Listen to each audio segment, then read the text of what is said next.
Good morning, everyone. Welcome to day two. We have an exciting session of talks that will get started here. For our speakers, we have a new timer thing. It has 15 minutes on it, so that's for the full time. So make sure you have time for questions and transition on there, but at least you'll have a time reference up here. Please make sure you speak close into the microphone so that everyone can hear you. And we will go ahead and get started. So we have our first presentation. We can put it back up with Ai-Chen, who will be talking about the evaluation of high-resolution MPAS-A performance in the maritime continent. And we're having internet issues, so I'll be advancing the presentations for you. Just let me know.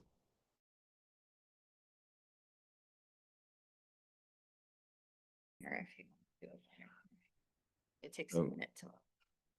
The slide advancer will not work. I'll be advancing them from back here. No. No. No. Okay. So good morning. No. Yeah. So today I'll share some studies at Century for Climate Research Singapore. We are now evaluating the MPAS-A performance over the maritime continent. And this tech is collaborate with the MQ scientists, including Jake Liu, Wei Wang, Jimmy Dudia. Next slide. So a brief introduction to CCRS. CCRS is a government agency in Singapore. It's built in 2013 under the Meteorological Service Singapore. So the main mission of CCRS is to conduct the climate and weather research focusing on Singapore and the wider Southeast Asia region. For example, recently, 2024, we published Singapore's third national climate change study. And this is the new one, and next is the V4. And apart from climate, we are in charge of the development of the operational weather forecasting system. The next slide, please. Currently at CCRS, we have 3 different high-resolution systems. The first one is the regional enthalpy system, including the deterministic and ensemble forecast. This one is 1.5 kilometer. And next one is the urban scale prediction. This urban scale prediction is running at 300 meters, focusing only on Singapore and for nowcasting. And this grid also used for some climate change study. Next one.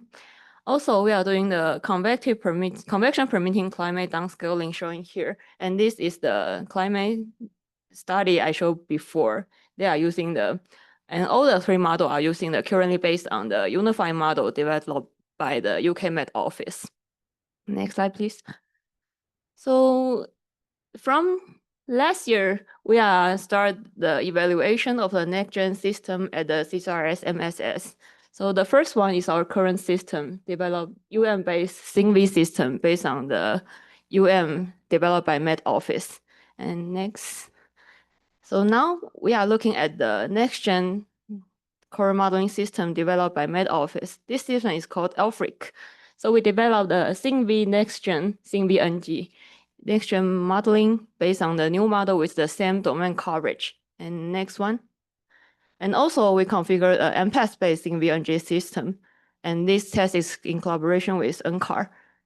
So we are now looking at the difference and comparison performance of the different systems, and we'll decide which model we are going to use as the core modeling framework at end of this year or beginning of next year. And from the figure showing here, this is the rainfall evolution over the month. You can see the 3 systems basically give our similar pattern, just the MPAS is a little bit drier compared to the other 2 systems, and more evaluation is ongoing. Next, please. So this talk, I'll mainly talk about the configuration of the SINV MPAS. The computing domain is showing, is this one not working? It's showing the figure A. It covers the Sumatra, Malay Peninsula, and Singapore. It's 3 kilometers on average. The mesh resolution is on average of 3 kilometers. We have 66 vertical level top at 40 kilometers. And initially, we set up the system based on the MPAS-A version 8.2.1. But additionally, we have NSSL microphysics, and we update the MYN scheme to use the version in the WRF v.4.6. And the MPAS forecast is initialized by ECMWF higher deterministic analysis and forecast using on their parent models for a set of 138 model levels. Next, please. So first, we want to know what is the optimal physics configuration in the tropics, because most of the study is conducted in the mid-latitude. Next slide, please. So here is showing the two default physics suites defined by MPAS. The first is the convection permitting suite, and the right column is the mesoscale reference. You can see the difference is mainly in the boundary layer, surface layer, microphysics, and cumulus. And we don't know if this scheme is performed well in tropics or not. So at the beginning, we want to find the optimal configuration. Next one, please. So we conduct many experiments showing here. The first one is called MESO. We run the mesoscale reference suite and the control experiment running the convection permitting suite. And the additional 6 experiments, the two start from CP off and CPTK, shown in the left column, is using the convection permitting suite, but we turn the convection parameterization off. And the CPTK, we swap the GF scheme with the new ticket. And the two MP experiment, we swap the Thomson scheme with the NSSL and WSM6. And the next one, we swap both the convection and the microphysics scheme. And the last one, we replace M1N with the YSU scheme. Next, please. So the main research focus is we want to know what is the impact of this physics scheme on the precipitation forecast over tropical region, and what is the optimal combination of physics scheme in the CNV NG MPAS. And the main focus is the short-range rainfall prediction in the maritime continent. And the last research question we want to know is, does the CNV NG MPAS over added value over the global ECMWF? And the global data set we use is the 9-kilometer EC data, and we want to know if we can improve the upper air condition, near surface, and rainfall forecast compared to EC. Next. And the simulation period is the 2 months, June and September of 2024. And this is the monthly and daily average over the 2 months. You can see the second period is we got more precipitation. And next, please.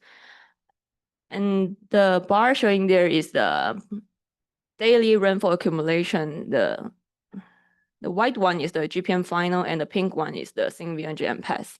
So if you look at this broadly, we know that CNV MPAS generally is drier, got less precipitation compared to GPM final in the 2 months.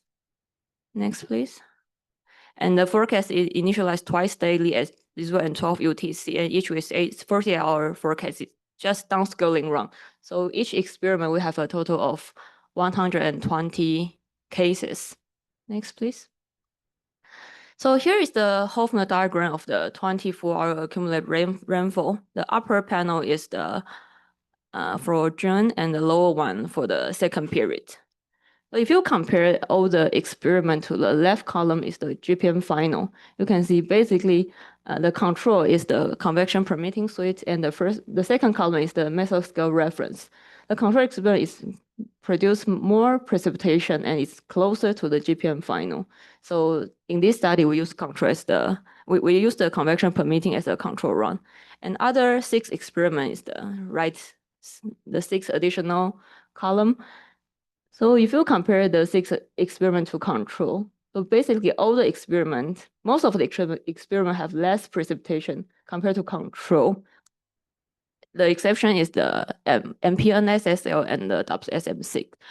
So we know that the 2 microphysics schemes tend to increase the rainfall amount compared to control, which is using Thomson. And the NSSL and WSM6, the 2 experiments closer to the GPM precipitation. Next, please.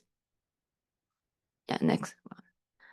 So here we look at the time series of each experiment over land and over water.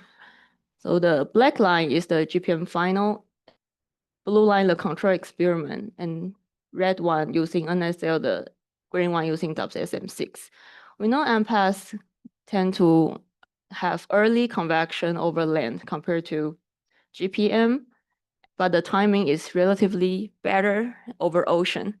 And we compared each experiment. You can see the two experiments using the red and green using NSSO and WSMC got a closer rainfall when we compare with the GPM final. And Thomson, which is the blue line, tend to underestimate the rainfall over tropics.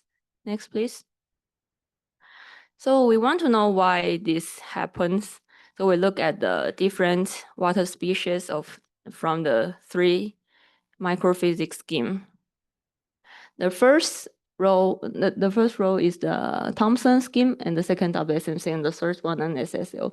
The shading showing here is the rainwater mixing ratio, and the black contour is, sorry, I didn't label. The black contour is the cloud water mixing ratio. So if you compare the different experiment, you can find that Thomson have less rainwater compared to WSMC and SSL, but it retains a lot of cloud water, the black contour. So next one, yeah.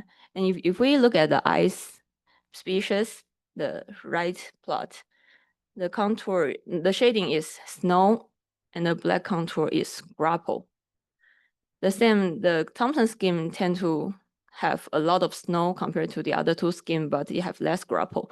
So from the 2-month statistic, we know Thomson scheme retain larger amount of cloud water in slowing precipitating droplets, and instead of converting them to rain or via either warm or cloud or cold rain processes. Next, please. And we also look at the different convection parameterization scheme. The red one is new ticket scheme, and the green one we turn it off. So the green experiment we didn't use any convection parameterization. So if you compare the green to blue is control with GF scheme. So the two scheme are actually fairly close. So from the experiment, we know that GF scheme doesn't have large effect at 3 kilometer resolution. But if you look at the red one is new ticket scheme. So it's especially over ocean, the right plus, it's very clear that ticket scheme reduced the total precipitation intensity. It's consistently over the 48-hour forecast. And this reduction is mainly from the grid scale, because the dashed line showing here is the rainfall from subgrid, is the subgrid rainfall. So the ticket scheme actually produced larger subgrid precipitation, and because of this, it's changed the balance between small and large precipitation and reduce the total rainfall amount. Next, please. So we look at the frequency distribution of the hourly precipitation. So now we look at the frequency of over the water points. So if you compare the frequency of the red line with the blue line, you can see there is a jump in the small, like the less than 10 millimeter. So those experiments mainly is small rain, but it lead to the reduction of a large rain. It's very clear that the red line, we got less large precipitation compared to the other experiment. So we found that even at 3 kilometer resolution, new ticket scheme shift the balance between heavy and light rainfall, especially over water, over tropics. So we need to look more into this scheme. So here also showing the YSU, the yellow one. The YSU compared to the blue one is only whether we use M1 or YSU. And the result is very consistent both over land and water. The M1 gives us more precipitation, and YSU tend to reduce it consistently throughout the forecast, and it's less close to the GPM final. Next one, please. And the reason we found one potential explanation is if we look at the PBO height, it's average over the 2 months. YSU have lower PBO height and maybe the legs missing in the tropical region, and YN give us a more active boundary layer. Next, please. So we also look at the performance of these experiments, and the main question we want to know is whether the MPAS forecast performs better than ECMWF. So the upper panel shows the verification against sign up, and the blue line is ECMWF, and others are MPAS experiment. So if you only look at the verification against sign up, you can see, especially like relative humidity, winds, ECMWF actually performs better than MPAS and then our current MPAS setup. So we didn't get much added value from when we verified against sign up. And next one. We also look at the AW automatic weather station, and those station is mainly located in Singapore, so it's very high in density. So if we look only the AWS over Singapore region, the ECMWF, if you look at the temperature, the first column and the second column is the relative humidity. So if we only look at Singapore region, MPAS forecast do improve the rooming square error, the solid line, and it reduced the bias. For ECMWF over Singapore, you have a cold bias and wet bias, but if we use MPAS, we got almost nearly zero bias over the region. So over the broader region, we didn't see much improved value, but if we only look at the Singapore, using high resolution model is very important. Next one, please. And here showing the upper air verification. Also, the blue line is ECMWF. So if we look at 24, 36, and 48 hour for air temperature, relative humidity, and wind, you can see like the line is overlapping a lot. So, and if you look closely, sometimes ECMWF actually performs better for upper air fields. So we also didn't see many improvement from high resolution forecast. Next one. But for us, the most important thing is the rainfall forecast. So here we verify both EC and MPAS against the GPM final. And here showing is the 24-hour accumulation. And the green triangle means that MPAS got higher FSS than ECMWF, and the purple line is showing lower. So for the small rainfall, like 2 millimeter, 5 millimeter, ECMWF performs really well. And the next one, please. So the first row is our current operational CVDA system. It is the same. ECMWF is better than our operational system in small rainfall. But if we look at the large rain, 10 millimeter or 20 millimeter, it's improved a lot. And especially from this figure, the two microphysics experiment, NSS and WSMC, give us a larger improvement compared to the other setup. And the two experiment, if you compare to the first row, is the SynVDA forecast is actually better than our current operational system. So next, please. Next one, please. Yes, and here shows the performance diagram. So even we know that ECMWF got better rainfall, better score in FSS in small rainfall, but from the performance diagram, we know that it tend to overestimate the light rainfall, and MPAS forecast tend to underestimate. So this is the forecast characteristic of our current setup. Next, please. Yeah, next one, please.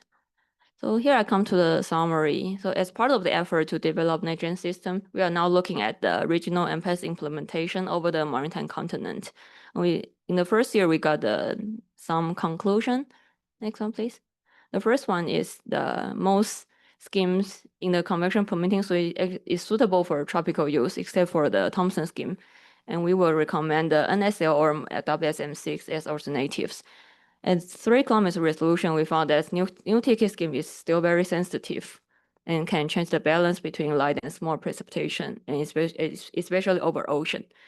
For the first year 3 kilometer, we show that SynV MPAS can add that value over ECMWF in predicting medium and heavy rainfall.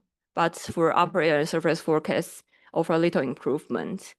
And the error pattern is similar to ECMWF forecast. And the last one is the current SynV next-gen MPAS is competitive with our current operational system. And next, we'll start evaluating the stretch grid and path with 1 kilometer and move to 300 meters resolution over Singapore and nearby areas. Thank you.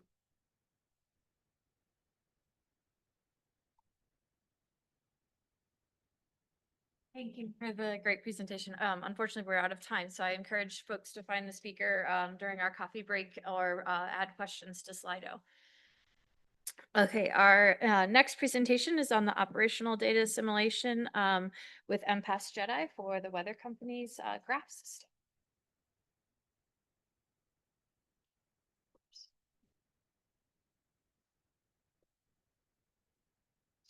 It's okay. You're good. Used to advance them, right? Yeah. All right. All right. Thank you very much. Let's jump right in. My name is James Cipriani. I'm going to talk about operational DA.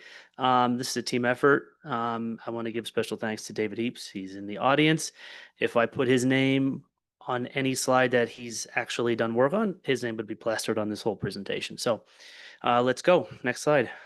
So we're going to breeze through a couple of these. Here's a general overview. We're going to just talk real brief about what is GRAPH, which is the team that I'm representing. What is data assimilation? I think we kind of all know that already. And then we'll talk 2 slides on operational JEDI-based DA and kind of our setup. And then we'll really get into the meat and potatoes with the production and current testing, and then talk about our target data assimilation framework. Let's go. So what is GRAPH? It's Global High Resolution Atmospheric Forecasting System at the weather company driven by MPAS, of course. It replaced the legacy WRF model that we used to run in-house. We've since unified all of our production on a 15.4 kilometer mesh. So it's a variable resolution mesh that is a custom mesh at about 5 million cells or so. And we're doing hourly forecasts 24 hours a day. Some of those out to 72 hours, some recently out to 15 hours just for production constraints. And we have moved within the last 2 months or so to JEDI-driven data assimilation in production. Next slide, please. I'm not really going to talk too much here. Data assimilation combines information from the background with observations, specifically the error covariances using approximations of Bayes' theorem. Lots of techniques. A lot of these, well, some of these are available, within the JEDI framework. Some are likely being worked on and tested, but there's quite a few techniques, and you can kind of see some of the diagrams that just kind of illustrate, basically forecast cycling with error bars around everything. Let's just go to the next slide for interest of time. So what we've implemented is a JEDI-driven data assimilation system. It has replaced our GSI-based DA. That was really a stopgap because the GSI cannot operate on an unstructured MPAS mesh. So we had to do a lot of interpolation in the past, interpolating to coarser Gaussian grids and running GSI as if it were GFS, essentially. But we've since replaced all of that.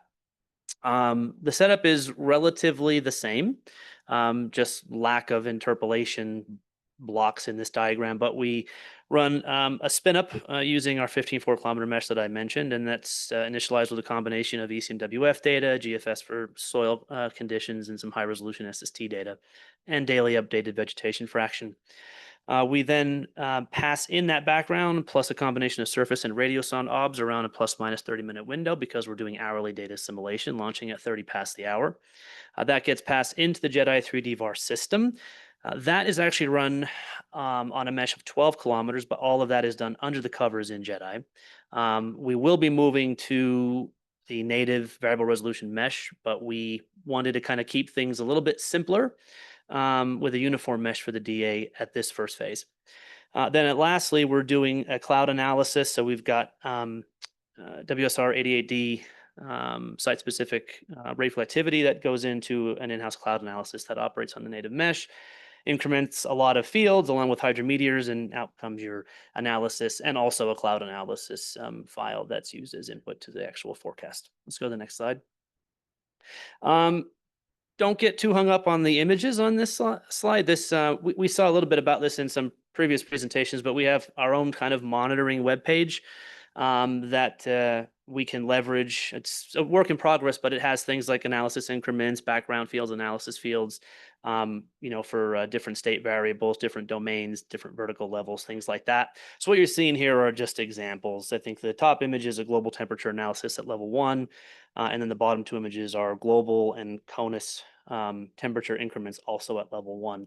But this kind of gives us a sense of, is the system behaving correctly?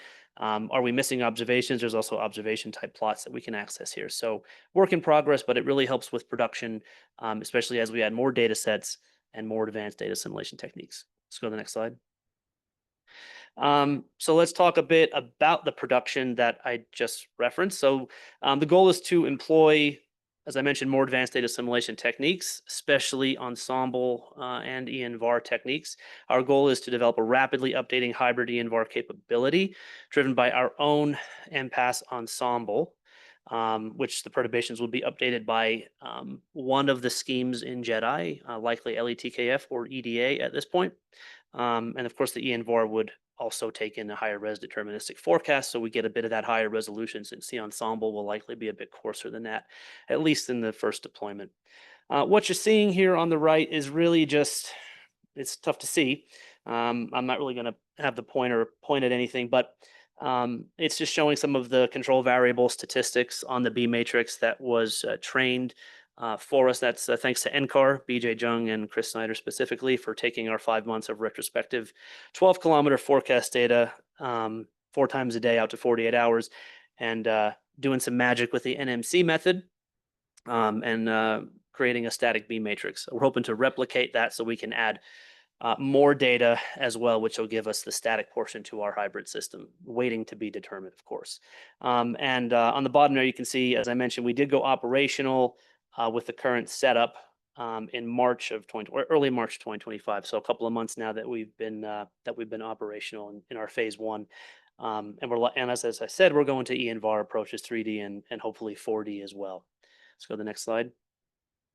I think I showed something similar last year, similar to this slide. So a lot of words here, but the point is we're using the NCAR MPAS workflow, which is publicly available, to essentially drive all things data assimilation. It uses Silk under the covers for job submissions and configurations, but that particular repository is easily configurable and has helped us immensely with getting things up and running in production.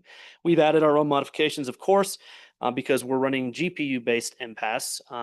That helps us obviously with the longer-term forecast, but also with 1 hour cycling, which is what we're targeting. So that forecast is only a couple of minutes on a high-res mesh, as opposed to many minutes using a CPU version on our current architecture.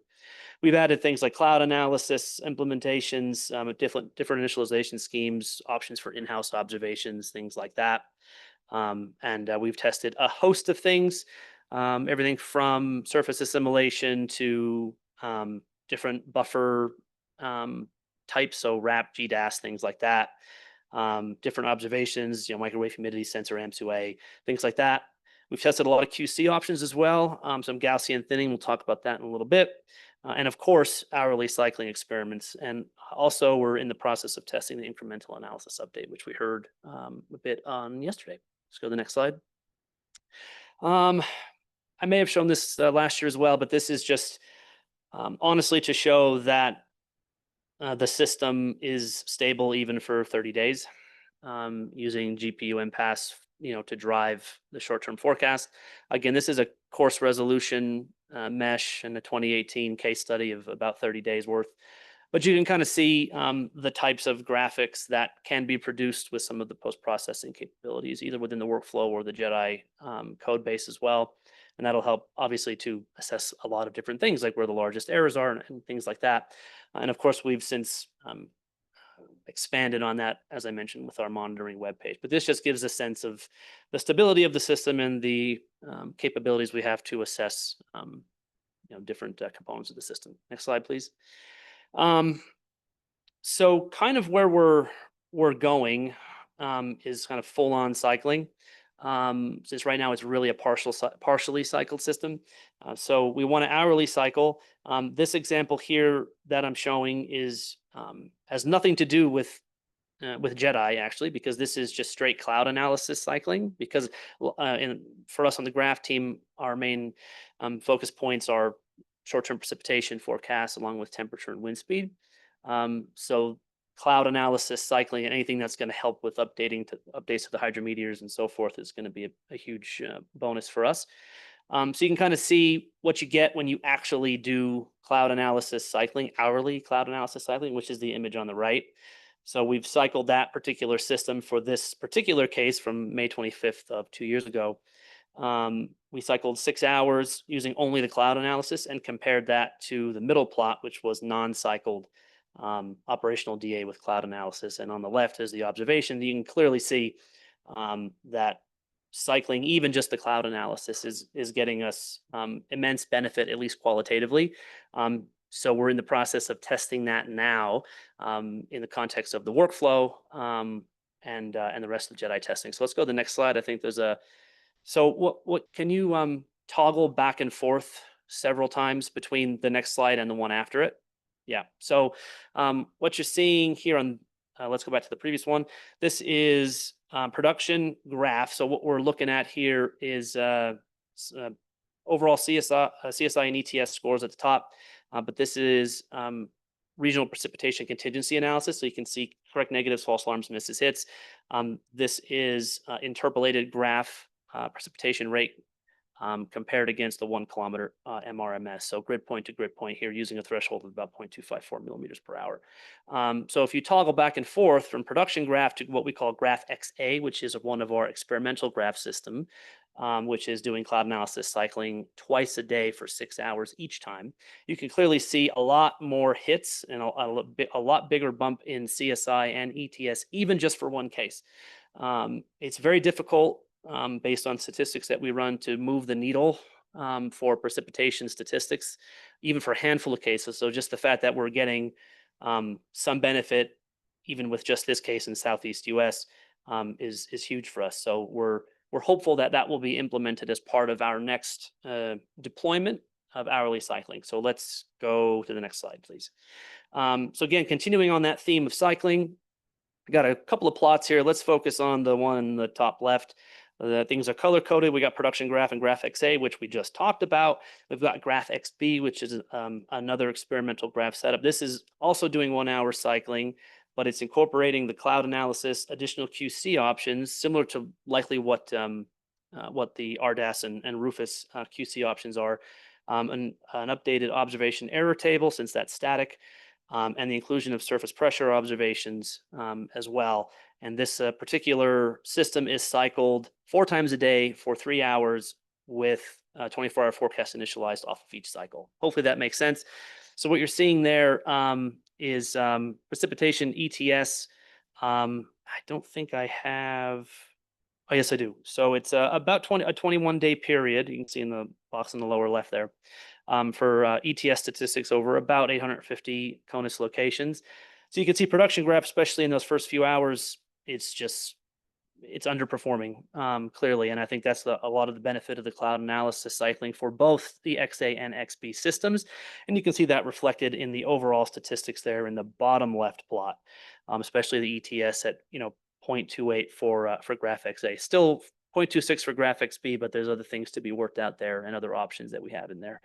Similarly, the plot on the right shows the 1 to 9 hour ETS statistics only over South Central CONUS for about a 14-day period. Again, all these forecasts initialized at 3Z. You can clearly see that the experimental graph with the cloud analysis is performing much, much better than production graph, which is not cycling. Next slide, please. So other thing we're testing, as I think I mentioned on the slide with all the words, is aircraft observations. So not just publicly available ones, but high frequency aircraft obs. And these are what we call the Mode S data. So you can see in the left-hand plots sort of the observation density in a plus minus 15-minute window aggregated over the cycles that you see in that box at the top. And the bottom plot shows the obs as a function of altitude. So what we're doing right now is in the process of incorporating those Mode S obs into what we call now Graph XC and Graph XD. So GraphXC is the previous XB that I mentioned, but with the incorporation of Mode S, and then GraphXD is thinning those Mode S using a default 60 kilometer thinning region, and that removes about 240,000 OBS with each cycle, and an order of about 100,000 aircraft OBS assimilated at any given cycle. And you can see an example of the slight bump in statistics, especially for the 1 to 6 hour forecast period in precipitation for the 524 2025 12Z case, and not much benefit to temperature, but a little bit more in the what we'll call the later hours at this point.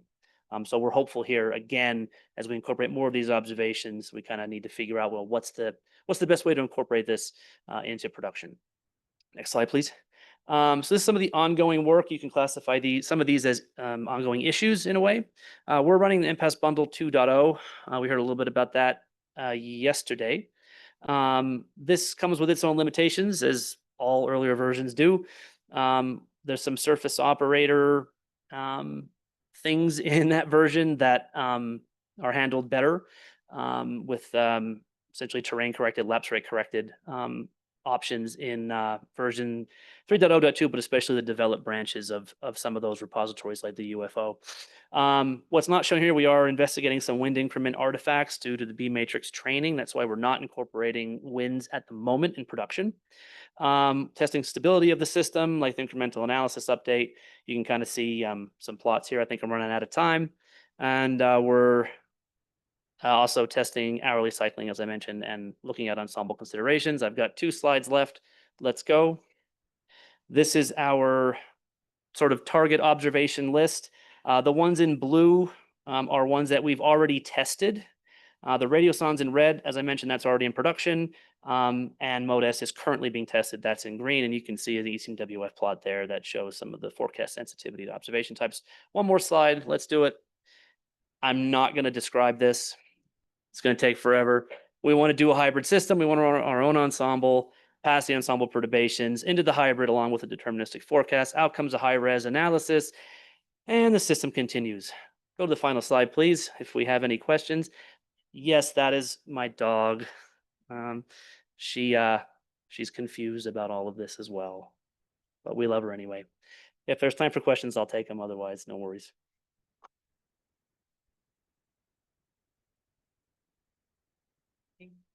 I think we'll have to move on as well, but please find our speaker. I know I was thinking of several questions there, and I think there's some additional questions in Slido as well. Okay, so our next presenter will be talking about the evaluation of MPAS A performance on regional forecasting applications at the Central Weather Administration of Taiwan. Fix this again. Good.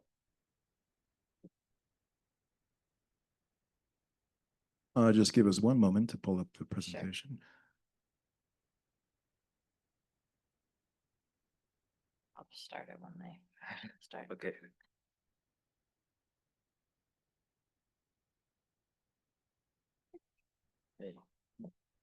Okay, we're ready. Good morning, and my name is Injong. Today I was sharing our current result of evaluation the MPAS models, our original model in the Central Weather Administration in Taiwan. Next slide, please. And currently, actually, in our CWA, the previous slide, please.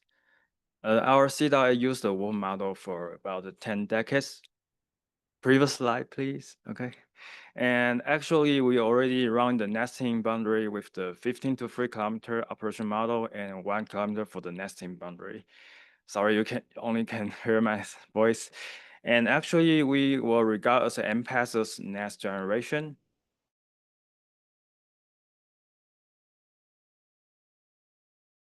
Or downscaling. So we are looking forward to the MPAS development for the larger simulation or PBL gray zone or urban physics in the future. So even though the MPAS and the WRF, previous slide, please. Even though the MPAS is a very similar package with the WRF model, we will have the chance to revisit how to reconfigure our original model assessment. So there are 3 aspects. The first one is the lateral boundary, because actually MPAS has unstructured grid nature, right? So the question is that what the lateral boundary coverage of the regional model will affect our forecast result. And also because we are doing the downscaling, so there are different resolution in our region. So in the WRF strategy, the nested boundary and the MPAS have the variable mesh. So the question is how the configuration of different resolution in our regional domain will affect our forecast result. So today I will introduce the first two topics of this aspect. Next slide, please.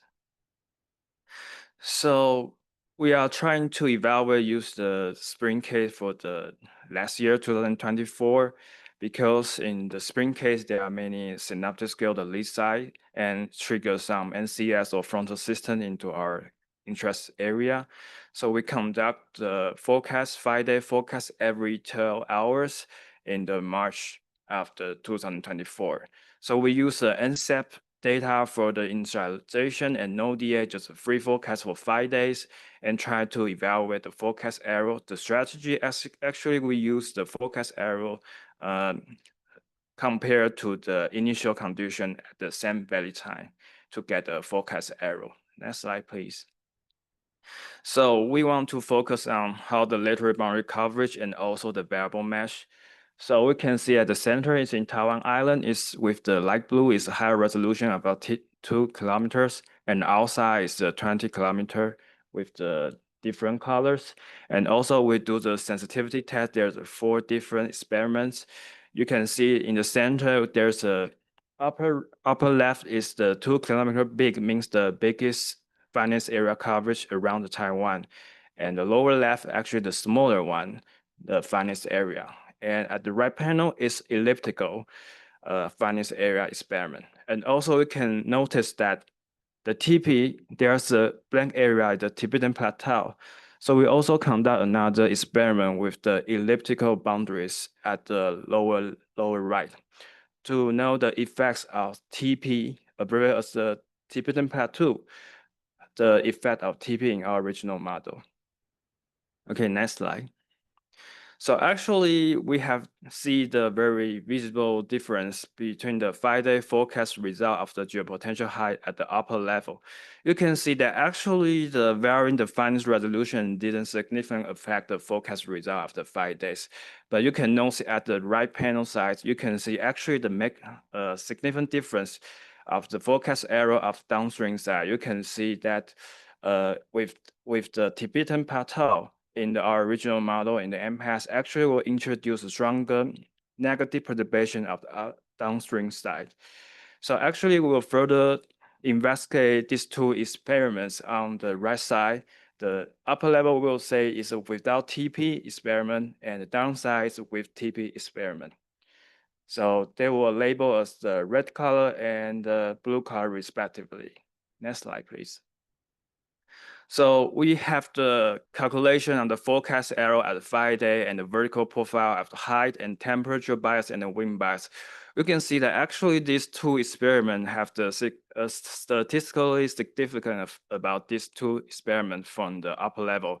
We can see that the high bias actually have the more negative high bias if we include the TP in our original model. And also the temperature have the minor effect, but still have the smaller bias compared to the include TP experiment. And also the wind speed at the upper level have the smaller bias if we exclude the TP in the experiment. And next slide, please. And also we want to know that what is the effect of this perturbation negative bias IRO in the lead side. So we select the joint area of these 2 experiments to make a fair comparison. So this is actually the left panel is the count of different threshold range of the maximum reflectivity.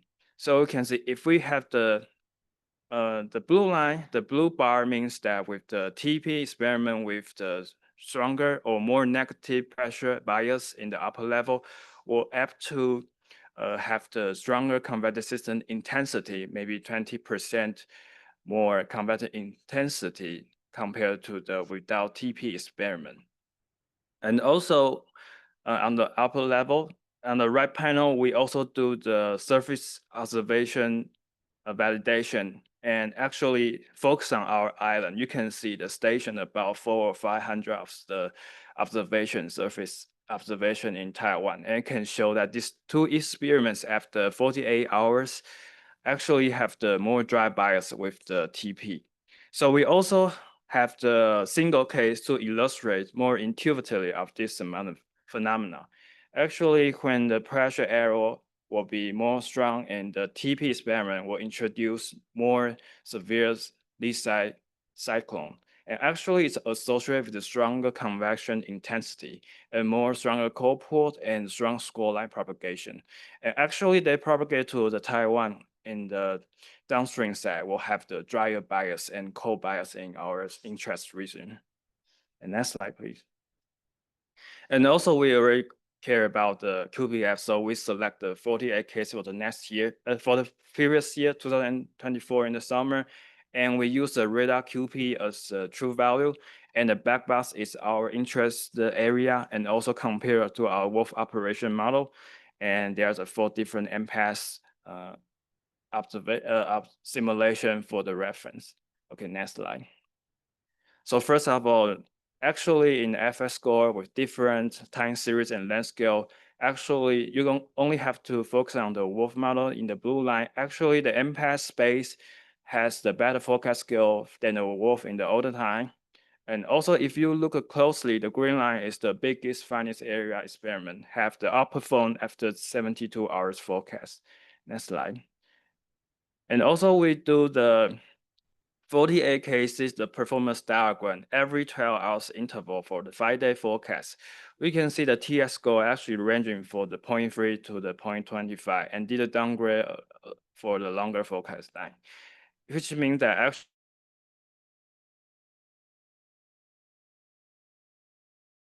active value. So we can see that actually the wolf model in the previous forecast time have the weather bias, the more rainfall than the MPAS in the first 12 hours. And after maybe 60 hours to the end, actually have the drier rainfall than the MPAS. So we select the 84 hours forecast to illustrate why the MPAS have the better distribution. There's less bias than the wolf model. Then next slide. So we do a composite of the D48 cases and the cumulative rainfall for the 72 to 84 hours rainfall analysis. You can regard this is like a climatology of Taiwan afternoon thunderstorm climatology. You can see from the radar observation, you can see the rainfall actually accumulate at the foothill and the plain area. And you can see the wolf operation, there's a significant bow ice in the mountain peaks. And actually in the plain area in the West Coast, actually there's less existence of the rainfall. Compared to MPAS, there's no bow ice phenomenon, and also their rainfall actually extend to the plain area in the foothill. So the lower panel, we just count the 5mm threshold exceedance for the all cases. We can see the similar pattern that actually the wolf QPF is constrained to the mountainous area. And MPAS actually extend more to the coastline and the foothill. So the rightmost panels show the difference between our operational model wolf with the MPAS. Actually explain that why the MPAS have the less bias than the wolf because there are more rainfall hit in the foothill and plain area. Next slide. And the next thing is like, because Taiwan is very complex terrain, so the terrain will range to the 10,000 feet in very short distance. So actually the terrain following coordinate in this area will have the strong arrow when you are using the diffusion horizontally, because they are using the horizontal diffusion for the terrain. So there's some unrealistic vertical diffusion in our area. So from the author's paper, they will explain that use the diffusion option 2, they are introduce a new vertical gradient. They will try to calculate the gradient of your interest and to correct and get the more corrective the horizontal difference. Next slide. So actually we just compare to the terrain. Actually we select the QV and use the semi-ideal case to let the model go. And we just start at the midnight to ignore the shoulder radiation effect. We can see that actually the QV, the lowest, the value is supposed to be correlated to our terrain after 4-day forecast. So we can see that the original default one, diffusion option one, actually have more obscure because there are some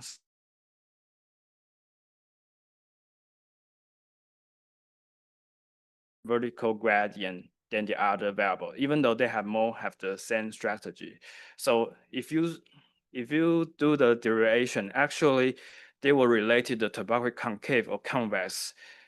It means that actually they will have the drier bias and they can fix the drier bias in the foothill actually. And actually this is verified by our surface observation. Next slide, please.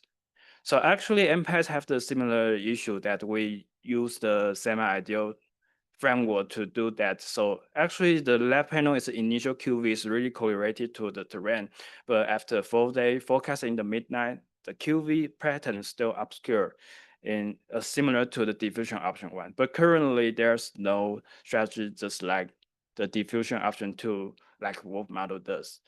Yes, next slide.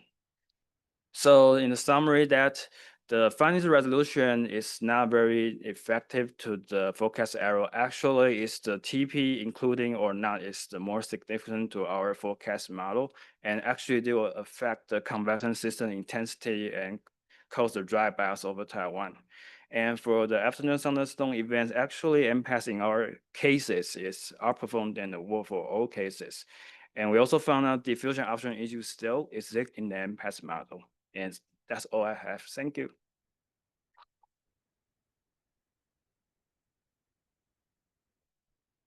We have time for a couple of questions.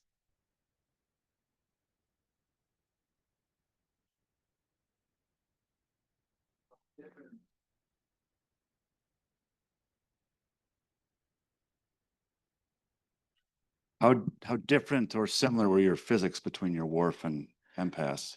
Yeah, in this we try not to do the identical. The cumulus is different. The MPAS used the new technique, and our Wolf model used the Cambridge. And also actually resolution different. The MPAS is 2 kilometer and the Wolf is the 3 kilometer resolution. But we will regard these two different models. So we try not to do the identical as possible. But we did that before, but we don't see many significant difference. Thanks.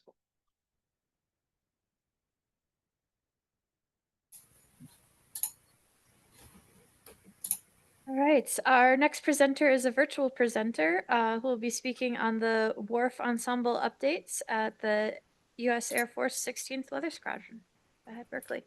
You won't be able to see a timer, but I'll like come back up here. You'll see me or something. Sounds good. Can you guys see my slides okay? Yes. All right. Thank you to the audience for nodding broadly. I could actually see that from here. So hi, everyone. I'm Berkeley Gallo. I am with the 16th Weather Squadron. I'm going to shift gears a little bit from some of the other talks in this session to focus in on WRF. My colleague Evan Kuchera presented on our MPAS JEDI efforts yesterday. So if you're interested in those, I would encourage you to either talk to him at the conference or go back and check out that presentation. Much like a lot of the presentations that we've seen today, this is a massive team effort. I think we're almost up to everyone in our flight being listed on this slide deck because everyone in our flight has been putting forth a lot of work towards improving our WRF ensemble. So I'll just reiterate the background mission of the 16th Weather Squadron again pretty quickly. Our job is to automate environmental information insights for national security decision advantage. So what does that mean? We basically are very akin to the role of EMC with NOAA, only for military applications. So we have capabilities stretching from the global down to the regional to cloud analyses and forecasts. And while we're doing all of these different forecasts and creating all of these products, we're also emphasizing the cybersecurity side of things. So we definitely need to make sure that our code is secure and still develop very good scientific products.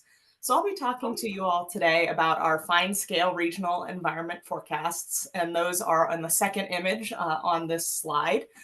And we have both 1 kilometer and 4 kilometer capabilities there, and they are an ensemble. We call this suite, along with all of our ensembling suite, AFWEPS, or the Air Force Weather Ensemble Prediction Suite. This consists of a couple different suites. So we have a global ensemble that's run twice a day at 1/2 degree. This has recently been bumped up to 83 members. We're pretty excited about that. We have recently added in our 20 GALWEM-based members, and GALWEM is our flavor of the UN Unified Model. But then we also pull members from NOAA, CMC, FENMOC to create this ensemble. Our regional ensemble runs more frequently. It is a WRF-based ensemble currently, and we utilize time lagging functionality. We have 3 different horizontal grid spacings that we utilize for different applications: 20 kilometers, 4 kilometers, and 1 kilometer. And you can see examples of all of those over on the right. And we also create products like our point ensemble probability product that's up at the top there, that is kind of a red-green chart to let folks know when conditions are favorable or unfavorable based on different phenomena like high wind gusts. It might be harder to take off if you have high wind gusts in an area. Each of our WRF members have unique physics and global background combinations, so we do lean more towards an ensemble of opportunity style ensemble rather than a formally designed ensemble with perturbations. But we do keep it around that 1 WRF dynamical core. So we're slightly less, I guess, opportunistic than we could be, and a little more towards that formal design. Are you able to reshare your slides? Look sure. Overlaid. Oh, how odd. Okay. How's this? Okay, that looks better. Okay, fantastic. Let me hide that window. All right, so yeah, we have inline diagnostics where we calculate our algorithms for variables at every model time step. We do a lot of post-processing on this ensemble. And one of the benefits of our ensemble is that we're able to move it quickly to wherever we might need to in the world.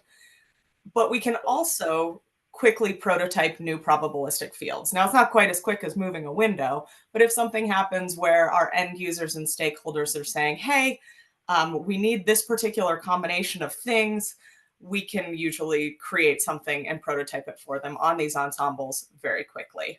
And then, yes, we can move our domains as decision needs arise. Say something happens in the world, we can get an ensemble stood up very quickly. And let's see. Gotta click back over. There we go. So over the last about 1.5 years, we've been working on updating our core WRF version from WRF 3.8 to 4.5.2. And the reason that this has been taking a while is that we're using it as an opportunity to also look at the choices that we're making for our ensemble configuration. A lot of science has happened with regards to WRF and with MPAS, and so we want to make sure that we're using the best combinations of physics schemes possible. We utilized a 3-gate strategy for this. First, a philosophical gate where we said, okay, are these particular schemes we're looking at designed for short-term, high-resolution weather forecasting? Next, we moved on to a technical phase, looking at if the configuration made sense technically for our needs. And this is really important because we are an operational unit. We can have the best forecasts in the world, but if they're not coming out on time for our users to utilize them, they're useless to us. So we need our ensemble to be very reliable. And so as part of that technical phase, which I talked about at last year's workshop, we tried to see if we had any CFL errors. We looked at speeds of runtimes, and that image on the right shows an example of combining some baselines and domains that we tested, the speed difference of some of the different microphysics schemes. So you can see that the WSM6 class was generally our quickest, and then a more advanced scheme like the NSSL generally took a little bit longer. Other takeaways from this technical phase, we increased our vertical levels and our radiation time step. The radiation time step one is pretty cool because we can better capture onset or dissipation of low clouds. And you can see an example of this in the fog off the coast of California and Mexico in this example.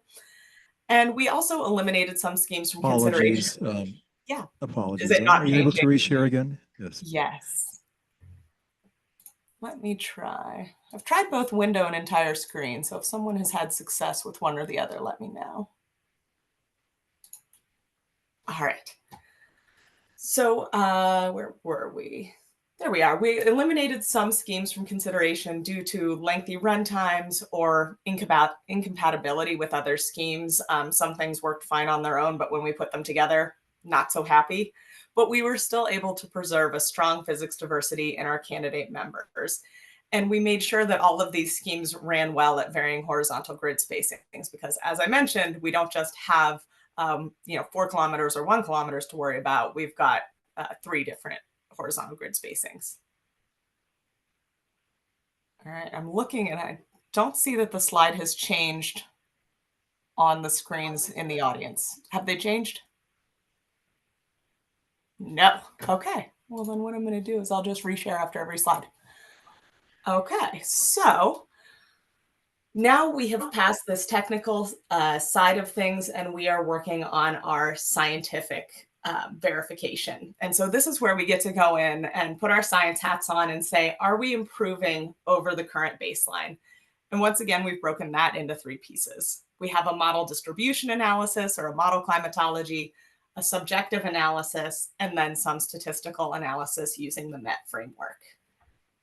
So let's take a look at that. So our model distribution analysis that we have here, we're using data from 3 weeks worth of runs in late 2024 to early 2025. And this sort of thing, you can really see the impact of something like our time-lagged framework. So what I'm showing here is the distribution of reflectivity across the 3 weeks. And those lines that go way, way over on the 0 before starting to tick up are indicative of our cold start. So we don't have storms fully spun up in the first hour or 2. We also can see preferred thresholds and scheme tendencies. So for example, on this diagram, we see that the Morrison members tend to be more intense than ones that are using other microphysics schemes. And then also, if there are preferred thresholds, you'll see this horizontal line show up on these sorts of plots. So we're just starting to dig into these analyses, but I'm really excited about the results that we will get. Our next piece is going to be our subjective analyses. So I'll reshare that again.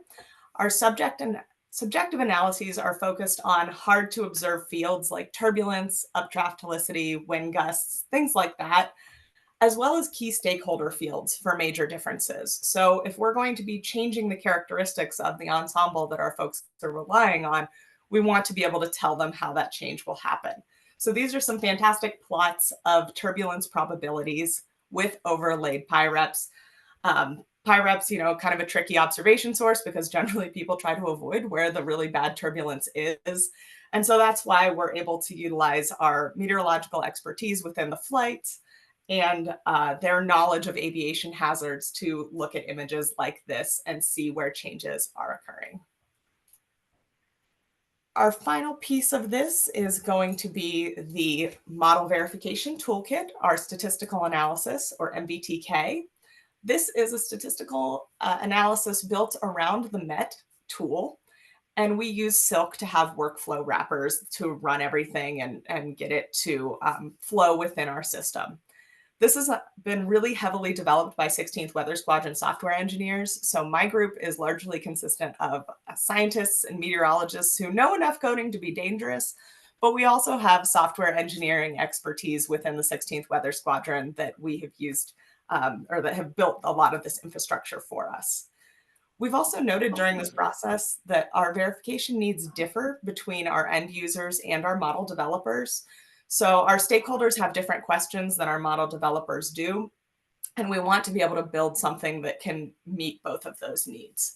So right now we're using the upper air and surface verification to select best performing ensemble members. An example you see on the right here is from our upper air verification with 4 different experimental members and 3 different lead times that we're able to use. And our goal here is to expand our framework into probabilistic and ensemble verification as well. So this project has the purpose of building out our verification capability as well as upgrading our model suite. A lot of the things that we do address multiple needs like that. So my final slide here, let me reshare again.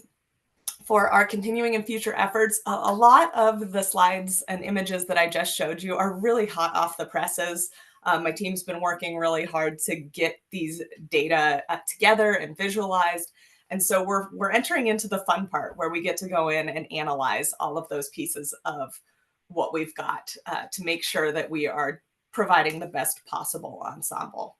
We're aiming to get this implemented into production in the next 6 months. And even if we don't end up taking all of the members that we're testing into production, the fact that they've all passed this technical phase means that if it would be beneficial, we are able to surge our number of members if we have a particularly uncertain situation or some other situation where more membership is necessary. We've also not let the lack of it being implemented stop our other efforts. Some of our new parameters that we're developing, we are using the experimental configurations so that everything will be turnkey and ready to go once we get it into production. I talked last year about our on-demand in the cloud WRF efforts. Since last year, those have been successfully tested in multiple locations as a parallel effort. And then, as I said, the MPAS JEDI development efforts, Evan talked about those yesterday, and Sam Baker has been spearheading those that work. So as we look very far in the future, is this our last iteration of a WRF-based MEPS? This is, I think, the only WRF talk in this suite of MPAS-based talks, and I'm not sure. The ensemble of opportunity strategy has worked really well for us. So I know there are going to be a lot of talks upcoming about different testing of physics suites and physics parameterizations within MPAS. And I will definitely be looking at those to see what our future might look like. So with that, thank you all for your attention. Thanks for sticking with me through the technical issues.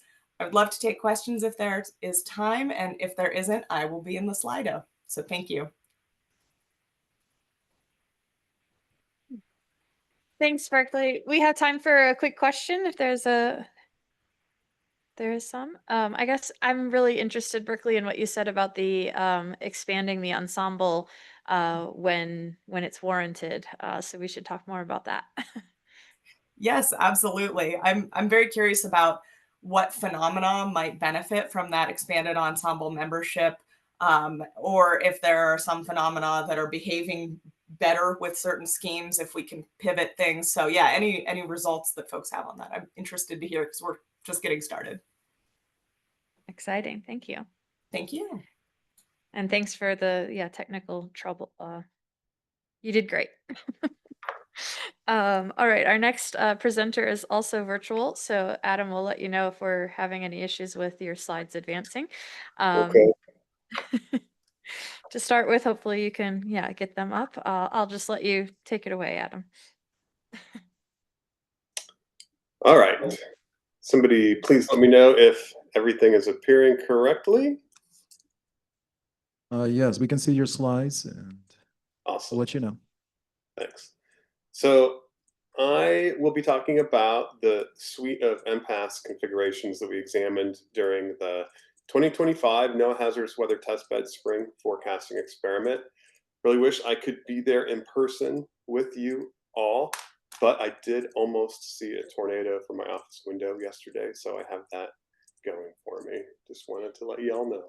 And everybody's okay here. So a lot of people help make these experiments happen every year. So I just want to acknowledge my co-authors and all the other collaborators that help make our spring experiments happen. And let's jump right into it. So these SFEs are 5-week experiments. This year's ran April 28th through May 30th. They're jointly organized and facilitated by the Storm Prediction Center and the National Severe Storms Laboratory. We do them at the peak of this severe weather season for obvious reasons. Our experiment this year was hybrid, as it has been for the last 3 years. We had 80 remote and 64 in-person participants. That proportion was reversed relative to last year. So we had many travel restrictions for our NOAA folks this year. So pretty much all of our NOAA folks external to the Norman area participated remotely. The goals of our experiments include testing and evaluating emerging technologies for severe weather prediction. Ultimately, we want to accelerate R2O. We also want to transfer knowledge from operations to research so that researchers can really understand what operational limitations and constraints there are and better gear their research to, reflect those. So the last few years, our evaluations are really geared towards informing the UFS forecast system development. And we use this framework called the CLUE, or the Community Leverage Unified Ensemble. And this is just a way to coordinate all of our model contributions across all the different agencies that are involved in these experiments. So with MPAS, our experiment this year included configurations from NSSL, GSL, and NCAR. Motivating this, MPAS is replacing WRF as the next generation DICOR in NSSL's warm forecast system, and it will be the driving model for Rufus v2. So both of these applications need a model that accommodates further refinements in grid spacing, advances in data assimilation, and fits within the UFS framework. We think MPAS can meet all of those. This is the third year that we've done MPAS evaluations, and we've just kept kind of building on our progress from previous years. Did that stop sharing? Okay, I think we're good. All right, so severe weather activity this year. Last year was way above normal. It was kind of a crazy busy season. This year has been more normal. Now, these are the accumulated severe weather reports for tornado, wind, and hail. You'll see that we are above normal, but that's because March and April had above normal activity. May, you can see the line is kind of parallel to the climate line. So it was a pretty normal year, I would say. These are the MPAS configurations that we examined in the experiment. The table highlights the configurations that use MPAS with the yellow highlighting there. So NISL contributed 3 regional configurations initialized at 0 and 12Z, 2 initialized from the HER with Thomson and NSSL microphysics, 1 from RRFS with Thomson microphysics. GSL had 2 regional configurations that we examined. The first was their Rufus v2 development system that Clark Evans talked about yesterday. And then they also contributed this 3.5 kilometer grid spacing version that kind of mirrored that development version so that we could look at grid spacing sensitivity. NCAR had an 8-member ensemble that was a global ensemble initialized from guest members. And so they had 13-kilometer grid spacing across the globe, and that refined to the 3-kilometer mesh across CONUS.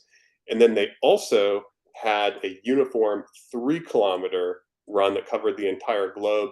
Craig Schwartz is going to talk about that after me. And these are some websites where you can view data that we looked at during the experiment. ensemble.ucar.edu. It's from NCAR, cams.nisl.noaa.gov. That's NSSL's web viewer. And we have MPAS forecasts that we display in real time year-round at that viewer. Okay, so our evaluations that we did. This is just a table showing the different types of evaluations. Our major themes for this year were Rufus and REFs, and of course, MPAS development, AI for NWP, both global and local applications, and then medium-range severe weather hazards. The evals that involved MPAS are circled by the red boxes, and the ones that I will talk about here are highlighted in yellow. So the first evaluation, this is called Day 1 0Z deterministic flagships. So essentially we are gauging progress for predictions from a single deterministic model from each of our contributors, and we're doing this relative to the HER. So we had Rufus, we had NASA GEOS, which uses FV3, we had MPAS RT, which is the configuration from NSSL, we had GSL MPAS, which was the Rufus v2 development version, HER, and then the OBS are pictured on the lower right. So each day we're looking at 12 to 36 hour forecasts. We're considering that entire period and looking at things like the evolution of convection, the timing of convective initiation, when and where there were displacement errors, and then each participant does a survey and they rate the forecast on a scale of 1 to 10 based on how well it reproduced the observations. Importantly, these comparisons are blinded, so you don't know which model is which. And then after everybody completes the survey, the model is revealed, and then we have a discussion about what each person kind of saw, what they thought, their opinions, that sort of thing. And just to kind of, point out some of the things that we might look for a particular event. This was May 16. This was a big tornado outbreak that occurred across the Ohio Valley, and lots of severe weather kind of across the Mid-Atlantic region as well. So here in the HRRR, you can see that it got the location of these storms kind of along Indiana or Illinois and southern Indiana. There were spurious storms across Arkansas and then eastern Kentucky and West Virginia. And also, this was a big miss right here, that there were no discrete storms that corresponded to this storm here in Kentucky. That produced an EF4 tornado, so a very impactful event there. If we look at GSL, MPAS, the storms in Illinois and Indiana, there's some eastward displacement errors, but there were semi-discrete storms in Kentucky where that EF4 tornado occurred, and there were not spurious storms in other areas of the domain that the HRRR had spurious storms. So that's kind of what we do, and then we look at the evolution, of course. I'm not showing the animation here, but that's what we would do during the experiment. So then experiment ends, we compile the ratings, and we like to use these violin plots, basically fancy box plots. The y-axis here is showing the subjective ratings on a scale of 1 to 10, and then the model labels are indicated at the bottom here. These are ordered left to right from those that perform best to worst. The mean subjective ratings are included at the top of each violin there. So this year, performance was tightly clustered, but GSL MPAS had the highest average ratings. Probably not significant differences. The HRRR was a close second, but this is a pretty notable accomplishment that we had a configuration that performed better than the HRRR. Last year, none of the configurations that we examined really even came that close to the HRRR. So I think this is very notable. But also, you do have this tight clustering. There's way less spread in performance than there was last year. The HRRR, relative to last year, HRRR ratings went down. RRFS and NASA GEOS ratings went up. We didn't look at GSL MPAS and MPAS RT, or we did look at them, but they weren't rated in this particular evaluation. New to our experiment this year, we looked at weekly results, and then we reviewed them each Friday. And this was kind of interesting. It showed that on a week-to-week basis, there was really large variability in the scores. So it really kind of drove home to us that you got to look at multiple weeks for robust performance measures. And to show this, these are the same plots, but on a week-by-week basis. So this was kind of funny. Look at week 1 and week 2. They are mirror images of each other. So the HRRR was the best performing model week 1. It was the worst performing model week 2. And then NASA GEOS was vice versa. Worst week 1, best week 2. I also thought it was notable that during week 3, this was a week when we had some of our highest impact events. GSL MPAS was by far the highest performing model during that week, and it corresponded to the highest impact day. So that's important. All right, how about objective performance? This is when things get a little weird. So the objective results didn't necessarily match our subjective ones.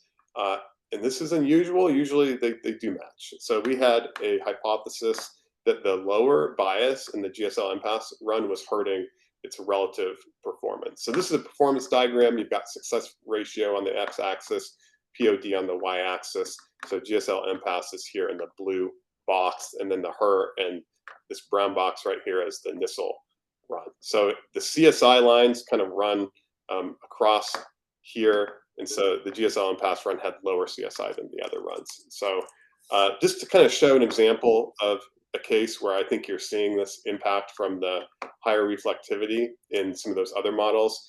This is like a great depiction of an MCS across Oklahoma and Texas from GSL MPAS here in the upper right. So notice really realistic depiction and nice looking stratiform region. The NISL MPAS and the HER, you see this intensity bias, and you see the stratiform region contains some really intense looking cores in it, and it's hard to even separate out the main cores in the stratiform region. So I think there's something going on here with that, and we need to just dive a little bit deeper into it. All right, how about environment fields? Really tightly clustered, same exact mean subjective score for NISL MPAS, HER, and GSL MPAS.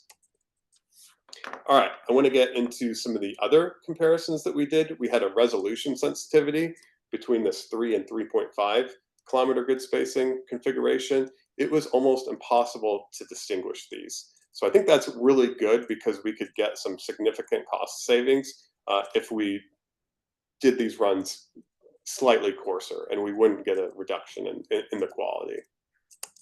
And then finally, this is the comparison of the regional and the global CAM. Craig's going to talk about this next talk, but this wasn't like a big surprise. This was more of a demonstration. We're looking at like day 2, so we don't necessarily expect there to be really big differences between, you know, a global CAM and a regional one. We may expect those differences to show up at much later lead times. But this was a way for us to look at the forecast, which was really interesting, and just to show that this could be done in real time.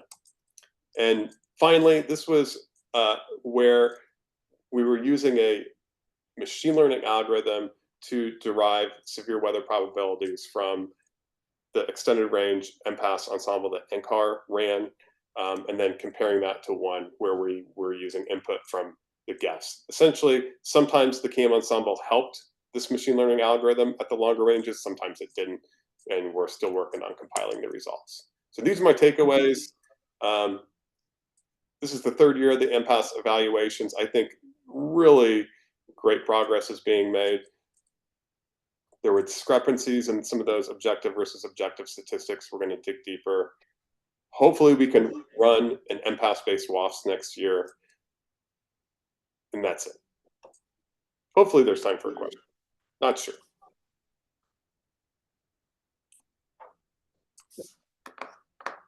Yeah, we can take one quick question.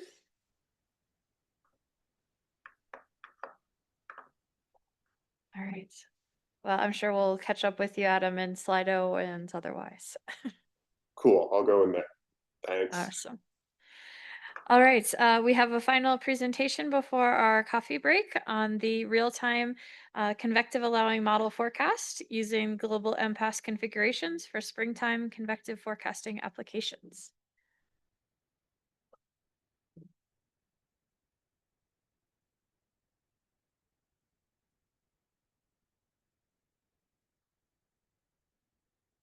Extra laptop. I'm going to try to regain use of a pointer by running it from here. This could fail spectacularly, but we'll see.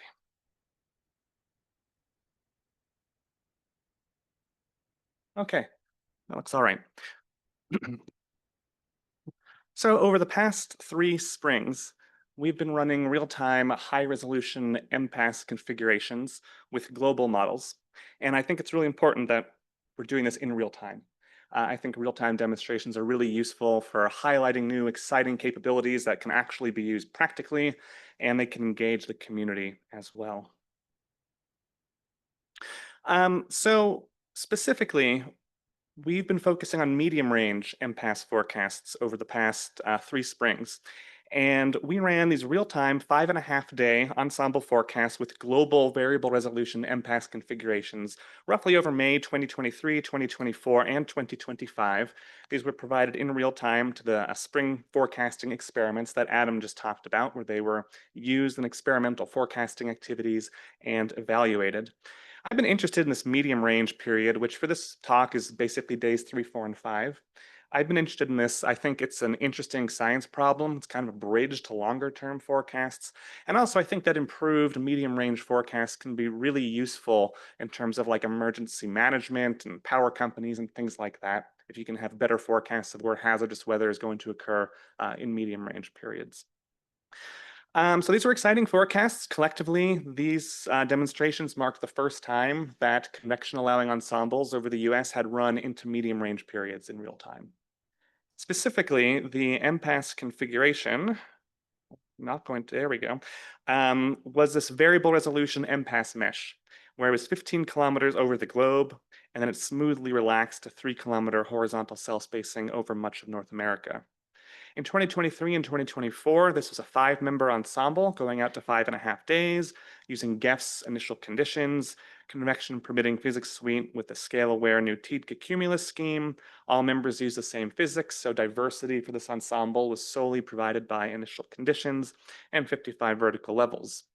In 2025, it was exactly the same configuration, except instead of 5 members, we ran 8 members. So some of the science questions we're looking to get at from these medium range forecasts is there a benefit of this convection allowing grid spacing after about 3 days relative to coarser models? We know that convection allowing models are state of the science for days 1 and 2, but it's not clear about days 3, 4, and 5, especially over the CONUS. Can convection allowing ensembles provide skillful and reliable medium range forecasts of precipitation and severe weather?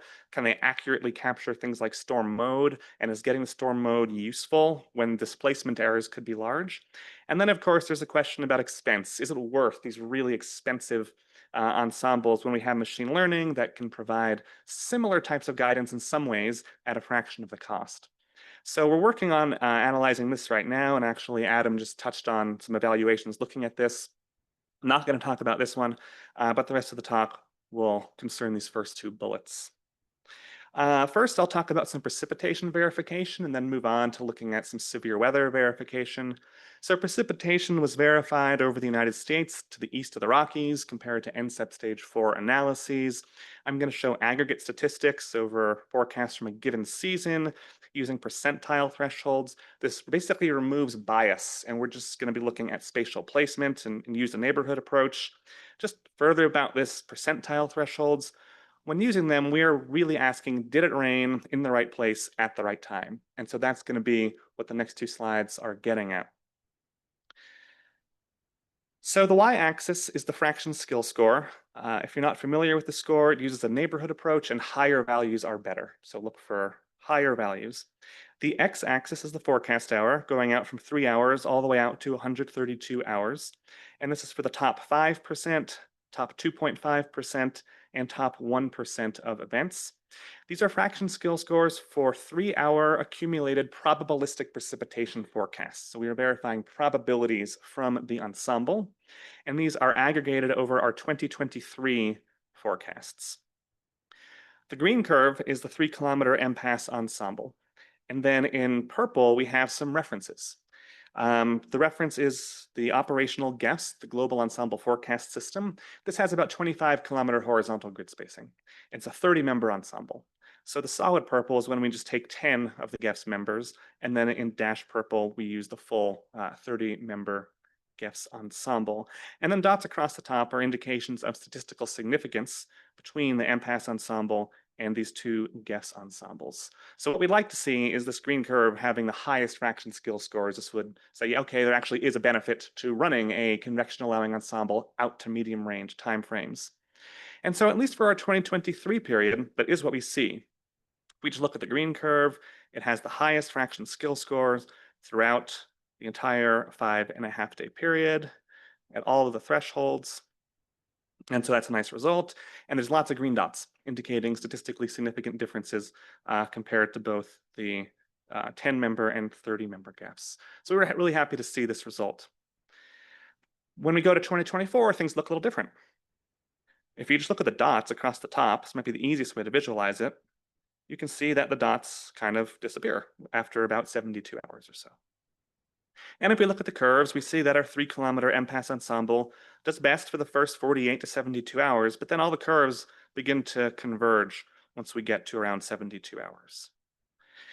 So in 2023, we saw benefits of the high resolution ensemble extending throughout the 5.5-day period. In 2024, we did not see that. We saw the benefits of the high resolution ensemble for precipitation placement extending only through about 3 days. So why the difference? Almost certainly due to climatology and, well, not climatology, to what happened in 2023 and 2024 in terms of the weather. 2023 was weird. We had these anomalous high heights over Canada. We had a mean ridge over the central United States. Basically, everything in 2023 was weakly forced. There was not strong synoptic scale forcing, and it really didn't rain very much over the central and eastern CONUS. Contrast that with 2024. Our anomalies are smaller, and now we have mean troughing over the entire CONUS. And everything in 2024 was strongly forced. 2024 was extremely active in terms of severe weather. So what I think these results are saying is that when we have relatively weak forcing, like in 2023, we get more benefits from having the high resolution ensemble through the medium range periods when it comes to precipitation placement. And conversely, when synoptic scale forcing is strong, like in 2024, there isn't as much benefit to the high resolution ensemble once we get to medium ranges. And I think this makes sense because we don't need a 3-kilometer model to tell us where a cold front is or where a 500 millibar trough is. So when precipitation is being forced by these larger scale features, resolution isn't as important.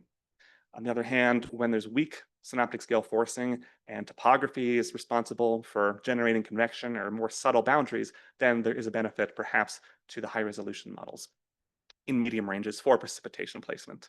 So I think it's a pretty neat result. I'm going to turn attention now to surrogate severe weather verification. I'm not going to go through the details of exactly how we do this, but basically it's based off of Ryan Sobash's 2016 paper. This is based on 2 to 5 kilometer updraft helicity, and the idea is we pick an updraft helicity threshold and we pick kind of a smoothing scale. And with those 2 parameters, we derive probabilistic forecasts for proxies of severe weather that are interpreted as the likelihood of severe weather within 40 kilometers of a point over a 24-hour period. And this definition matches the Storm Prediction Center's medium range convective outlooks. So when we do that, we can get this matrix of scores. These are Breyer skill scores that are shaded. Values greater than 0 indicate skill compared to climatology. So look for these red values. The shadings are 5-day forecasts, and this is from our 2023 period. On the y-axis, we have various updraft helicity thresholds going from 50 to 200 meters squared per second squared, and then this x-axis is a smoothing length scale, basically. And so we have this matrix of scores. And we see a lot of values that are greater than 0 throughout a large chunk of the parameter space, basically above this line that I'm trying to draw above and to the right. So even out to 5 days with this MPAS ensemble and the weakly force 2023, we do have some skill for a large chunk of this parameter space. And then here's 2024, and I'll go back and forth a few times, and the differences are pretty obvious. So you can see this expansion of this red area. Scores go up, from maximum is 0.07 in 2024 compared to 0.02 in 2023. This is saying that the model does better for a strongly forced situation. So I think this is not a surprising result, but it is nice to see that we do have skill compared to climatology from the medium range forecasts.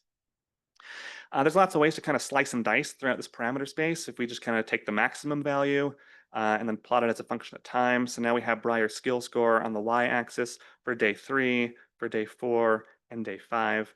In 2023 in light orange and 2024 in dark orange. Again, we see we have some skill compared to climatology, and in 2024 we have more skill because of the strongly forced situation, and we get better forecasts. Kind of using this optimized approach, we then did the fun exercise of comparing our model forecast to human forecasts that were produced by the Storm Prediction Center. It's kind of like comparing an apple to an orange when you do this. There is some subtlety to this. One of the main things is SPC forecasts are discrete. They can only forecast a 15% or 30% probability on day 4 and 5, whereas the model is continuous. So if we take our model continuous probabilities and we make them discrete, like the SPC, we reduce our Breyer skill scores, and this isn't surprising. But the take home in this comparison is that using this approach, the model has more skill than the humans in both 2023 and in 2024. SPC forecasters have seen this. I don't think they fundamentally disagree with the ultimate findings of this. But like I said, it is like comparing an apple to an orange in a lot of ways. But it's a really useful benchmark, I think, for us for these medium range forecasts to show the value of them. Finally, the end of this talk, I'm going to touch on something we did in 2025, and this is this real-time global convection allowing MPAS forecast. So I think this really did kind of break new ground. This, as far as we know, is the first time a real-time forecast had been run with 3 or even 4 kilometer horizontal grid spacing over the globe. These were 2.5-day forecasts, initialized with GFS initial conditions, convection permitting physics suite with a scale-aware new TIDCA cumulus scheme. We had to make a choice here. We could have just turned the cumulus scheme off altogether, but we kept the scale-aware new TIDCA on so we can compare these forecasts to other forecasts that are on the variable resolution mesh. This mesh had 65.5 million grid columns. So huge computation, 55 vertical levels, 18-second time step, and these 60-hour forecasts completed in 9 hours on 19,200 processors. If you have not checked these out, I would suggest going to this website and just scrolling around and looking at the images. These are so cool to look at. Whether they're objectively accurate, I can't tell you that at this point. So I'm just going to show a few cherry-picked examples where things looked all right. There's some major flooding in Australia. So there was a foot of rain to the east coast of Australia. Here's MPAS, east coast of Australia, and there's a foot of rain. There was a tornado in Chile, Puerto Varas, right about here. It seemed like it occurred behind a frontal system that had pushed inland. Behind it, there were these kind of scattered cells, and associated with these scattered cells, we had 250 to 500 joules per kilogram of MU CAPE with like 60 knots of deep layer shear. So this would kind of support like mini supercells. And MPAS had the environment about right and had the idea of some scattered convection behind the front. And this was a pretty damaging tornado, actually. And then finally, Tropical Storm Alvin. This is the coast of Mexico. MPAS had a tropical cyclone, about 1,000 millibars, which is about right. In terms of maximum wind speed, this is a 4-hour kind of composite, so there really wasn't this defined I feature if you look at it. But maximum wind speeds of about 70 miles an hour, and that was a little too high. But all in all, not bad for a kind of a variety of weather phenomena. So just looking at these forecasts, I definitely think they're credible and like around the globe, but we need to do more work to try to objectively verify that. So that's it. Just to briefly summarize, in terms of precipitation placement, there were more benefits of the medium range, high-res ensemble and weak forcing than strong forcing. These severe weather surrogates seem really promising. There is skill compared to climatology. Subjective assessments of these forecasts during the spring forecasting experiments were really promising. Participants liked them a lot. Questions about what it would take for forecasters to actually trust medium range forecasts and to operationalize them. And then it is indeed possible to run a real-time global convection allowing model forecast in real time. Thanks very much.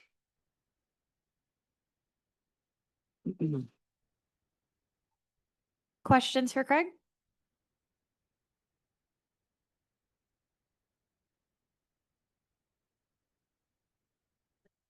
Is this from Cliff? Oh, okay. A couple questions here. So to Jennifer's question, CONUS East of the Rockies for precip verification, because that's where we trust the observations the most. And Cliff's question, well, we did this, but for medium range. I'm looking into this retrospectively.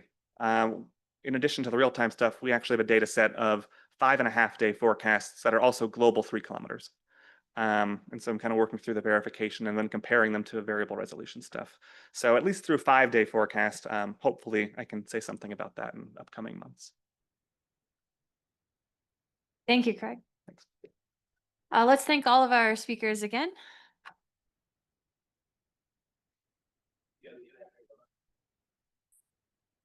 Doing all right. You must be Dan? Yes. All right. Good to meet you. Great. All right. Welcome back to our next session, which concerns post-processing. We've got 3 talks in this session. Our first speaker is Dan Adrianson from NSF NCAR, and he's going to be talking to us about recent enhancements to MATPLUS verification capabilities for WRF, MPAS, and JEDI. Dan, it's all yours, and I think you just push start. Okay. All right, great. Good morning, everybody. I think everybody's kind of filtering in after the coffee break, so we'll go ahead and get started and folks can join when they're back. I'm Dan Adrianson. I work at NSF NCAR RAL as part of the MetPlus team.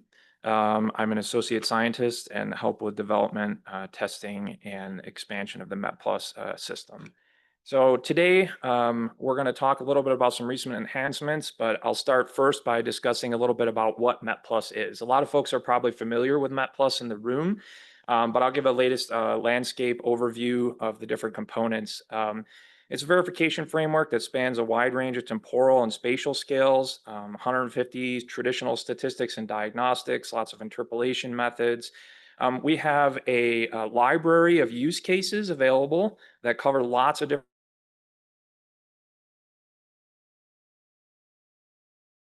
that use real data to produce real verification results, so folks have a starting point to see various applications of MetPlus.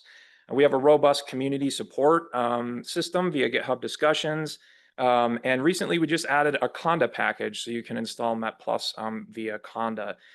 We have 4 different programming languages in our current code base, and we'll dive in a little bit more on the ecosystem using this diagram here on the next slides.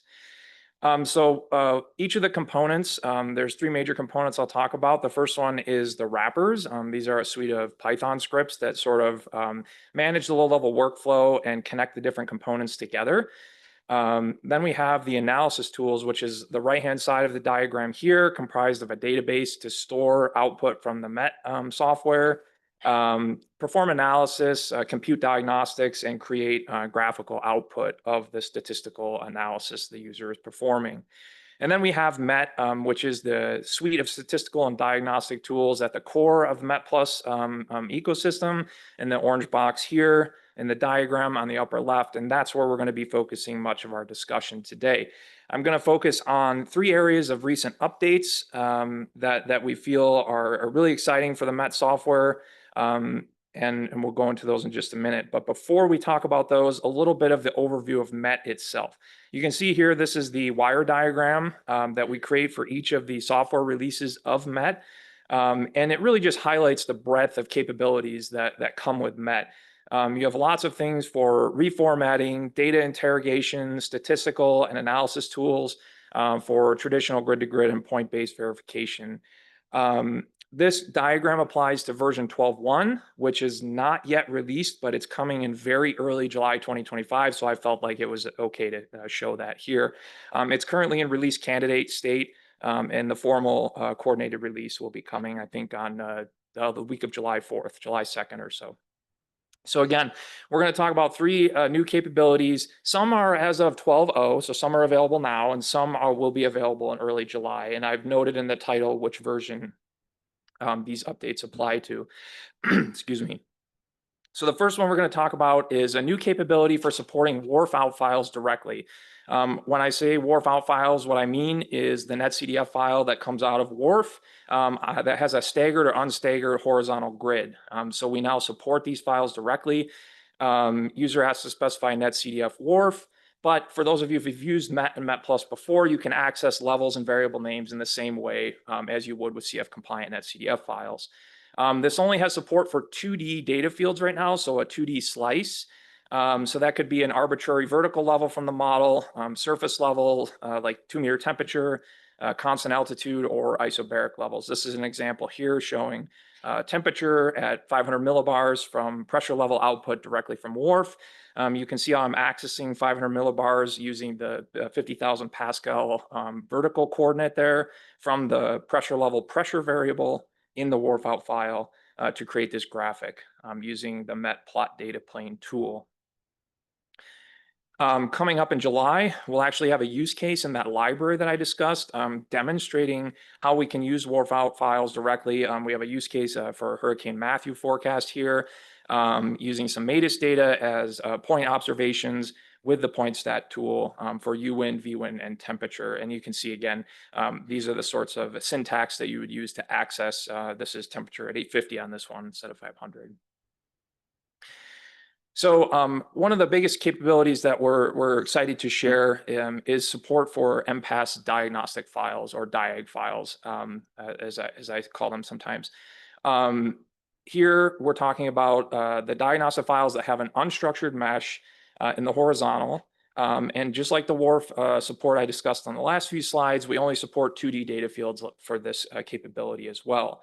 It's important to note there are a few limitations, and this capability is in its infancy. So we plan to be building this out and are looking for feedback. So anyone in the room who wants to give this a shot, we welcome users to exercise this capability and let us know, how it works and where it might need to be improved.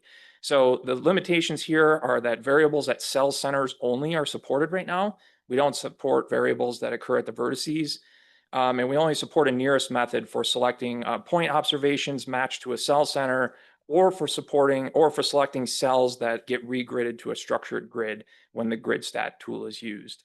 In addition, we only support 2 of the MET tools right now, a grid stat tool and the point stat tool. And it's important to note that if you use grid stat, MET will regrid your mesh to a structured grid before performing verification at this time. So just some important things to keep in mind if you're going to be testing this out. So a little bit about how a user might get this to work. This is a point stat example. A user would set UGrid dataset to MPAS. What that does for MET is it triggers loading of the metadata that's in the bottom file. This file comes with the MET installation. And assuming your MPAS netcdf file complies with the metadata that's shown here, which essentially takes the MPAS topology information and maps it into the UGrid conventions for these dim face, dim time, et cetera, to get the required topology to construct the grid. In MPAS's case, you may have a static file where you have some additional topology information. So provide the path to that as the UGrid coordinates file.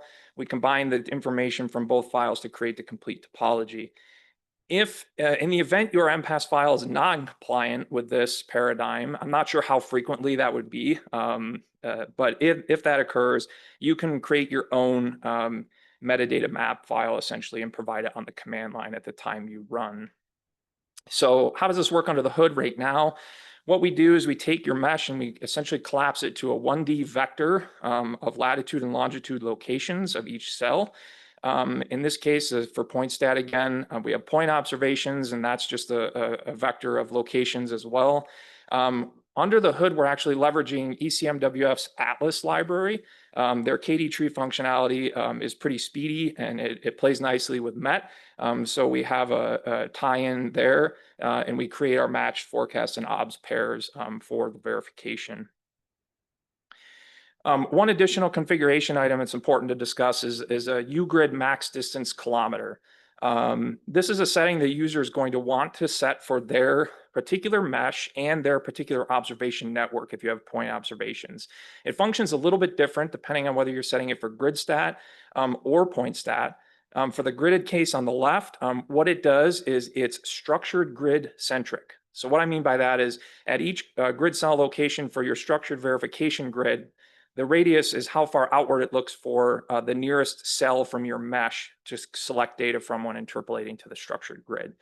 A few notes here, if you set this too large for grid stat, you could extend your mesh data way outside of your mesh boundary if your structured grid is much larger than your mesh.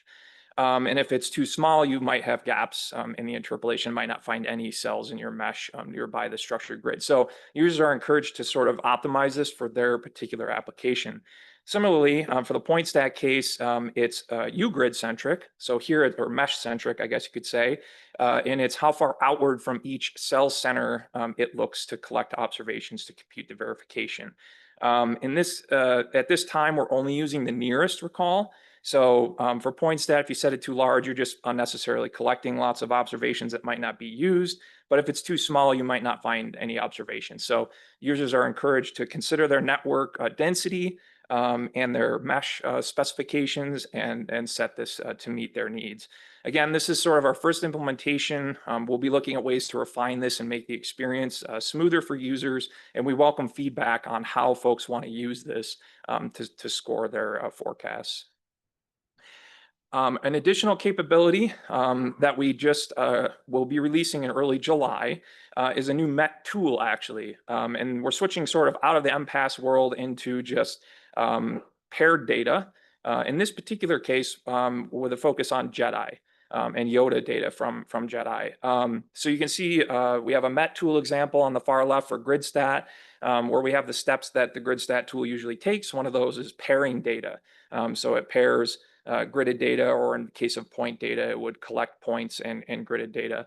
JEDI, of course, does the same thing for data assimilation. It collects observations and an analysis pair and writes output. So the MET PairStat tool allows users that already have either JEDI output, existing MET output in the MPR format, or want to create their own data, paired data in time and space with Python. They can leverage MET's statistical engine by using the PairStat tool. We're really excited about this. I think this will open the door for different users and different data sets that don't necessarily need to be creating matched pairs in time and space using the MET software, and instead want to use their data as it is. So I'll wrap up with a few slides here just about some support resources that we have for users. This is a link to the MET Plus Users Guide. From that link, you can access each of the component user guides because each one has its own user guide. Here, I just showed an example of some of the use cases in the library. So here I've highlighted clouds and data assimilation, but you can see all the other categories that we have examples using real world data. So these are data sets that users have provided, sponsors have provided, we've curated to help demonstrate the sort of the wide range of applications that you can have with MET Plus. And I'll also highlight on the right-hand side, we have a user support forum via GitHub discussions. This has been around for several years now, but it used to be a email listserv, MET Help. That no longer exists, but you can access support via GitHub discussions. And we welcome anyone with feedback or questions about the capabilities I described here to engage with us in that forum. And with that, a few other resources and links for quick access for you, and just wanted to acknowledge all of our sponsors who've made this work possible to help the community meet their verification needs. So I'll take any questions if there are any, but thank you.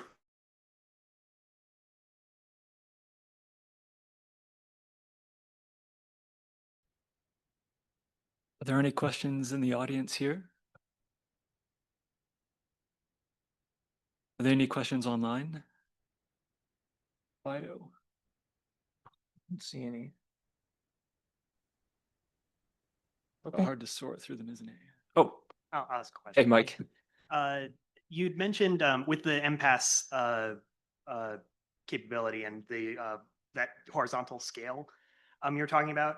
I'm assuming that there's probably no way to adjust that based on a variable mesh. Yeah, that's a good question. We've had some discussions about, interrogating the topology that the user provides and sort of trying to make an educated suggestion about what the user might choose for that. But with a variable mesh, over the whole globe, I'm not quite sure what the best setting would be. However, I'd probably just encourage a user to see where they're most interested in verifying and maybe, run multiple sections, setting that parameter for different areas of the mesh. But good question. Thanks, Mike. If I could get in one quick question. Sure. Yeah, it's great to see some support for MPAS there. Do you foresee any additional challenges in supporting regional MPAS meshes? That's a good question. We tested some of this functionality with a regional mesh recently, but I would say that the development was largely using global meshes. And so any folks with regional meshes that want to give this a shot, let us know. Again, I focused a lot on setting that parameter, for the regridding and GridStat. One thing we encountered with the regional mesh is you have to really be careful because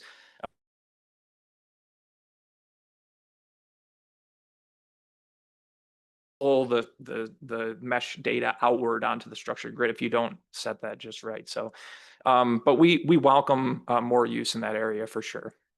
Good question. Thanks. Thank you again. And again?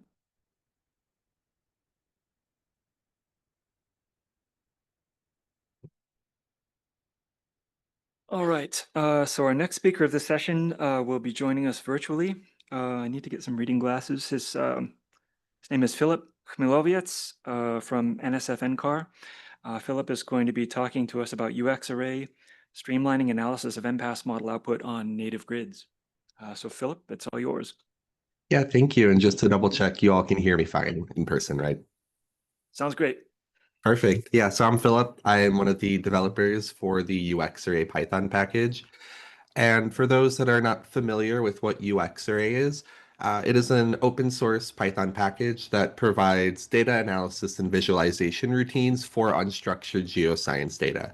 So I know this conference is for MPAS folks mostly, but if you work, for example, with CAMSC, ICON, HealPix data, we try to support as many different common formats as possible. And right there, there's some install links if you're interested. And the name UX Array actually is a play on words on X-array. So the U stands for unstructured, and we extend much of the core functionality of the X-array package to provide unstructured grid-aware workflow. So in the next few slides, I'll have some visuals for that.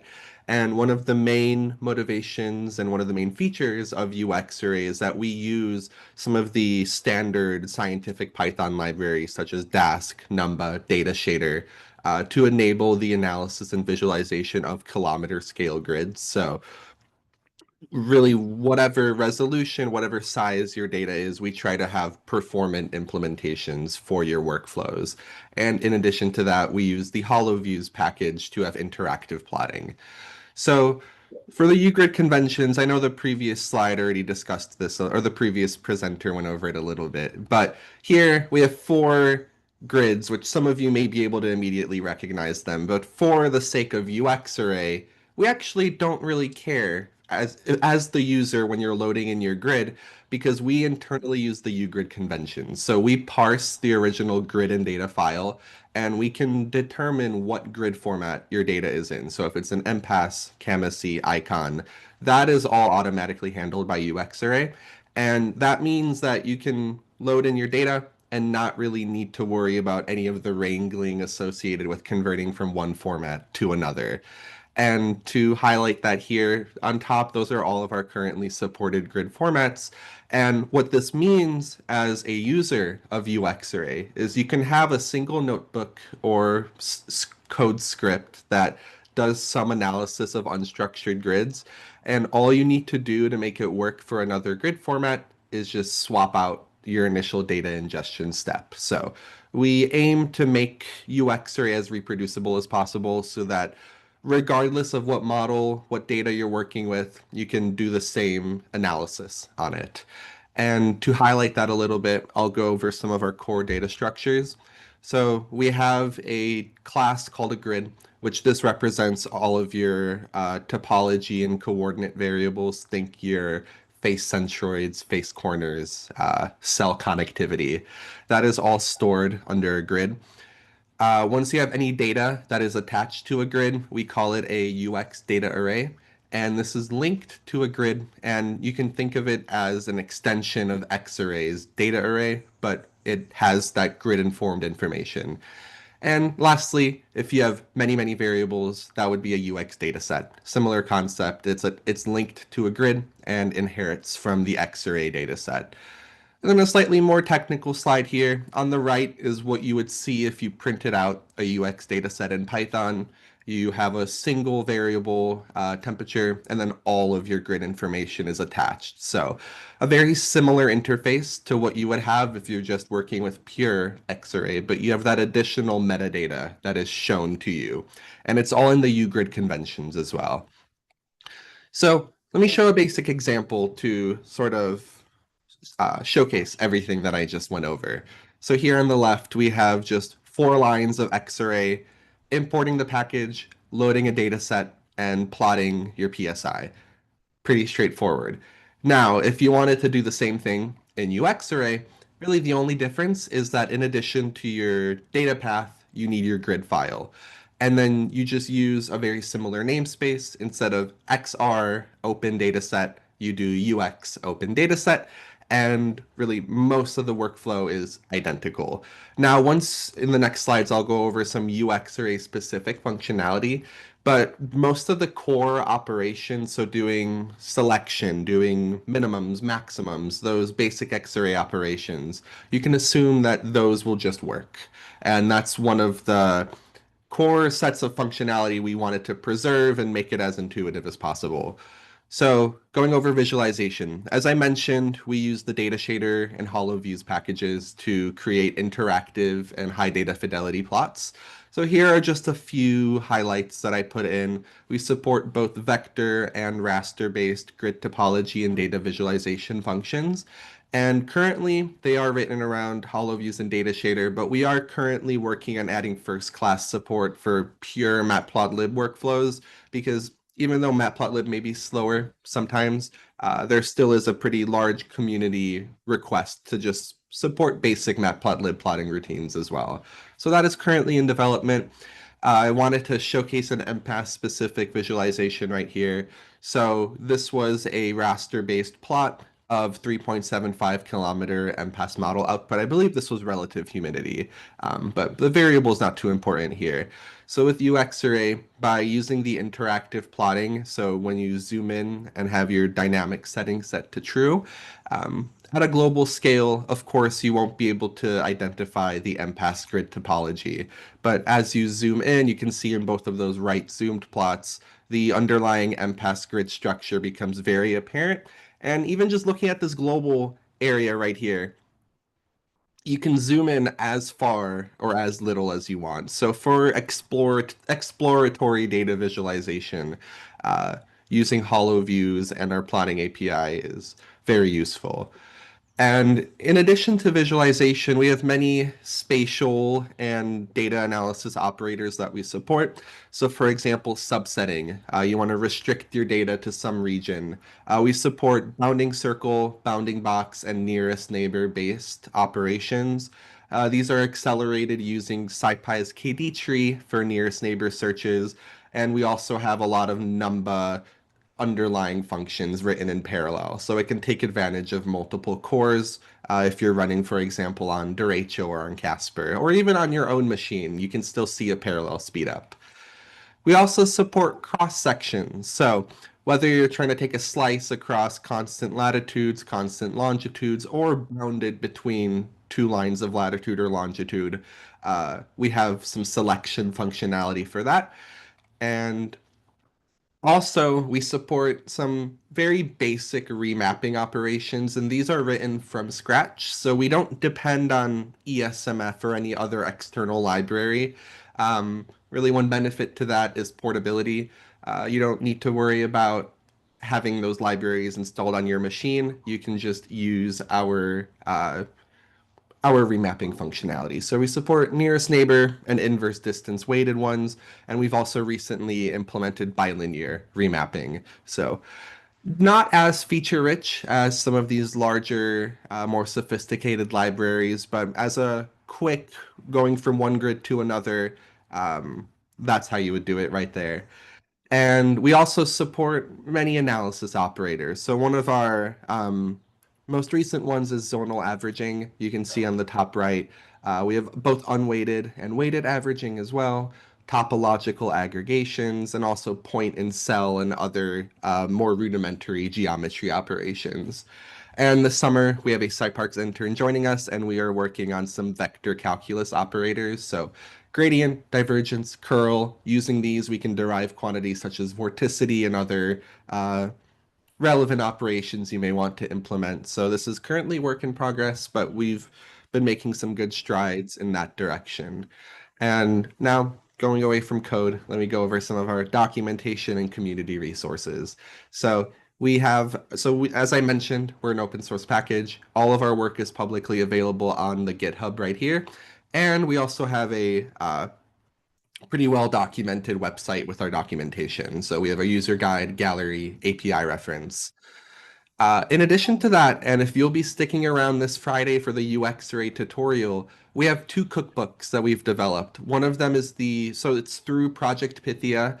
and this is a learning resource for Python and geoscience libraries. And we have an unstructured grid visualization cookbook, and we have a HealPix cookbook. So these are two excellent resources if you're just getting started with UX Array. And again, as I mentioned, if you'll be here on Friday, we'll be going in depth into these during that tutorial. And summary. So UXArray, we're an extensible, scalable, open source Python package for the analysis and visualization of unstructured grids. And we build upon a software ecosystem of commonly used packages from the Earth system science community. So Xarray, Numba, Dask, Jupyter. And as I mentioned, this Friday, we'll be having a tutorial. So I'm looking forward to seeing many of you there. And I will leave it for questions. So thank you.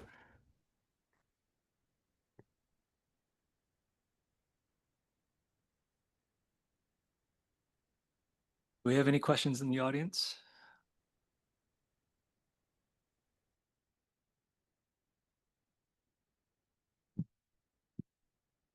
Yeah, so this is pretty interesting. I'm curious about the HoloView zooming capability. Does that only work on the Jupyter Notebook, or is it usable on? Yeah, we just simply wrapped the data shader in HoloView's functionality. So if you're in a notebook, you can do dot plot, and by default it'll be interactive. If you put in a little bit of extra work, maybe have like a standalone Python file you run, you can serve it to like an HTML, and it'll open up a web page for you with that interactive functionality. It is a little more work on your end, but maybe this would be a good example for us to put together as like a workflow that could work in our notebook. So Thank you. it Can is I it is ask possible though. a second quick question about the cross section? Does it do Yes. vertical cross sections? Vertical as in through vertical layers. Yeah. Yeah, so that you can just use Xarray for. So if you have a data variable with many vertical layers, if you that spatial cross section, what we support is just like latitude, longitude, arbitrary great circle arcs. If your variable is stacked in the vertical dimension, it'll automatically cross section those two. But if you're familiar with Xarray at all, you can just select which vertical level you want, because our grid is the same for each vertical level. So there's nothing spatially that we do with the vertical levels. Thank you. I was actually going to ask about the cross section because that's, I think, what most of our use cases are for vertical cross sections. But to get those to work, you actually have to do a few extra steps to order and organize things in order to get coherent plots back out of it. So if that could be like further built into that, that would be actually pretty awesome. Yeah, definitely. We had so a couple weeks ago there was the global hackathon that went on, and we had a few workflows that involved like latitude, longitude cross sections, and then using data in the vertical level. So I think if there's any explicit workflows that anyone here would like us to highlight, I recommend going on our GitHub page, opening up an issue or discussion, and we love community feedback, and a lot of our functionality comes from just basic requests from the community. So we're always open to hearing what you all would like. Hi, I'm one of those people you mentioned who is interested in that matplotlib interface. Yep. And since that was introduced, we found it extremely useful.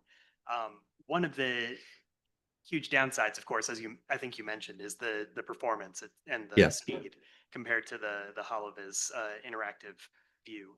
So I'm curious if there's I don't even know if we're running into like fundamental mathematical limits or if it's just a matter of like needing to implement better optimizations. But I'm curious if there's anything in the pipeline that may help either with like improving performance overall or like allowing you to subset better so that you're not, if you're only interested in one specific spot, you're not completely making polygons the whole globe. Yeah, that's a great question. And yeah, I think we have a PR that's currently open. And our previous philosophy with visualizing unstructured grids was always create the actual geometry. So whether that's like a shapely polygon or a matplotlib poly collection, that's what we usually started with. In this most recent matplotlib one that we're planning to implement, we're doing something A little more complex. We're doing a screen-based sampling, so we have a highly efficient point in polygon function in UX array that uses numba. So we're sampling those pixels directly onto the unstructured grid as opposed to needing to create the explicit geometries, which in Python, that's the bulk of the overall cost. It's that initial geometry creation. So we can sort of avoid that by doing that screen-based sampling. And for reference, a like 40 million element MPAS grid took maybe 3 seconds to visualize under HO. So definitely an improvement over what we've seen before with Matplotlib. And this is going to most likely be in our next release for UX Array. So keep an eye out for that. That sounds really great. Thanks. Yeah, All thank right. you for the question. Let's thank Philip one more time. Thank you all. Philip, there are 4 questions on Slido. If you're able to jump into that and answer those, they would probably appreciate that too. Oh, sure. Yeah, I'll hop on. Thank you. All right. And our final speaker of the session is Jorge Bravo. He's joining us from the Stevens Institute of Technology.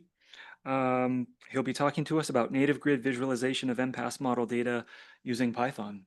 So Jorge, feel free to take it away. Oh, yeah, thank you. I will share my screen now. Can you see my screen? Yes, looks good. Okay, great. Hello, everyone. My name is Jorge Bravo. I'm PhD student at the Stevens Institute of Technology. And well, just now I'm working with the MPAS model. And one of the challenge, of course, is try to display the data as commonly with softwares.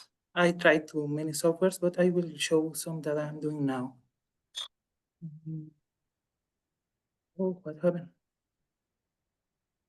Okay.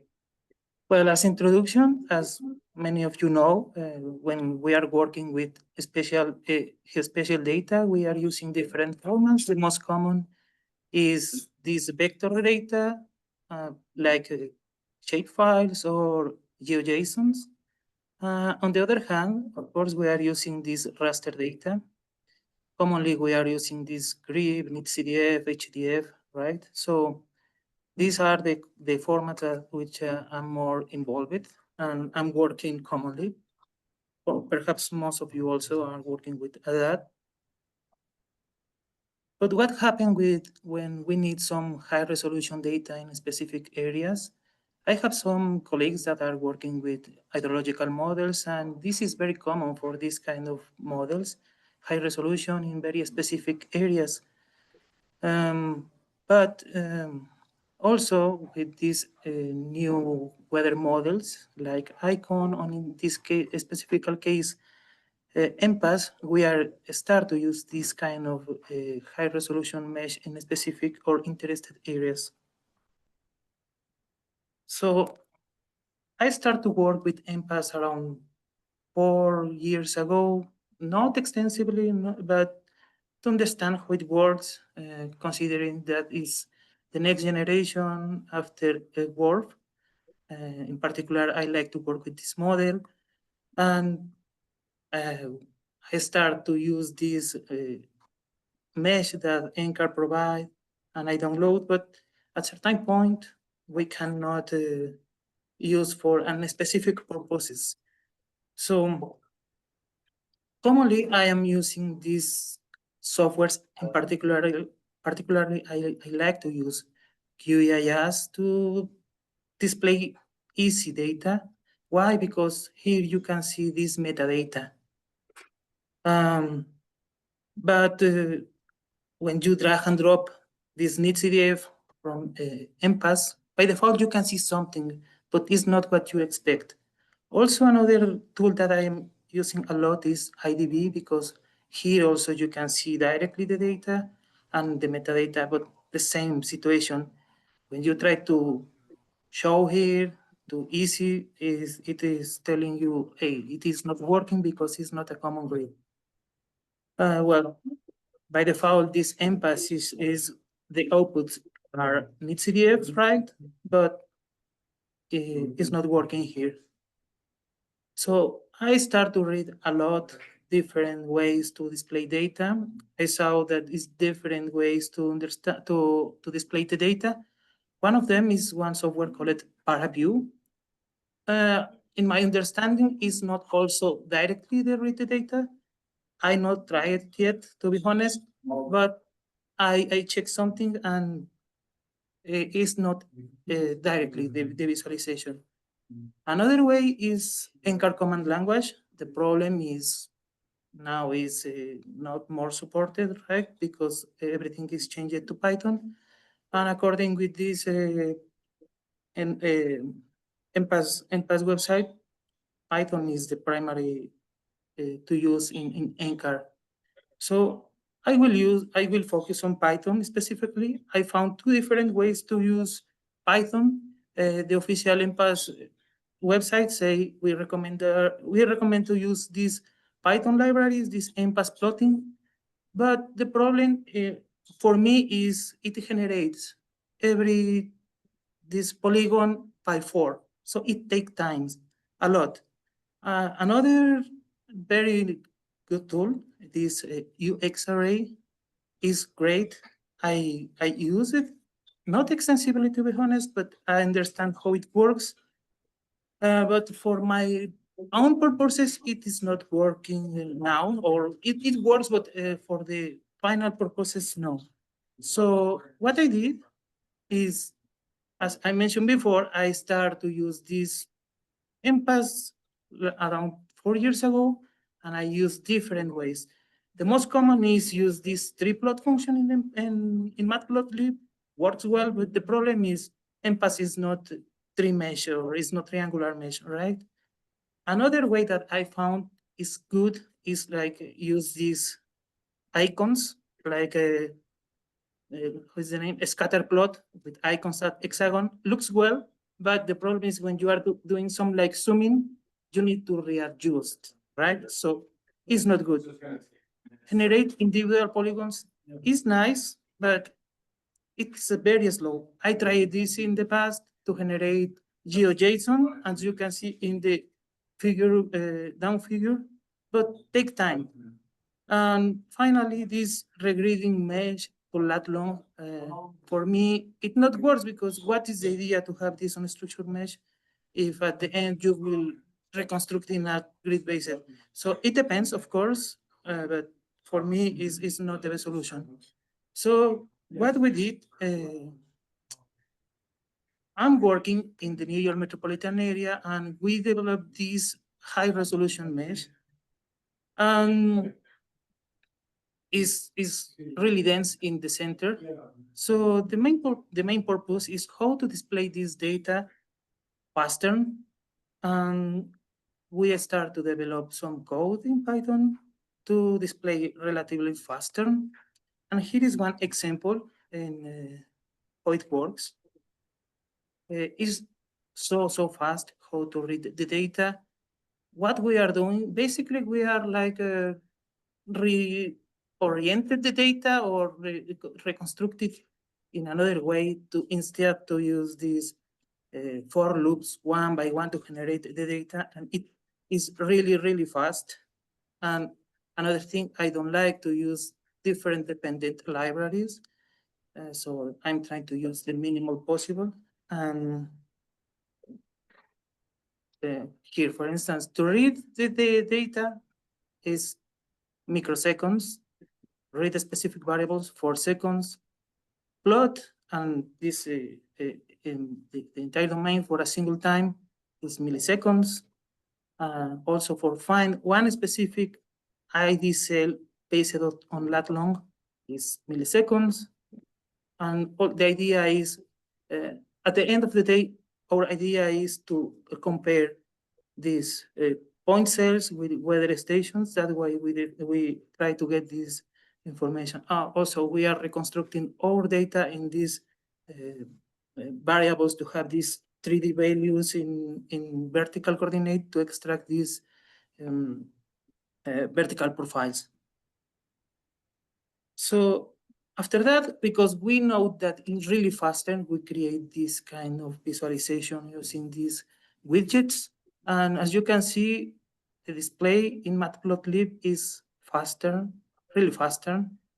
And we are not using nothing else more than Matplotlib.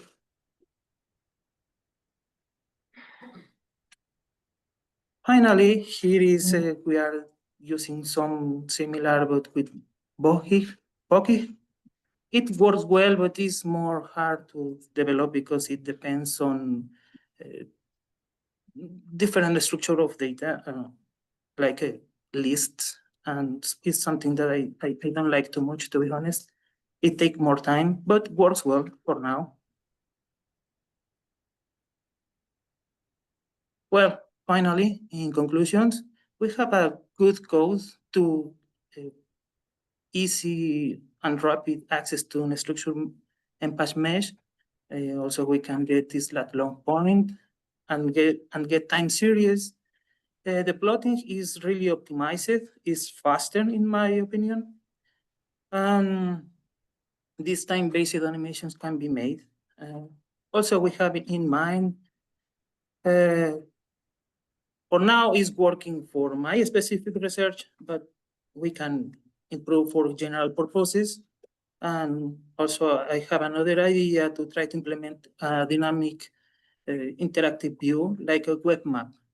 And this is all. Thank you so much for the attention.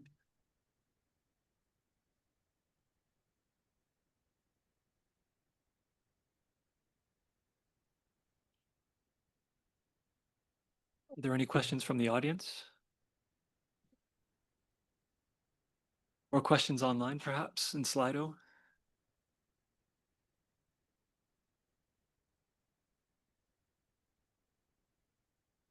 So if not, I have one question that's not actually about the visualization, but about the mesh that you generated over New York. So that looked like a very nice mesh, and I'm wondering what tools you used to produce that. Yeah, thank you. Well, I found one library for one girl in, I think is from Spain. She used for a specific purposes for wing. And I get this code and scratch to modify a little bit to my interest purposes. And that's how I generate this mesh 1 kilometer in the New York metropolitan area. Do you happen to remember the name of the tool? No, but perhaps I can share with you later. Well, of course, I know the tool, but just now I cannot tell you the name exactly. Sure. That would be fantastic. So what do you think are the prospects for making this work available to the general community? I think, being able to produce a plot in 500 milliseconds on the native mesh was really impressive. And I think there's a lot of people here who would love to be able to work with that and contribute back to it. Yes, for me, it could be really, really nice. To be honest, I really like to work with this kind of problems. And yes, of course, I will try to do some more general. And when I have something, I can share with all of you, of course. Yeah, I think we'd love to make that available through the MPAS webpage to the community. Sure. So if there are no other questions here, let's thank Jorge and all of our speakers again. Thank you so much.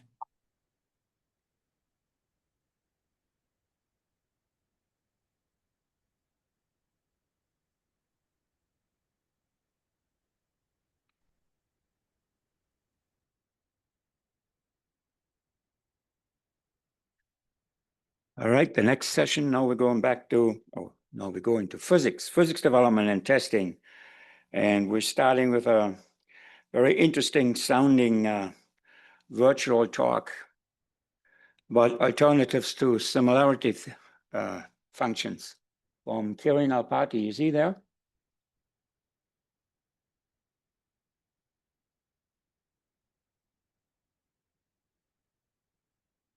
Are you there? Just give us 1 second. We have the speaker as a person here in the space.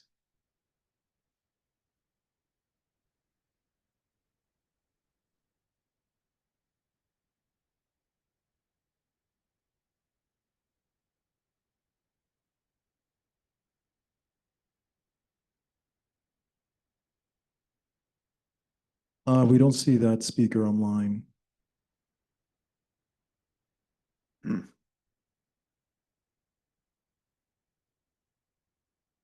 Well, that's an interesting one. One second, we found that person. Hold on.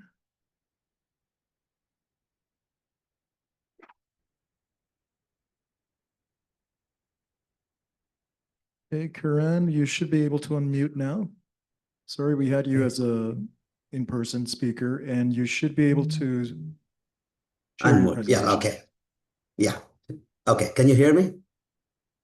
We can. Excellent. Okay, great, great. Okay, I'm going to share my presentation.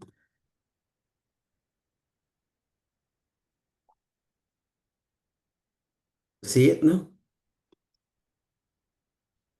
No, okay, it's coming up now. Okay. We can see your slide deck, and if you can go to full screen on your slides. Okay. All right. I'm pressing here. Is that full now? Yep, we can see them in full screen. Thank you. Okay. Sorry about that. I tried my best to unmute, but I couldn't. So, okay. Good morning, good afternoon, or good evening, or good night, wherever we are. First of all, I would like to thank the MPAS WRF management for giving me an opportunity to share my exciting research. And also, I would like to thank my co-authors listed here. So, um, similarity functions. These are the functions that are used in boundary layer modeling. Without those functions, we couldn't do any boundary layer modeling in models. Let it be regional model or a global meteorological or air quality model. So in that, typically, the red circle shows the similarity function. For example, in MET model, if you want to predict the wind speed, you have to have the friction velocity and other stuff, and then you have to use the similarity function. If you look at the WRF model itself, there are several number of boundary layer schemes, and most likely, very likely, each PBL model uses its own different type of similarity function. So because of that, what happens is, at least for the surface variables, there will be differences in the model predictions from one scheme to another scheme. So for the past 50 years or so, there has been no viable alternative to unify these meteorology and air quality models for boundary layer modeling. So how do we do that? We have come up with a three-dimensional velocity scale called E star. It's like a U star or W star. It's E star. And then because of that, we are able to sidestep or avoid or do not use any similarity functions. So if you look at the 1D models or box models that are driven by measurement data, particularly the friction velocity, I call it as U star C, coming from the 3D sonic anemometer. And those models don't use any similarity functions because the sonic anemometer includes those measurements, include convective eddies, impacts on the turbulence, and so forth. So for that reason, none of the 1D models and box models, they don't need to use similarity function.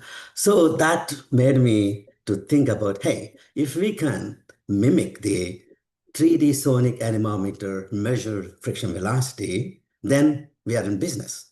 Whether it is 1D model, 2D model, or 3D model, meteorology, air quality, regional, global, it's only, we don't need to use any of these functions. So it will be across the spectrum, consistently, the formulation is same seamlessly. So what we did is here, the new three-dimensional turbulence velocity scale, E star, can be written as square root of the sum of the velocity variances, UVW. And in 2022, we published a paper in JGR. If you have the friction velocity and W star, which is convection velocity, and Monin-Hobkov length here, L, For convective conditions, this is how E star is estimated. For stable conditions, and it's basically, mechanical turbulence. For neutral conditions also, we came up with another formulation. So Harvard Forest has data for decades. And I came to know that it also measures, besides the friction velocity, sigma U, sigma V, and sigma W. So far, according to Harvard Forest scientists, nobody used this data. It's just sitting dust. It's collecting the dust sitting there. So we got the data for 1 decade and then calculate the E star based on the 3D sonic anemometer. It also produces the friction velocity. So what we did here is on the left-hand side picture or the figure, the x-axis is the E star obtained from the sonic anemometer, and then the y-axis is the E star parameterized from the parameterization we have just shown you. You can see here, R squared is 0.96 almost. I kind of dropped my jaw. Wow, this is great. And then the next step is, how do I use the E star in the boundary layer modeling? We use only friction velocity or W star, right? So here on the right-hand side picture, you see the U star measured by the sonic anemometer that includes every turbulence effect. On the y-axis, it is the E star coming from the sonic anemometer. And if I hit it with the one Kalman constant, there's a nice correlation. R squared is 0.94 or 95 approximately. So that is a real and exciting, revelation here. So if I can use the parameter E star and then hit it with the one Kalman constant, bingo, we are done. We don't have to use any similarity functions. So for example, I showed that in the wind speed of the surface can be calculated. This is the standard formulation on the top, and that can be rewritten without the similarity functions, which is in red color. U is equal to E star times log Z by Z naught. So similarly, temperature equation can also be written like that. So these things were tested in a box model. That's where we published papers, but we have not tested. I mean, it works fine there. Who knows whether they work in 3D meteorology and air quality models. So that is the context here. So first of all, the basic questions are, is it possible to perform model simulations without using any similarity functions in PBL schemes? And if so, what is the performance of such situations? So here we have to change the surface layer formulation, get rid of all the similarity functions, and then replace U star by E star times K, and even in the PBL formulations, so that we don't use any similarity functions. So the right-hand side shows the hemispheric domain of the WRF and the CMAQ model. CMAQ model is a air quality model developed by EPA, used for research and regulatory works. So land masses are in red color. There's 108-kilometer grid, and 2 simulations were done. One is the base. That means the standard similarity functions, whatever we have in the ESEM2 here, the PBL scheme that I have used. And the new modeling paradigm here is turbulence velocity-based methodology. So that is the new, that does not use any similarity methods or functions across the WRF and CMAQ. So coming to the results quickly. Oh, I got only 5 minutes. Can I borrow 1 extra minute because I lost some? So if you look at the T2 and Q2, and the red is the base case and the blue is the new case that uses the similarity, the turbulence velocity method. You can see they are very close to each other. The differences are so small, those are within the instrument measurement accuracy. So virtually they're pretty similar. If you look at the right-hand side for 4 seasons, spring in the clockwise direction, summer, fall, and winter, you can see pretty much it is doing a great job here, except in the base, in the winter, the differences of the T2 for the winter over the land, there is like a half a degree to maximum of 1 degree differences. So, and when we look at the precipitation here, you see it's very saturated. Here, the model rains cats and dogs in the base case over the ITCZ area. The round circle is ITCZ. The cool colors indicate that there is a dramatic reduction in the precipitation. So that was a positive, really, result. Then we looked at, okay, let's evaluate it. I didn't get a chance to use the global precipitation data sets, but we do have the PRISM data set, where this is well-respected measurement or model fusion data for the precipitation. For the month of July 2018, the model wasn't on for 1 year, but July is the best scenario here.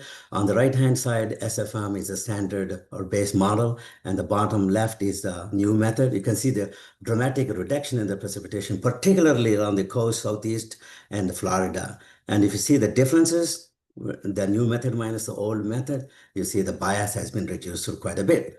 And we move on to the air quality modeling here. We picked different countries here, 9 countries where surface ozone values are available. We did the monthly averages, and you can see the results are really amazing. They go, hand in hand. There are some improvements and deterioration, very small, but in general, they're pretty good. And if you look at the biases, what is the bias in the new method and what is the bias in the old method for the surface ozone, MDA8, and then take the difference. So the cool colors indicates reduction in the bias, and the warm color indicates, it's a deterioration in the bias. So if you look at the coastal areas and the lake and the Midwest or the mountains, so dramatic reduction in the surface ozone estimation biases. So if you look at the number of observational sites, about 56% of the sites had reduced bias in ozone. So I will stop there pretty much here. After 50 plus years, this is the first time ever any meteorology and air quality model was run without using the similarity functions.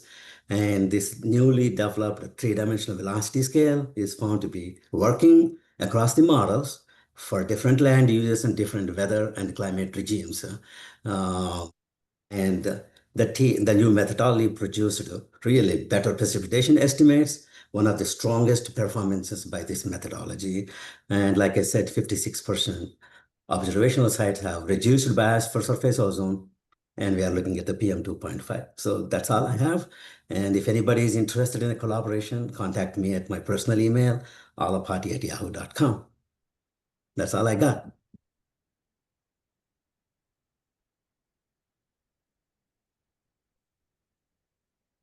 We have time for questions.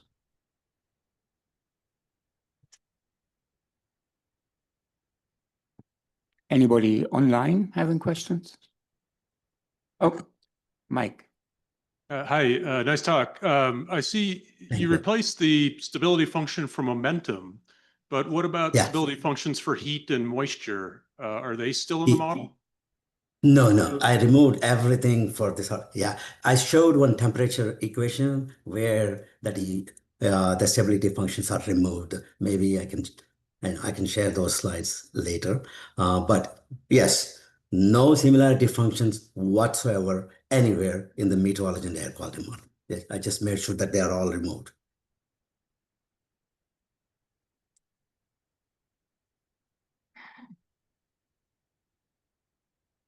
Jimmy.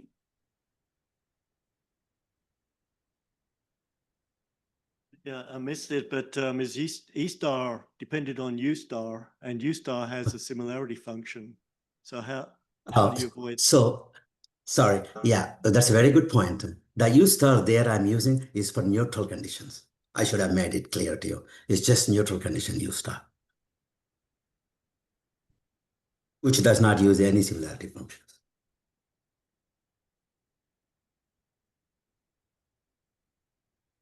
Any questions online? No?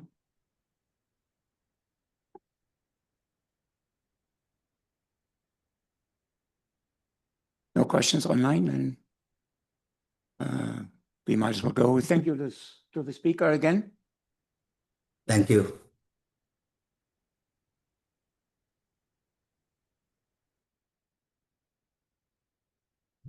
And the next talk is from Brazil, is another virtual talk.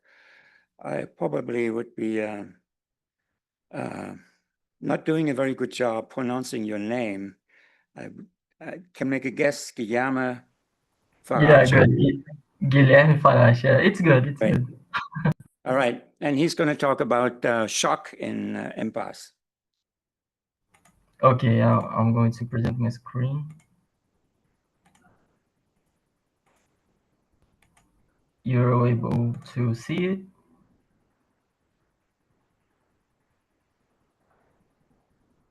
You're seeing my presentation?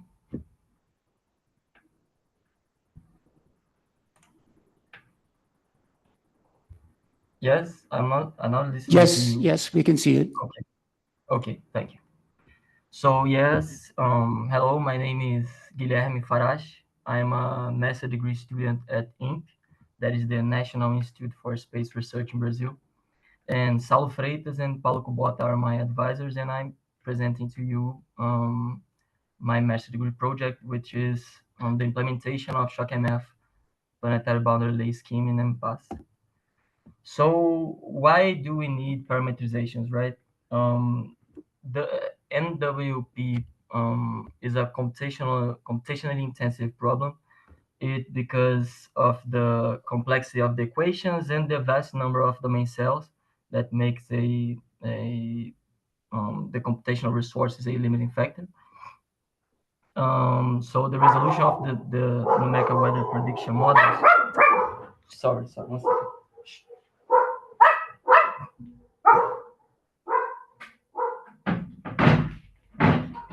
Sorry, guys.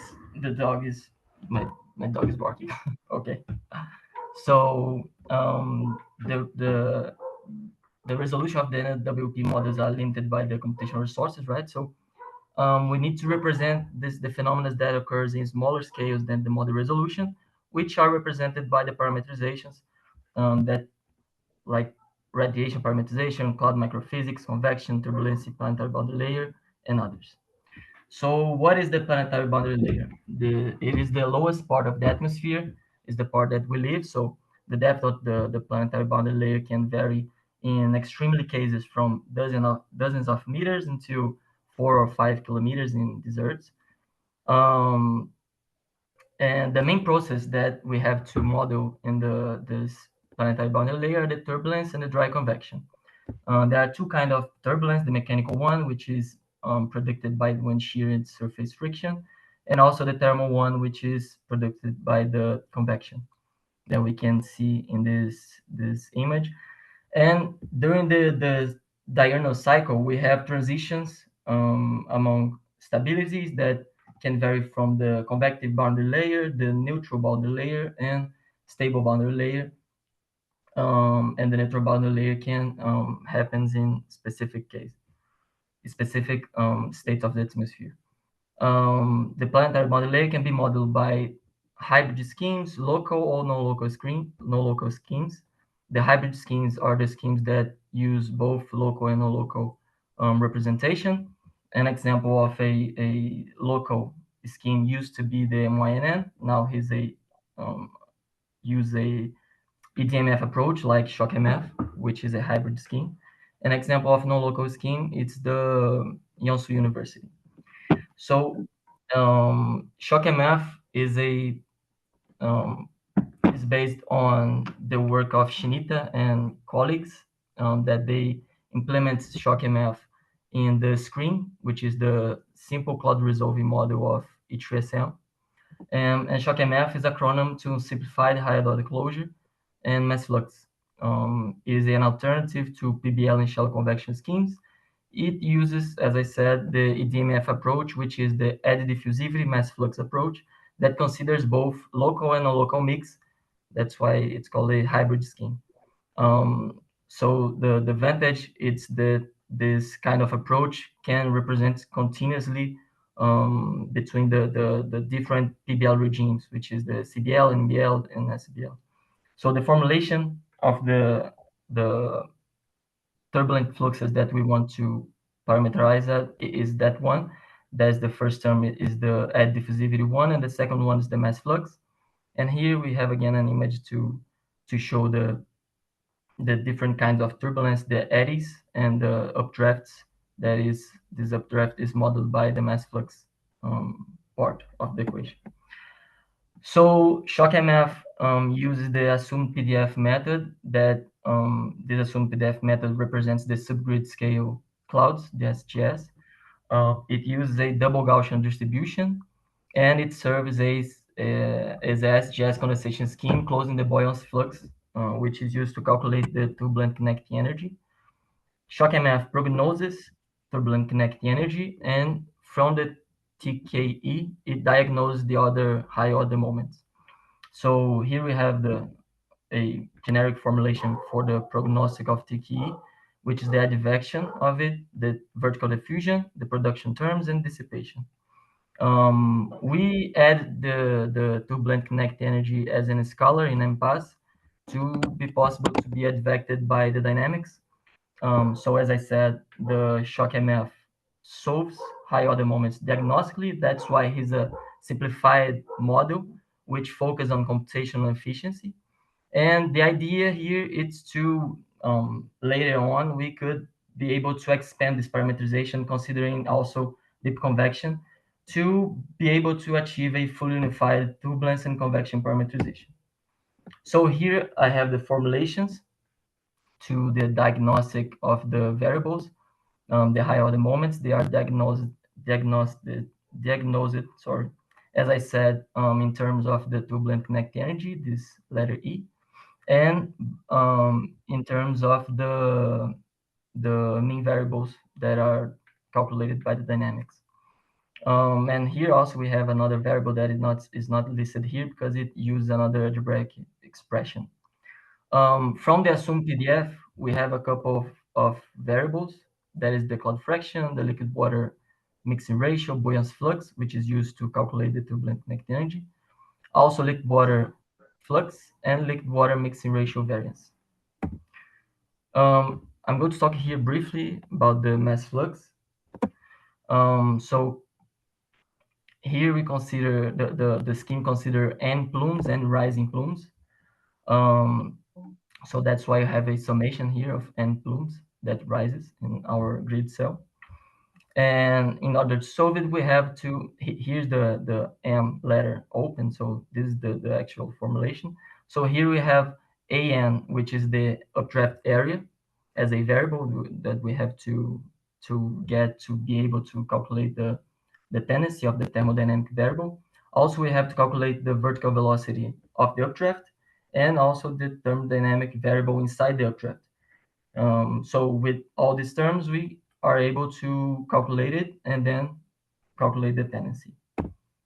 The tendency because of the planetary boundary layer, right? So here is the final formulation of shock MF. So shock is the first term, which is calculated by the K theory that we have.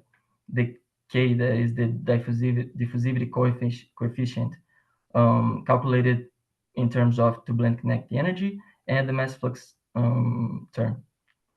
And the condensation scheme considers both parts of the equation, the shock and the mass flux. So the cloud fraction is calculated by the assumed PDF for shock, and for mass flux is considered the updraft areas that has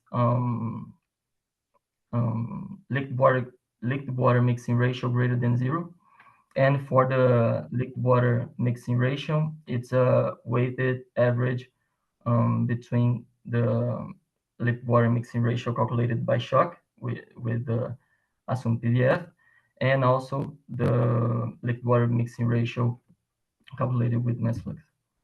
So here we have some preliminary results. We used a 30 kilometers uniform resolution mesh, a limited area of the Amazon basin. We used data 5 reanalysis as initial and boundary conditions. We started the simulation at 21 Gen3. That is the local time, right? But it's 0 UTC here. And here we only considered shock, not mass flux yet, because it's a work in progress project. So we are coupling first shock, and then we are going to couple the mass flux. So here we plot the turbulent connecting energy in the first vertical level of the model. And we can see the evolution in this diurnal cycle. We have here 9 a.m., midday, and then 3 p.m. and 6 p.m. at the local time. We can see here the difference in the turbulent kinetic energy in the land and in the ocean, and also the increase of this value in the midday that has a strongly buoyant term because of the radiation, right? And the buoyancy is part of the production of the turbulent kinetic energy equation. So then we wanted to see the evolution of the TKE in just one point. So we choose a point in the middle of the Amazon basin to be able to see the evolution in 2 days of simulation. So here you can see that in the beginning of the morning, the turbulent kinetic energy starts to increase. So here is the vertical level layer and the variation time. We can see that it increases, and then after something like the midday, it starts to decrease in both days. And this is a good approximation to the planetary boundary layer depth. So we can follow the depth with this component of the model. So here is where we attach these 3 new modules, that it's the mass flux, shock, and module Bell shock MF. This is the driver, the interface between MPAS and shock MF, and it's inside the core atmosphere directory, physics Mona, and we have the 3 modules here. The perspectives is we have to finish shock MF implementation in MPAS by considering mass flux. Then we are going to apply it to NWP configurations and verify the results using observational data, and also reanalysis data from the observational data from field campaigns over the Amazon basin. And as I said, we intend to expand the formulation to include congestion and deep convection modes in the tropics by combining shock MF with GF convection scheme. And that is going to provide us a novel and unified framework for accounting for SGS turbulence and convection across various scales. Here are the reference, and thank you.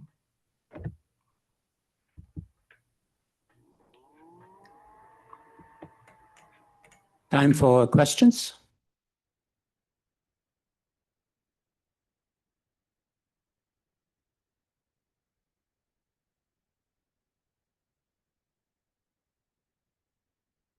Do we have online questions?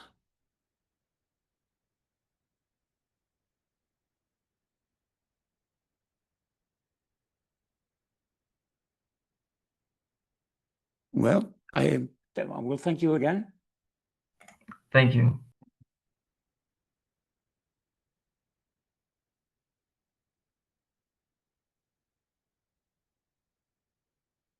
And the final speaker is Joe Olson, is telling us about updates in the MYN that is used in WRF and MPAS. And this thing. You don't have to watch that, do you? Do I advance the slides or? Let me try. Yes, that is correct.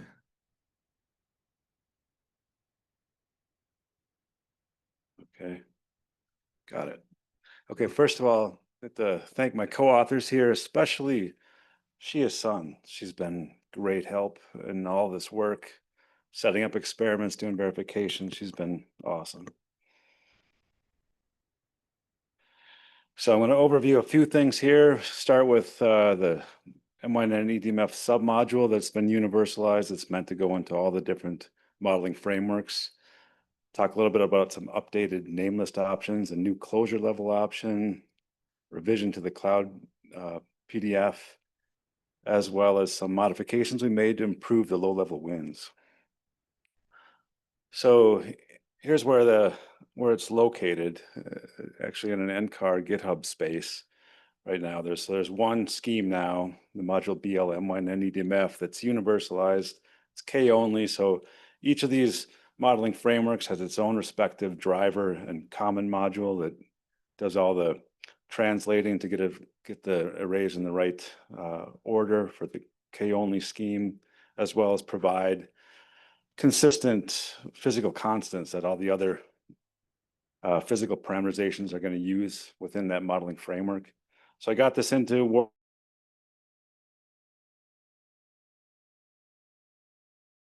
in CCPP or NCAR's MPAS yet, but I will be making a PR here soon. There's already a version of MYNN in that in NCAR's version already. So this is going to go in as a different, entirely different scheme.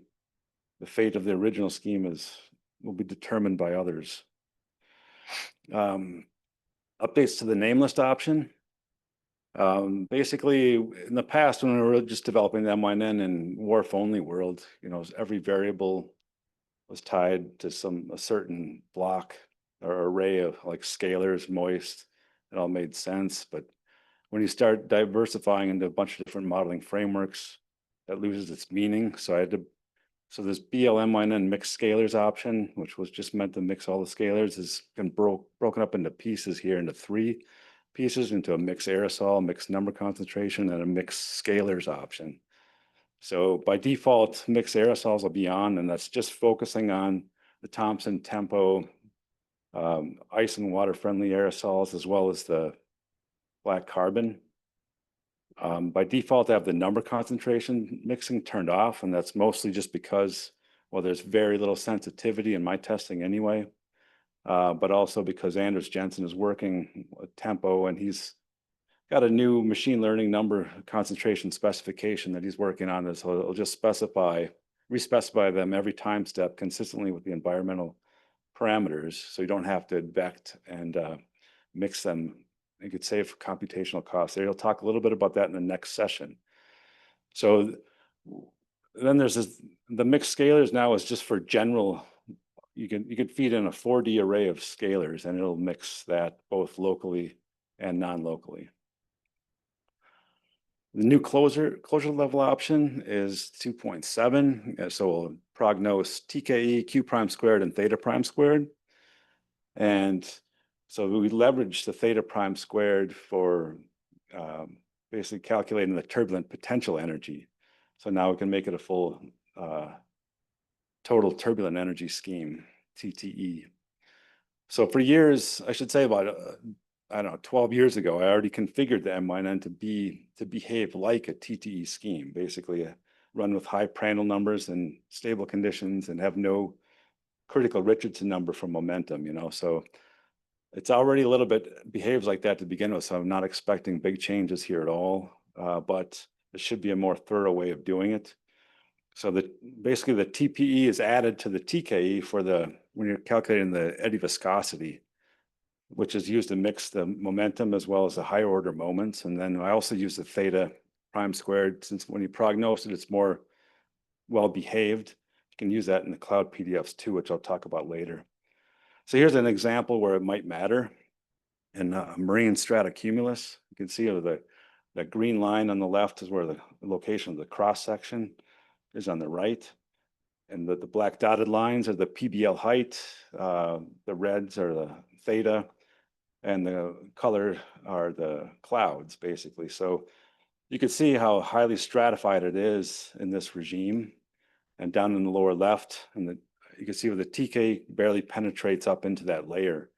So there is effectively no mechanism to do any mixing in that stable layer, even though there can exist some, gravity waves and, some type of mixing. Gravity waves can mix momentum. So basically with TPE, you have a mechanism to create some turbulence in that layer that can transport some of that momentum. And so the total turbulent energy is on the right. Does it work? Well, it doesn't, like I said, it doesn't make a big difference at all. For this case, you can see this is an old RAP case with only 50 levels. So when you have like poor vertical resolution, it's hard to get the full westward extent of the stratus region right anyway. But if you focus near the coast, you can see there's a little bit more clouds. It is kind of doing a little bit what's expected overall, but it's not surprising to see a small impact, especially at short range. We're going to start testing this in global framework now. So we'll see what the real changes are. Moving on to the cloud PDF changes. Here we leverage the higher order moments here. Basically, our cloud PDFs run off of this Q1, which is the normalized saturation deficit. They're the primary variable plugged into these cloud fraction functions. So you just normalize the saturation deficit by sigma S, which is the standard deviation of the saturation deficit, and that's purely a function of the higher order moments. When you run with level 2.7, you get that second term there. So it can provide a little bit more of that variation in those stable conditions. Again, two different cloud fraction formulations for the free atmosphere and within the boundary layer, blended across the boundary layer. And we also leverage sigma S to get our subgrid scale mixing ratios as well. But perhaps the biggest change here in the slide is the last bullet, where we no longer use the buoyancy flux functions to convert from theta Li to theta V. Theta V is a central variable, right? Because you're calculating front Bisallah frequency and the Richardson number based off of theta V, and they're going to dominate. They're going to regulate how active the scheme is.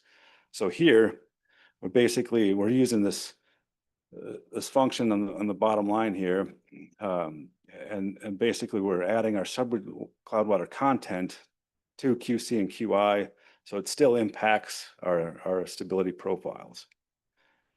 And we've been running this for a while now, and we can see how over the last 4 months, you can see that our updated MYNN in MPAS is resulting in a much improved bias of downward shortwave radiation at the surface midday, lower RMSE, and also, despite attenuating more shortwave radiation, we still have a very small cold bias, easily manageable cold bias midday. So finally, the impacts of the diffusion to improve low-level winds for the Wind Forecast Improvement Project 3. We've done a lot of things here. I've reverted the mixing lengths to the technique we used back in the Hervey 4 days from the form from Chen and Brian, who showed really good results in their idealized tropical cyclone experiments, but they didn't pan out for us as we were using it. I tried to tune as much as I can to make it work with the rest of the MYNN, but I can never match quite the skill of the previous blending technique. So I've now reverted. We have a little bit better control of the Prandtl number in stable conditions. I've modified the flux profile relationships that are used for the lower boundary condition of TKE production in stable conditions. That helps out with the overall shear at low levels.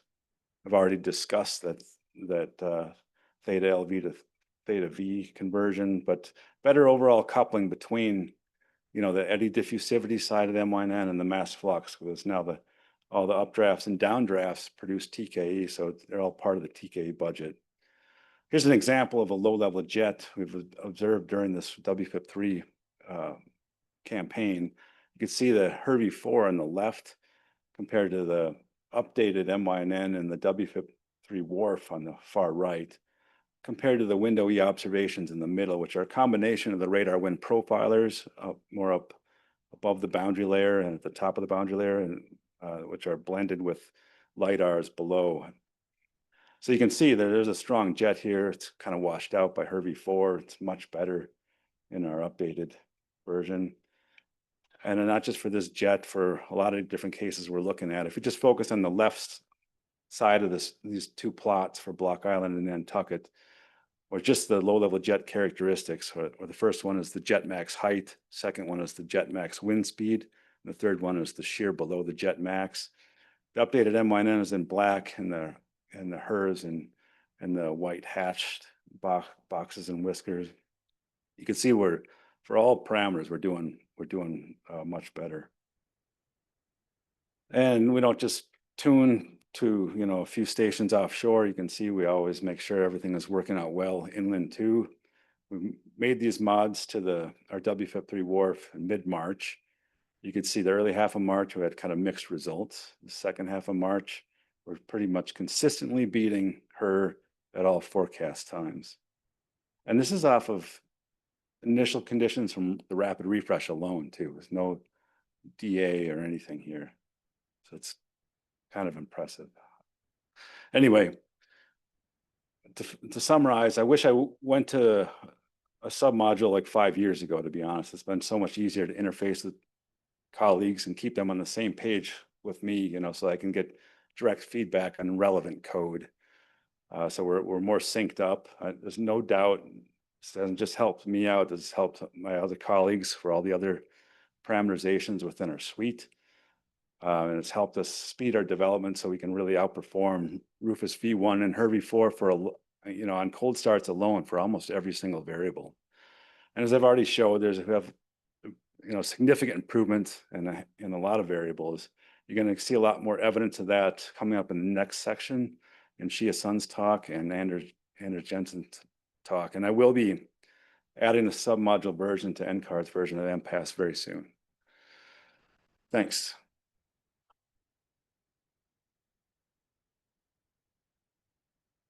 And for questions.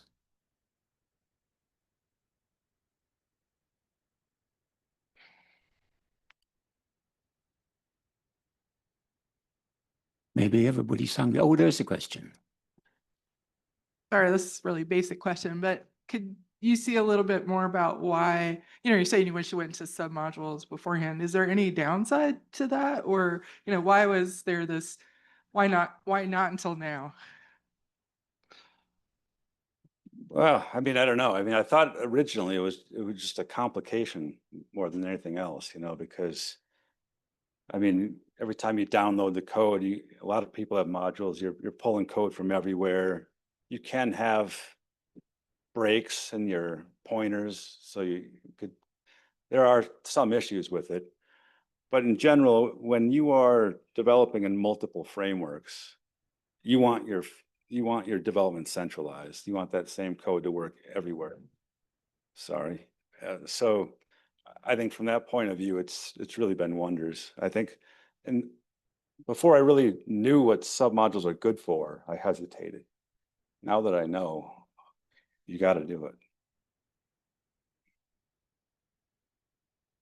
Thanks, Joe. So you outlined how you've got multiple different closure levels for MYNN at this point. And given that there have been a few talks in the workshop so far that have used mixed and matched physics, I was just curious if you'd like to elaborate a little bit on the potential of utilizing, say, the different closure levels and or different MYNN tuning options to formulate sort of an MYNN-centric ensemble. Yeah, I've done a lot of thinking about that. I haven't taken a step yet to prove it has value. Because the shortfall is as I try to tune each closure to get the problem right. So I'm not trying a good ensemble with a lot of spread implies you have bad members, and I can't guarantee that with an MYNN ensemble. So I mean, I really don't know the benefit of that yet. I want to explore it. It is one way you can add a little bit more spread to your ensemble, which may have a lot of other aspects to it, like SPP, SPPT, different ICs, things like that. So I think that it is one way we can add some more spread, and I think in a skillful way, but I have no evidence of that yet. And to answer Gordon's question, the window E observations are a combination. They're blended radar wind profilers and LiDARs together. So they're basically, I'd argue, the best estimate of wind profiles you can get, because the wind profilers are very, very good throughout a deeper layer of the atmosphere. And the LiDARs are higher resolution, very accurate, low levels. So you're just blending those two instruments together, and yeah, it's a very reliable. It's somewhat experimental, but it looks to be very reliable. Another question in the audience or online? Then I guess we'll go and eat. I'm gonna get started here. I think everyone will pile in eventually. Our first talk is going to be given by Anders Jensen, talking about the development and updates to the Thomson-Eidhammer microphysics parameterization for operations tempo. Go ahead. All right, thank you. All right, so I'm going to be talking about the NOAA GSL microphysics submodule called TEMPO, which stands for the Thomson-Eidhammer microphysics parameterization for operations. So TEMPO is a submodule. It lives under the NCAR GitHub repository. And currently it works with our UFS community fork of the MPAS model, which we keep up to date with the NCAR master version of the MPAS model. Now, our development philosophy for Tempo and what we need to do is we need to support both NOAA and community applications for predictions of a wide range of different cloud systems, severe storms, icing conditions, freezing rain, snow, hurricanes, atmospheric rivers, tropical convection, and anything else you can think of that involves either clouds or precipitation. So that's really our development philosophy, in that we don't want to tune to specific applications, but we want a general model that works well across these different types of prediction systems. Now, you've seen some results from Tempo, as shown by Clark in his talk, overviewing some of the applications where we've tested our different physics with Tempo. And so the options that we have been testing in MPAS, there's two flags that we've turned on. The first one is the aerosol aware component, which dates back to Truda and Greg's paper from 2014. So there's a nameless flag in MPAS to turn that option on. And this is very similar to the MP28 option in the WRF model. Now, we've also been testing a more detailed two-moment Grapple Hail cat hybrid category with predicted density. And so this is known as the hail aware version. So I have a paper detailing the details of the scheme from 2023. There is a flag in MPAS that you can use to turn this on called config tempo hail aware. This is very similar to MP38 in WRF. And again, for all of the tests that we've shown during this workshop, we have been testing with this option turned on. Now, this option does have two additional prognostic variables for Grapple, a number concentration and a volume, so that density can be predicted. So it is slower because it has more prognostic variables that need to be advected. And it also needs some new lookup tables, which if you're interested in running this in MPAS, come talk to me and I can tell you either how to build them or give them to you.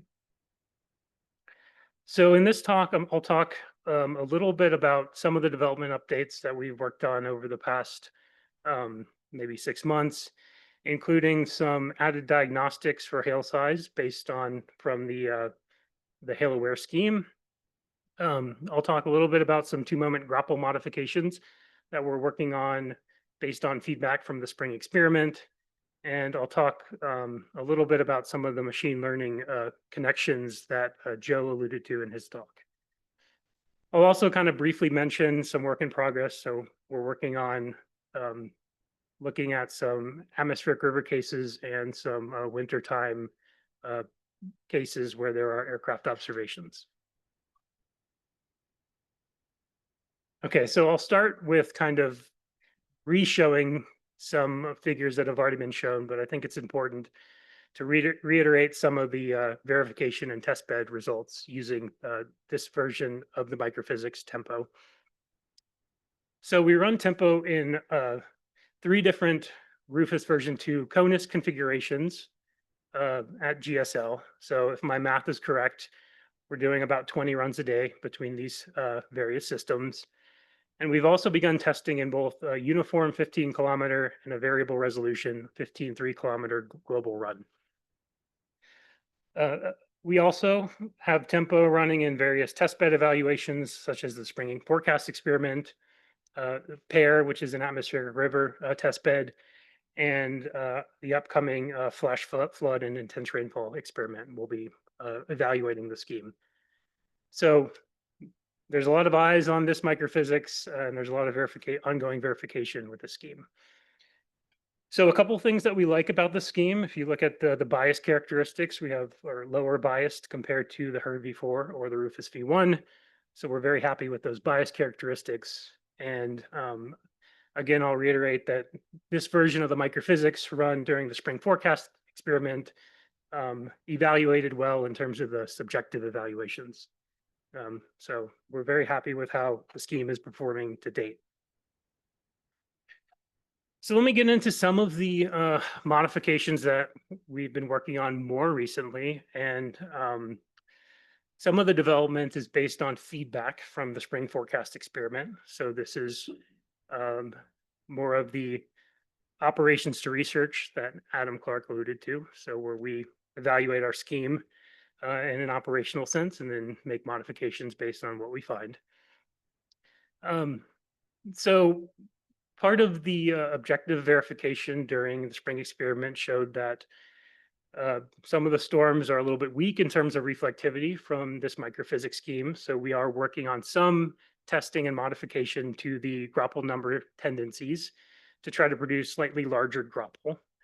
And again, the spring forecast experiment kind of just ended. So this is very new, hot off the press development. And we're currently trying to test and evaluate these changes in one of our development runs. But kind of a quick comparison for a case from this May, where there were storms across central Texas, shows our baseline run where we're getting storms kind of in the right place, but some of those convective cores maybe are a little bit weak in terms of convective reflectivity. And some of our proposed mods are shown on the far right. So you can see kind of hotter reflectivity cores with not too many changes to the kind of the number of storms or the size of the storms. So again, we are testing this in one of our development systems, and we hope to have kind of a final version back in the authoritative tempo repo as soon as possible. Some of the other development that's been ongoing regarding the two-moment Groppel parameterization includes some new hail diameter diagnostics. So we have ways to estimate the maximum hail diameter, both at the surface and in the atmospheric column.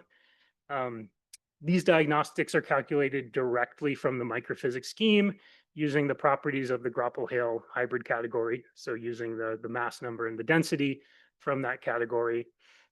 So this is different from other types of hail diagnostics that may be environmentally based, or like HailCast, which is like a 1D model that predicts hail size. The diagnostic variables, there's a couple of different variables, again, one for hail at the surface, one for hail, max hail size in the column. These are accumulated variables, and what I mean by accumulated is that they accumulate over your model time steps, and it resets at the diagnostic output time. So they're kind of maybe a little bit poorly named, but the accumulation there just means that these values accumulate in time and then again reset when your diagnostic output time in MPAS resets. One thing to note is that again, this is also kind of new, so this hasn't been verified. So any sort of feedback from the community would be great. But we do have this in a place where we are pretty happy with the results. As you can see from this test case from maybe 3 weeks ago, May 15th, that brought storms across Wisconsin. So in the middle figure, I have the 6-hour, showing the 6-hour MRMS hail swath plot, which is an estimate of hail from MRMS. And on the far right, we have this is a 6-hour accumulate or 6-hour hail size from tempo at the surface. So you get the hail diameter in inches predicted from tempo at the surface. And I have some storm reports of hail overlaid on that plot just to show where the hail was actually reported for this case. So, to first order, this looks like a pretty good approximation of hail size from the model. But again, this is a new diagnostic, so it may be tuned and changed in the future.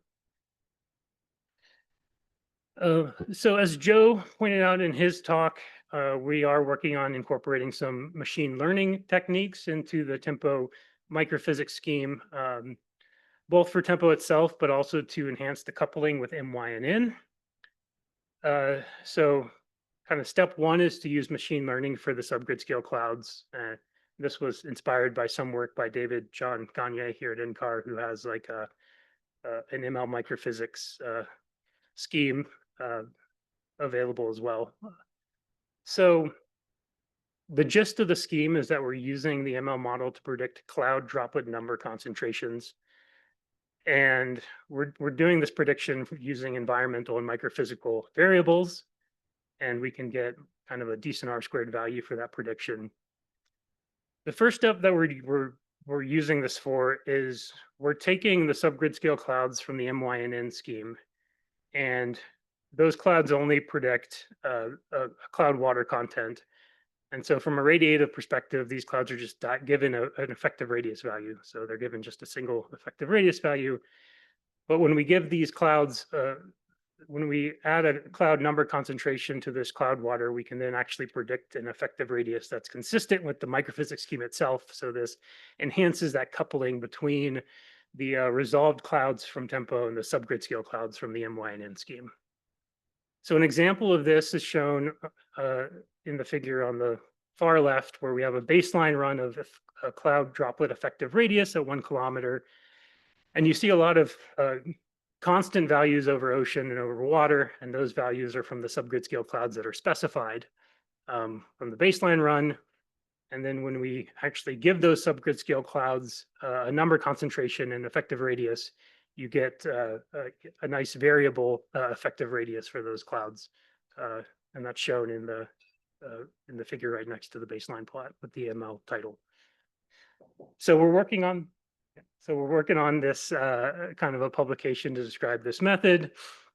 The distribution plot just shows some comparisons to series observations to show that our distributions of effective radius from this method are reasonable compared to satellite observations.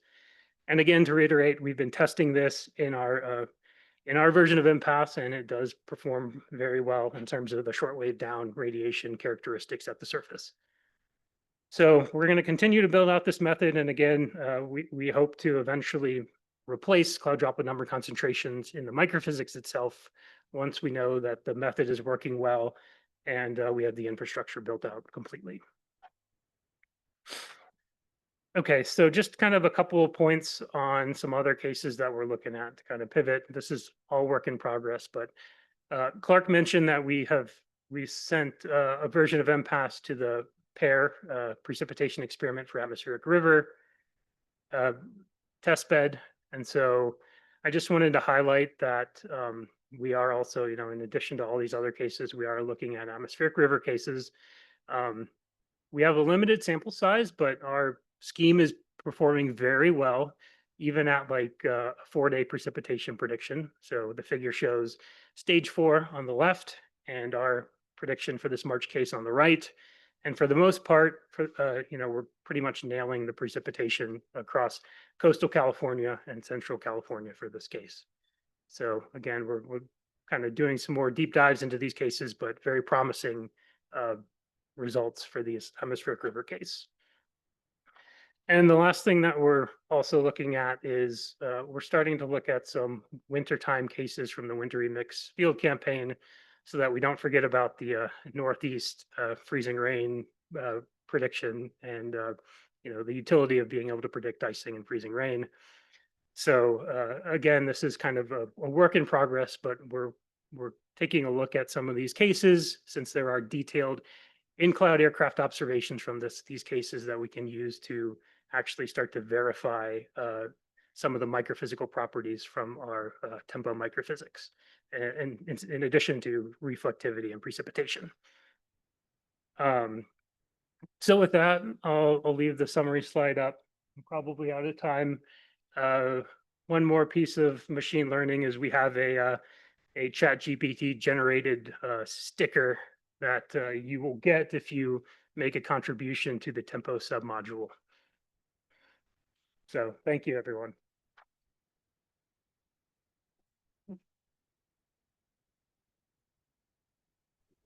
Okay, thanks, Sanders. I think we're gonna have to move along though.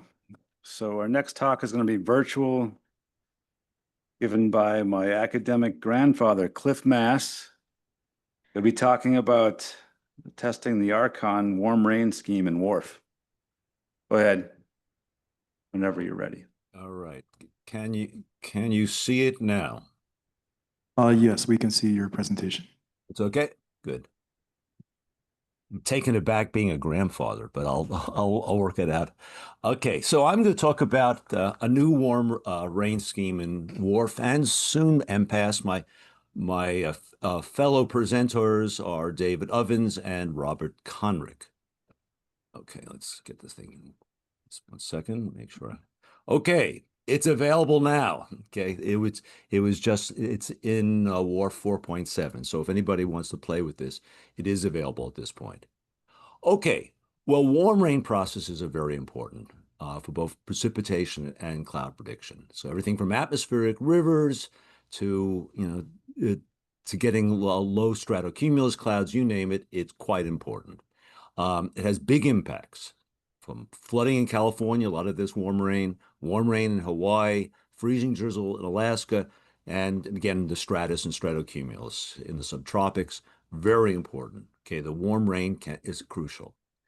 The problem is that most modeling systems underplay warm rain. We've seen this for a while, even going back to MM5 days. So, going back 25 years ago, we were seeing lack of precipitation on the northwest coast where there's a lot of warm rain. And during atmospheric rivers, more recently, we noticed the same thing, that both with MM5 and then WRF, even recently, we had an underplay of precipitation on places like the windward side at the Olympics. So, and warm rain plays an important role. And where does the problem come from? And by the way, a lot of this is written up in this paper, Conrick and Mass 2019, and subsequent papers. In most of the parameterizations, the raindrops are too large and there are too few droplets compared to observations in warm rain events. And, we had a chance to see the problem during the Olympics field experiment. We had distrometers, on the windward side of the Olympics. And one thing we noticed from the distrometers, looking at the rain characteristics, we had too few drops and they tended to be too large. Okay, this was a consistent problem. And you can see various parameterizations over here. But that was the general problem. Okay. More serious for me personally, we run a WRF ensemble here in the Northwest, and, we often were underplaying accumulation of drizzle here in Seattle. This is equivalent to the people in the Storm Prediction Center not getting tornadic thunderstorms. I mean, around here, this is a big issue. Okay. Well, I hear noise there. Is everything okay? Okay, good.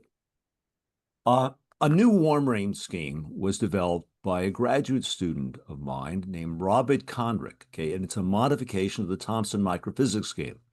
And he called it after himself, Archon. So this is what's available right now, Archon. And it's based upon the Thomson et Hammer scheme, microphysics scheme, but it makes some changes. Number one, the cloud water droplet distributions are described by log normal distribution rather than the usual gamma distribution, and you end up with more large cloud droplets that way. The auto conversion has been changed from small to large drops, so there's a higher rate of auto conversion, and all the calculations of cloud number, concentration, diameter, liquid water, etc., have been altered to be consistent with this. And one thing this does, it allows for sedimentation of cloud water within the lowest model layer, which creates this drizzle mode. So more drizzle here in the Northwest. We're very happy about that. Interestingly enough, the new scheme much more closely parallels spectral bin models. And just to look at the over here, the cloud distributions. This was the original Thomson scheme over here, drop diameter versus number. concentration. And this is what the bin scheme was doing, and the log normal is quite similar to that. So it really is paralleling the spectral bin model. Okay, so let's test this. Okay, so we have this new scheme. It's available to all of you to play with. What does it do? Well, we tested on various locations in time. Here in the Northwest, okay, it's the first one we did. Here's the control, the standard Thompson. Here's Archon. And I don't know if you can see that well, but this shows you precipitation. You can see the intensity there. One thing I want you to see that, again, going between control and Archon is we get much more precipitation on the windward slopes when we in Archon versus control, and we have two cases over here, and so it definitely does that. We did a pretty careful evaluation over a long period of time, and comparing the Archon against the Thompson control, over the entire domain here, the mean error went from being 14.1 millimeters too low to only 4.2. And if we just go to the coast here, the coastal locations where the warm rain really dominates, we go from, a 23.8 being too low to being up by 0.6. So tremendous improvement. Hawaii, okay? We ran Hawaii. There's a 1 kilometer main over Kauai. We got two events that were forced by the trade winds, and there's the control, Archon, two different dates. And I want you to see how much more warm rain that was in the Archon versus the control. Okay, much more realistic, much better. Alaska, you don't think of Alaska having warm rain, but they do have warm rain drizzle there. That's a big issue for them. So we work with the Alaska Aviation Weather Unit. Here's the control. Here's Archon. Okay, and this is the hours of freezing drizzle, and what you see is a tremendous increase of the hours of freezing drizzle, and the verification is shown by the shading. Anyway, it's way better. Okay. Well, we are now running Archon and the default Thompson in real time over the Northwest. Some of you may know we have about a 30-member 4-kilometer ensemble over the Northwest. And so we're running this in real time, okay? And so this is an example of, the standard Thompson versus Archon. And if you look carefully, you'll see more precipitation on the windward slopes. Okay. This is a real good way to see it. See the plume diagrams. This is time here, precipitation here. The purple dots are the observed. These are all the rest of our ensemble members. This is Archon, much closer to the drizzle situation. Here's another one. Okay. By the way, this is at Hoquiam on the coast. Again, the observations there. There's Archon, really much better than the other ensemble members, which use the standard Thompson. We can compare this. This is a plan view of a case. This is the standard, and this is Archon. You see the extra precipitation on the windward slopes. That's warm rain. There it is. Substantial increases. Really for wet systems that have a lot of ice processes, it's not as dramatic. I'm not going to claim it is, but you can see the difference here between the standard and Archon, a little heavier on the windward slopes. Now, let me be frank about this. If you do the verification over the entire region, the whole Northwest, not just the warm rain on the windward slopes, the difference between Thompson and Archon, this is during the last month. It's not that dramatic. This is mean absolute error and error bias.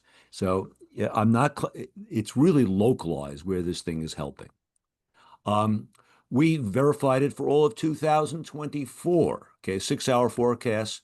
And, this is for Archon here and the standard Thompson. This is the mean error. It's a little better, but it's not the end of the world. But over the whole region, it's a little bit better. one thing I want to make clear that the big improvement is along the coast where the warm rain is dominant. Okay, in the interior, we might even degraded it slightly, but it's where the warm rain is. That's where we have the big impact. Okay, FE3 has the same issue with their Thompson scheme. You can look at their plume diagram, and here's the observed over here. This is the ensemble mean, and this is the Geff's ensemble. They're doing the same thing. They have the same underplayment, underplaying. What we've done is we got FE3 running, and we have Archon running in FE3, and their versus Thompson, and it does the same thing. It improves things in exactly the same way as it did with WRF. Finally, to end, we are now moving Archon into MPAS. We're going to test with MPAS. So we're going to be soon running regional MPAS over the Northwest, and we're going to run it with both verses and Thompson, and maybe at a future meeting I can give you the results. So we're going to be trying it in MPAS right now. So let me end there and see if there's any questions.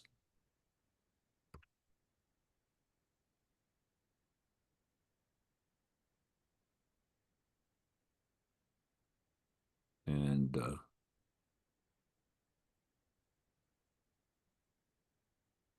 anybody read questions to me, or do I get Slido up, I guess? Or if you want to go ahead. 1 second. Hey, Cliff. Hey, you mentioned stratus over the ocean as one of the motivators for looking at this. Have you looked at any of that? I haven't done any. I can see the changes, but I haven't done any quantitative evaluation. But it does make a difference over the ocean. But I haven't verified. Obviously, I don't have the verification tools I have over land, but it does affect things over the ocean, clearly. Cliff, how turbulent do you think these cloud layers are as they go around the Olympics and hit Washington? I mean, if you say to take advantage of the predicted TKE or even possibly the TPE that could exist in some schemes to help change your generation of precipitation. Do you think that could help out in this problem? Well, the only insight I can offer is that as part of our ensemble, we're trying a number of PBL schemes, including yours. And that doesn't seem to solve the problem. So varying the PBL schemes doesn't seem to fix things or change things very much. So that's the best answer I can give you right now. Hi, are you running with the aerosol climatology for this case?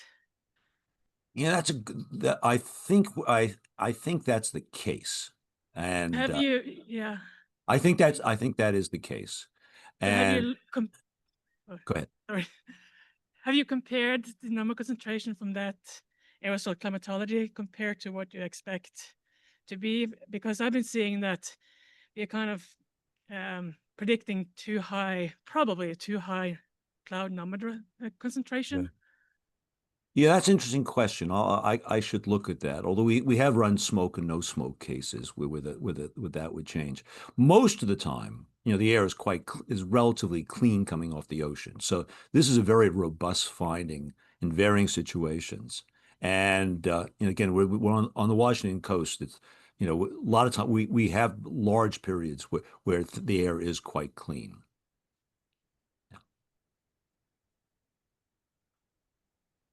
Okay, thanks, Cliff. I think we should probably move on to the next talk, though. Thanks for listening. Bye. Yeah.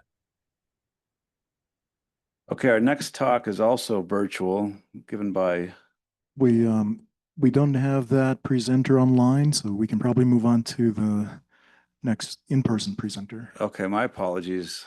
We don't have the PowerPoint from the next presenter, so we're gonna move along to the next one, which is given by George Grell. He'll be talking about a new approach to implement scale awareness in convective parameterizations.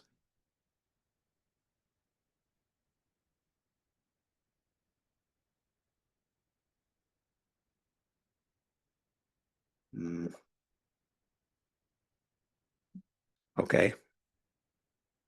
I need a warning like 2 minutes before the end. So at 28 or so. Let me see, do I do this by hand or does that work? Let's first talk about this first slide. Let's go back to the first one. All right, so there's a new approach to implement scale awareness in convective parameterization that is trying to prevent some of the problems with any scaling type approach. We are doing this here with a version of the GF scheme, or I should say the GFL scheme, because Hai Chin is getting so involved in this. We are starting to rename this to GFL right now.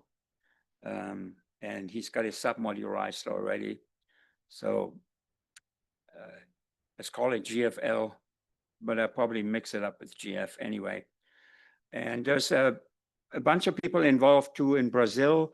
Actually, this work started off originally at CP Tech in Brazil while we were there a couple of weeks ago last year. And we have to thank Michael Duda and Bill Skamrock for providing assistance to get this moved quickly into MPAS.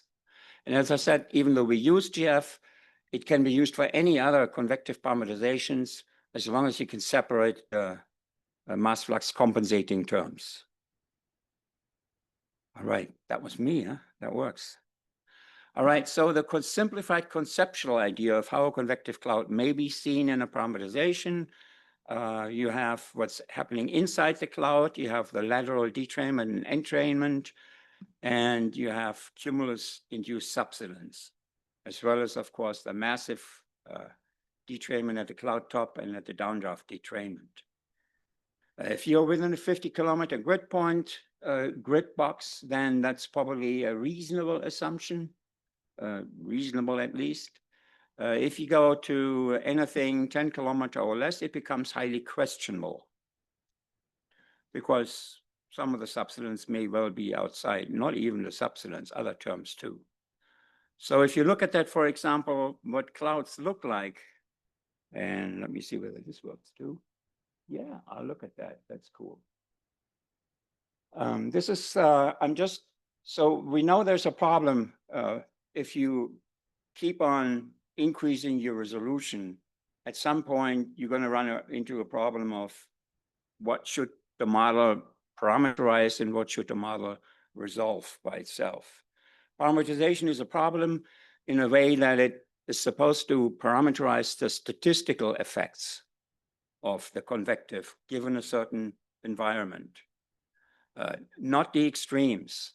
So when you really run into a problem is with strong convective systems, for example, they should really be resolved from the numerical model and the dynamics. So if you look at this Arakawa scale-aware approach, which is used in many different convective parameterization in some way or the other, may be called differently, but a lot of them end up doing the same thing. So you have eddy transport by by a conventional convective parameterization. You're going down to a much smaller resolution characterized by the sigma, the fractional error. Then the vertical eddy transport in this kind of approach is simply the conventional approach scaled by a factor. In the original Arakawa-Schubert, 1 minus sigma squared. There's many other approaches that use some kind of scaling in the same way. They just don't call it convective parameterization. So they just don't call it Arakawa approach. So should convective tendencies really be scaled? If you think about it, it is physical nonsense, really. It's a numerical fix to get your results to smoothly transform to the explicit scheme. So, and what you see is this will result in areas with very light precipitation that could be seen in Rufus version 1.2, even if strong convection is forecast by parameterization, because you scale it down by 1 minus sigma squared on a 3 kilometer resolution, that might be a factor of 100, so 0.01. So this new scale awareness that we're using, currently all the results here are shown we're using MPAS. There we distribute the compensating terms linearly over 2 rows of neighboring grid points. And that, this required the tendencies due to compensating mass fluxes had to be separated from the feedback tendencies and kept as separate 3-dimensional arrays. Means keeping the compensating uplifting from downdraft also separate from now. So we're just looking at the updraft compensating subsidences. We don't apply any scaling to any tendencies coming from GF. And we're not interested in the very weak convective activity. We assume that the shallow convection will take care of those instances. And this is already, we applied this already in a version, experimental version for RFS version 1. All the following results use identical setup for MPAS and GF, as well as initial and boundary conditions. Only the scale-aware approach is changed. Presented in these results are 24-hour forecasts for tropical cyclones. So here's an example of 5-kilometer delta X simulations using MPAS, hurricanes Idalia and Franklin.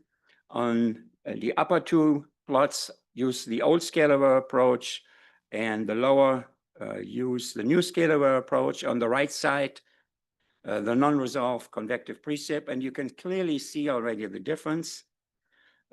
Using the old scalar approach, a lot of precip goes into the core, and again, this is a very smoothing effect usually that you're applying there to the tropical storms. On the other hand, for the new scalar approach, it's already totally outside the convective, the main dynamic system that should really be at 5 kilometer already be resolved by the dynamics, and the explicit scheme should take over for that, which it does here. That's an example, scaled down to zoomed in to the storms. The storm is somewhat deeper also with a new scalar approach. Again, that's because the explicit scheme has taken over. As a result, this is the cross section. The new scalar approach on the left side shows a nice, clean core. On the right side, the convective parameterization adds a little distortion in there. That's expected.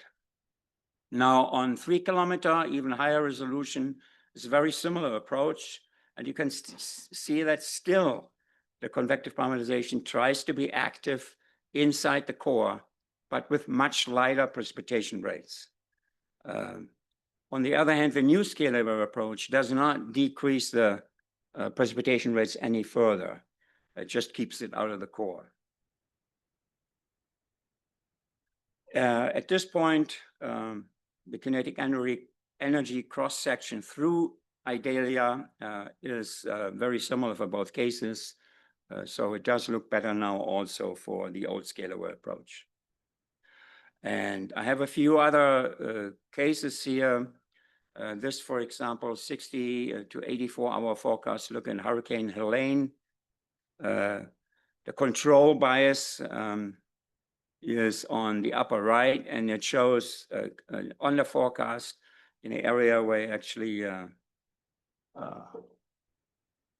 this was a very critical area here for the disaster flooding in the Carolinas.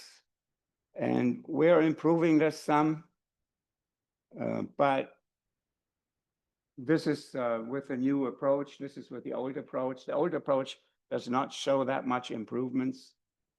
There's also improvement here in Tennessee. So we're happy with that one. We also tried this on storm scale experiment for Rufus version 2. It's very difficult here to see more differences. In the storm scale environment, the environment is usually very strongly forced. So yeah, the dynamics has a much easier time to take it right from the beginning, especially during the first 24 hours. 12 to 18 is almost identical. The differences here for this particular case, this is a 3-hour total precipitation. In this case, it's over Tennessee, where the control run shows much more precip. The control run in this case is using no convective parameterization. This is somewhat improved in the run with the new convective scheme, and also the additional amount of precip here in the Florida Panhandle, which also shows up in the composite radar reflectivity. Again, the difference here over Tennessee, as I mentioned, they're small, but they are there. And fortunately, they are not on the bad side, so they're on the good side for us. And I'm just going to skip by that one. It shows the same thing. And a summary here, applying the compensating mass flux terms over neighboring grid points might be a better alternative approach to implement scale awareness. And I say that because I think it's a more physical approach. This idea comes originally actually from UK Met Office back in the 80s, who was thinking they could have the parameterization only transport mass and then have the model in a non-hydrostatic model do the compensating subsidence. And it was kind of funny. I talked to Alison Sterling about that. And apparently they had problems. They could never get anywhere with that because it seems like the compensating mass fluxes then happened on the sound speed of sound. So, but this one is a much easier approach. But it's a parameterization anyway. So the subsidence usually is a strong drying and heating term. If it is applied in just one grid box, it tends to prevent the microphysics from becoming active, and therefore the dynamics from trying to explicitly resolve the convective system. That's why it's a numerical fix to scale down the tendencies that allows the dynamics to take over. Lateral mixing in the inner grid without the heating and drying from the subsidence, without any scaling, will also allow the microphysics to take over much more quick, since it's a moistening tendency. Before, you had at least some kind of subsidence which dries more, and you scale down these tendencies. So now you don't do that anymore, and that helps to much more quicker get the microphysics involved. Not sure yet how to best handle chemical tracers. That's because there would be too many additional 3D arrays. What we're thinking there is to just spread the mass flux tendencies, not the temperature moisture tendencies whatsoever separately, but only the mass flux tendencies, and then recalculate the total tendencies. It's a little bit more tricky with mass conservation, but we think we can do it. This approach will be implemented as a submodule GFL. Too many differences are there compared to the current MPAS GF scheme, so we don't really touch that, although we are using LoRa's driver for this. And furthermore, in the future, we are planning to switch to the Freitas et al. GF version, which is already available in MPAS. And then we will, though, implement also the Bengtson et al. Prognostic area fraction calculation, which we are using in the C3 scheme, and yet another word. And Hai-Chin is working on a paper showing results how aerosol impacts precipitation efficiency and cloud to rain formation. And then Saulo Freitas has the cold pool parameterization, and I believe Bianca is giving a call talk about that tomorrow. And then when we have all of that together, then we're going to call it C3 scheme. We think. So we'll have to see. And I guess that's it.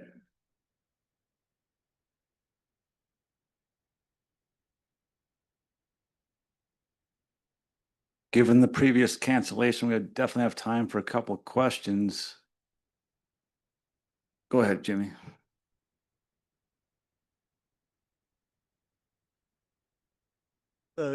How scale aware is this scheme? What would happen if you ran at 1 kilometer or 10 kilometers? Would you have to change the scale of your subsidence area? Well, right now, we're actually always using 2 rows. It's just as you go out to the second row, it has much less impact. Because we use that fractional area coverage, that parameterized fractional area coverage, to determine how much we go into the next grid box and in the next grid box. That's actually, I would consider that something that could be changed. You know, you could make that stochastic. You could, like for example, for the down, right, we're separating updraft and downdraft, and you could use the downdraft compensating uplifting as another cold pool parameterization if you combine it to the movement of the convection. But does that answer your question?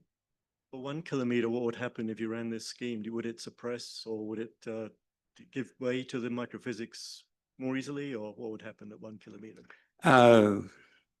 1 kilometer, whoa. I don't know whether that makes too much sense, but I mean, that's really, you're talking more of congestus type convection, I guess. So, because, I mean, that takes, I don't know. It would be an interesting test. Hi, George. Nice talk. I was wondering what effect your new scheme would have in the tropics with tropical convection. How much would it? What effect would you expect similar effects like you showed us, or with the mid latitude results, or would you expect no effect in the tropics? No, I think actually it's in the tropics where we would see the biggest impacts, because there's a lot of convection that is much weaker in the forcing, but you don't have these strong fronts coming through. And you really don't want to scale your convection by a factor of 0.01 or something like that. It just doesn't make a whole lot of sense. Are you going to show some examples of that at some point?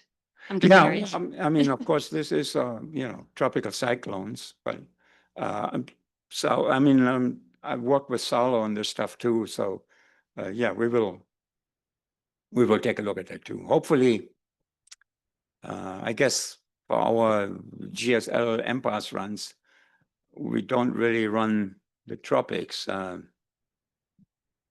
much of it anyway. We're just looking at for HFIP right now. The global runs are still on a course resolution. It's more interesting to look at that at 3 or 5 kilometers or 1 kilometer. In the tropics, it's really much more important, I think. And for any of the, you know, medium range to longer forecast, I think the tropics are essential.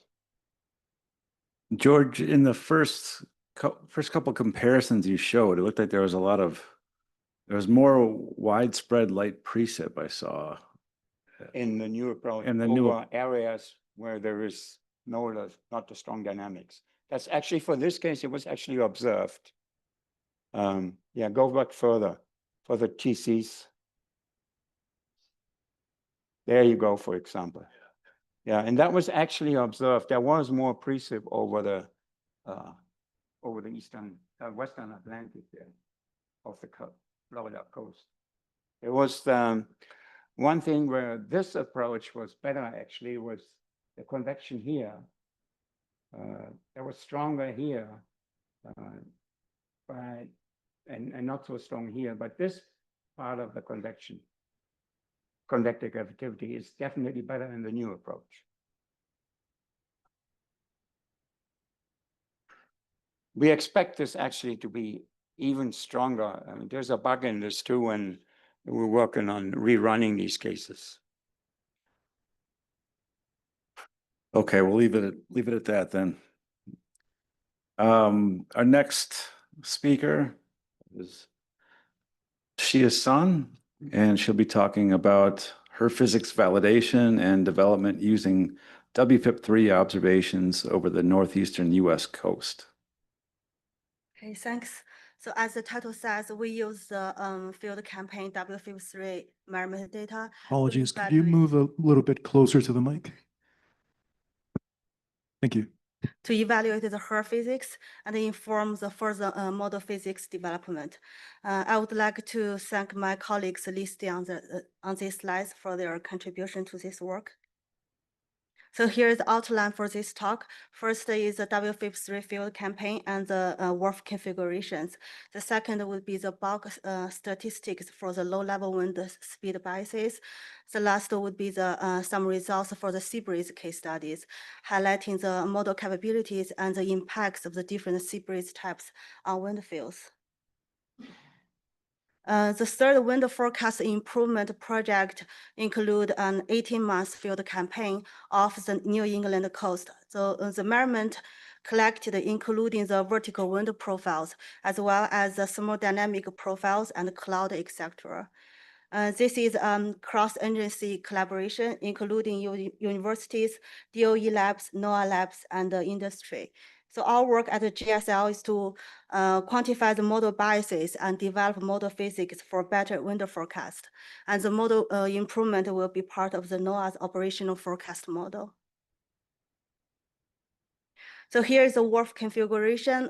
We used a 2-domain setup with grid spacing of 3 km and 1 km, using 65 vertical levels. The physics scheme we used includes the rock land surface model, the M1 EDMF PBL scheme, the Thompson microphysics with aerosols, and a fixed sea surface temperature dataset. So we have been conducting real-time runs forced by RAP initial conditions, but its cold start initialized at 0 UTC with a forecast length of 36 hours. So we don't have the benefit from the data assimilation. We provide the spatial plot of the model fields, which can be accessed on this website. We also provide the extracted model columns to PSL team so that they can visualize the real-time verification by comparing the observation and model fields. So the retro runs, we have been iterating over a selected case studies, but those with varied initialization times depending on the specific weather phenomena we are interested in. And the initial conditions also varies between RAP and the Rufus A. So we made sure the extracted model columns have the consistent surface type with the measurement site. For now, we have conducted a total of 8 rounds of the experimental runs. So 6 of them pertains to model development, which was covered by Joe Olson's talk before noon. 2 of them are sensitivity tests to initial conditions and the SST dataset. Currently, we have a total of 30 cases. So these cases include the low-level jet, sea breeze cases, fog, and frontal passages. So most of them have the wind ramp episodes.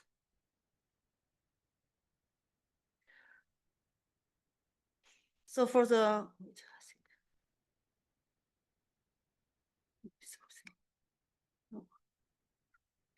so this slide shows the model sensitivity to the sea surface temperature and initial conditions. So we use the operational sea surface temperature and CS analysis dataset to conduct the sensitivity test because this dataset has better water temperature compared with the buoy data during the WFIP3 field campaign.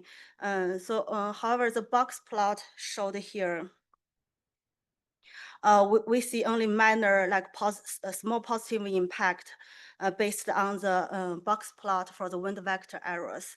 But we did see improvement for the frontal cases here. So the right figure shows the initial conditions sensitivity to the RAP and the Rufus A, which is denoted by the orange color. So we see that runs with Rufus A initial conditions overall has like slightly lower low-level wind vector error biases compared with RAP. And most of the benefit comes from this sea level, sea breeze case and low level jet case.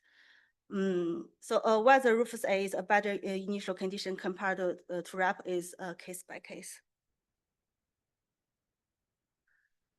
So now we look at the best probability density functions for low-level wind speed. We see that the HER, which is denoted by this black color, tends to underestimate the low-level wind speed during the fog cases, and we see this bimodal distribution for frontal passages, which means HER tends to overestimate this wind speed. And the experiment 8 overall reduces the spread, best spread for low-level jet case and fog case. Also, like eliminated this bimodal distribution for frontal passages. Now we look at the variation with integrated mean absolute error for wind speed, wind direction, and wind vector errors for the 4 different weather phenomena. So I added the mean values under the next to the legend name. So basically we see that under most of the cases, the experiment 8 is the same, if not better than HER. So experiment 8 does have better wind direction, which is shown in this middle panel for the here for the 4 cases, and better wind speed for the frontal cases. So we see generally better statistics for high resolution runs compared with the coarse resolutions. Most obviously improvement we see impacting is the fog case. So that's a wrap up for the bulk statistics for the low level wind speed. The last part of this talk is to show the sea breeze case studies. We know that the sea breeze occurs when there is land and sea temperature contrast. So there will be like onshore wind direction with a direction perpendicular to the coastline. But there are also other 2 kinds of the sea breeze types, which has a wind direction parallel to the coastline, such as the corkscrew sea breeze with a wind direction with land to the left, and the backdoor sea breeze with land to the right. So prior studies have shown that for the different sea breeze types, they will generate the different offshore wind speed. Thus, they will impact the power output from the offshore wind turbines. So most of the studies have been done in New York BAT, but not in the W53 research area. So we wanted to see the scale of the HER and the W53 WRF experimental runs in simulating those sea breeze events, and to see how the different sea breeze types impact the wind fields in the turbine layer. Here is the time evolution of the offshore hub height winds for the 3 different case studies we chose for the different sea breeze types. So the red line are from HER, and the black line is from observation, and the lower panel shows the biases. The lifespan of the sea breeze events are denoted by these vertical lines. So due to the formation of the calm zone, when the wind shifts from offshore to onshore, we don't see much like a sea breeze signal for this pure sea breeze case. So basically, the HER and the WRF runs are able to simulate the time evolution of the hub height wind speed pretty well, but they have a slightly underestimation of the sea breeze stresses for the backdoor and the corkscrew sea breeze type. The HER and WRF, we also checked how they, if they can capture the sea breeze case as a coastal size. Seems like they can capture the timing of the backdoor and the corkscrew sea breeze pretty well, but had a delay for the pure sea breeze case. We use the HER physics to inspect the offshore and onshore extent of the sea breeze cases. So the passage of the sea breeze front is also accompanied by an onshore wind direction and a decreased PBL height. So the first case is a backdoor sea breeze type. We see that the wind is rotating clockwise for the 10-meter wind speed. And we see decrease the PBL height as the sea breeze intrude further inland. So we estimate the offshore extent of the backdoor sea breeze to be around 120 kilometers. So the second case is a pure sea breeze case. We see that it starts with an offshore wind speed and then rotates to the onshore. So there is a lot of calm zone like formation. So with denoted with those like blue code spots. So that's why we don't see the sea breeze signal on the islands. But the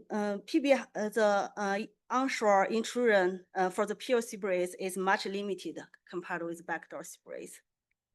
So the last case is belongs to the corkscrew sea breeze. We see like a counterclock rotation of the wind speed for the 10-meter wind speed fields.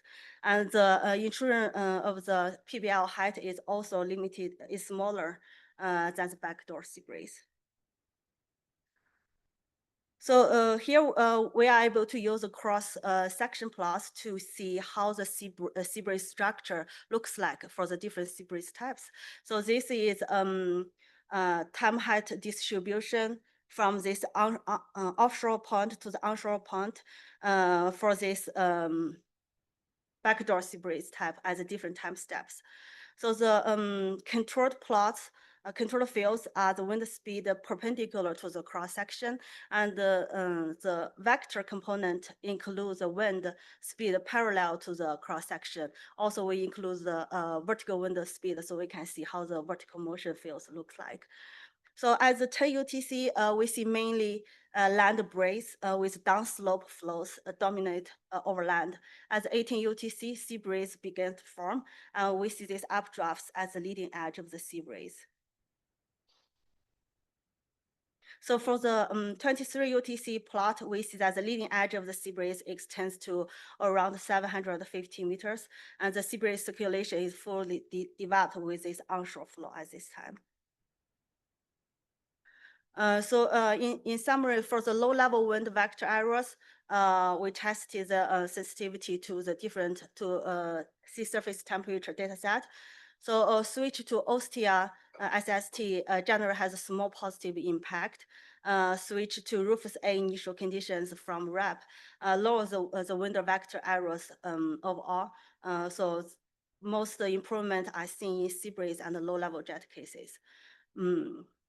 So we have reduced low-level wind vector biases, which we show in those PDF plots for low-level jet, fog, and frontal passages compared to her.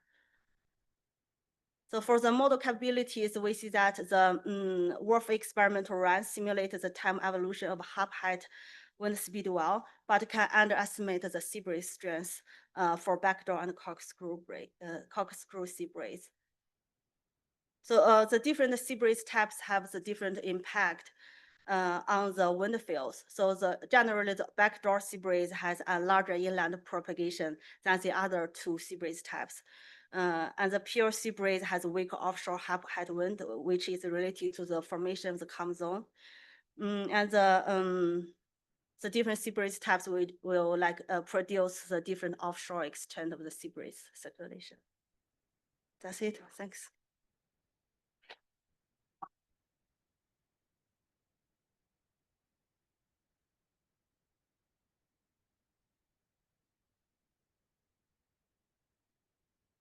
All right, we have time for a couple questions. Anything online or here? I have one very speculative question. You know, we've had trouble improving sea breezes like this whole time. All the other cases have been pretty easy to improve, actually. Something is so stubborn about sea breezes. What's your guess as to what's holding us back?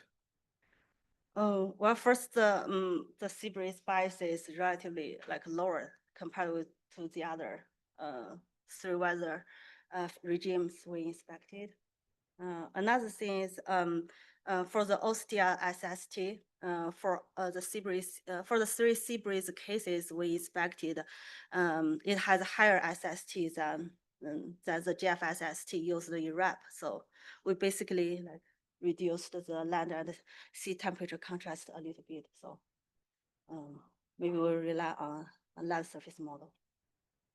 improvements. And that's one aspect of our modeling system we have not played with in WFIP3 yet. We haven't tried to change the land surface model yet, and probably won't be able to in time.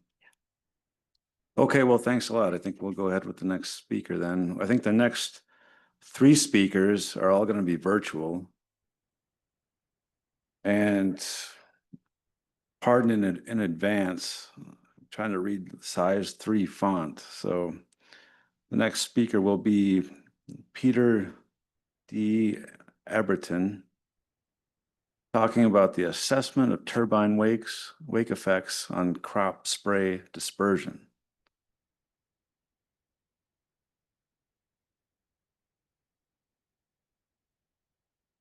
Ella, you are muted. How's that now? Much better. Thank you. Yes, thank you very much. Good day, everyone. Thank you for giving me the opportunity to present this study. I am presenting on behalf of Dr. Peter Daberton, who is unfortunately unable to attend at this time.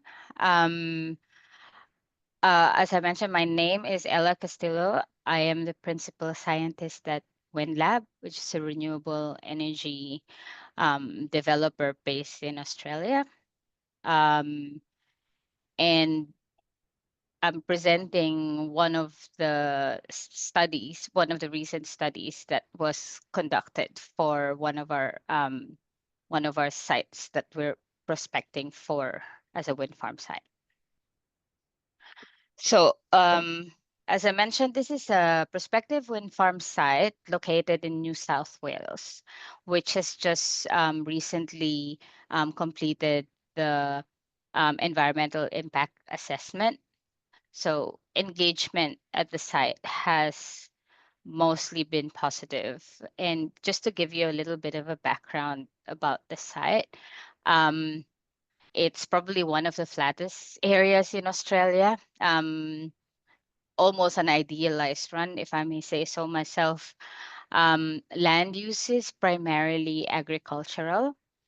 So engagement from the community has mostly been positive. But because being agricultural with some high value crop assets in it growing there, concerns were raised that the presence of turbines will cause the chemical sprays to drift towards those high crop assets.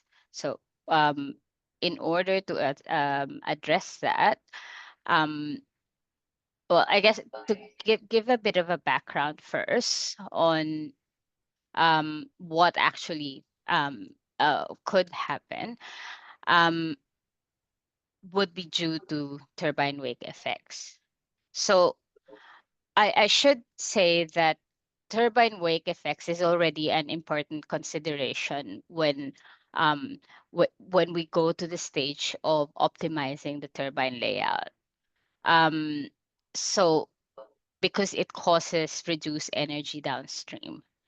So what happens is as the rotor extracts energy from the wind speed reduces downstream and increases turbulence. So that area where you have wind speed deficit and increased turbulence intensity. So that's the wake region. And it does recover the further down it travels until it recovers back to a free stream. But as much as possible, we try to put enough distance that the downstream turbines to minimize the effects of wakes in the downstream turbines.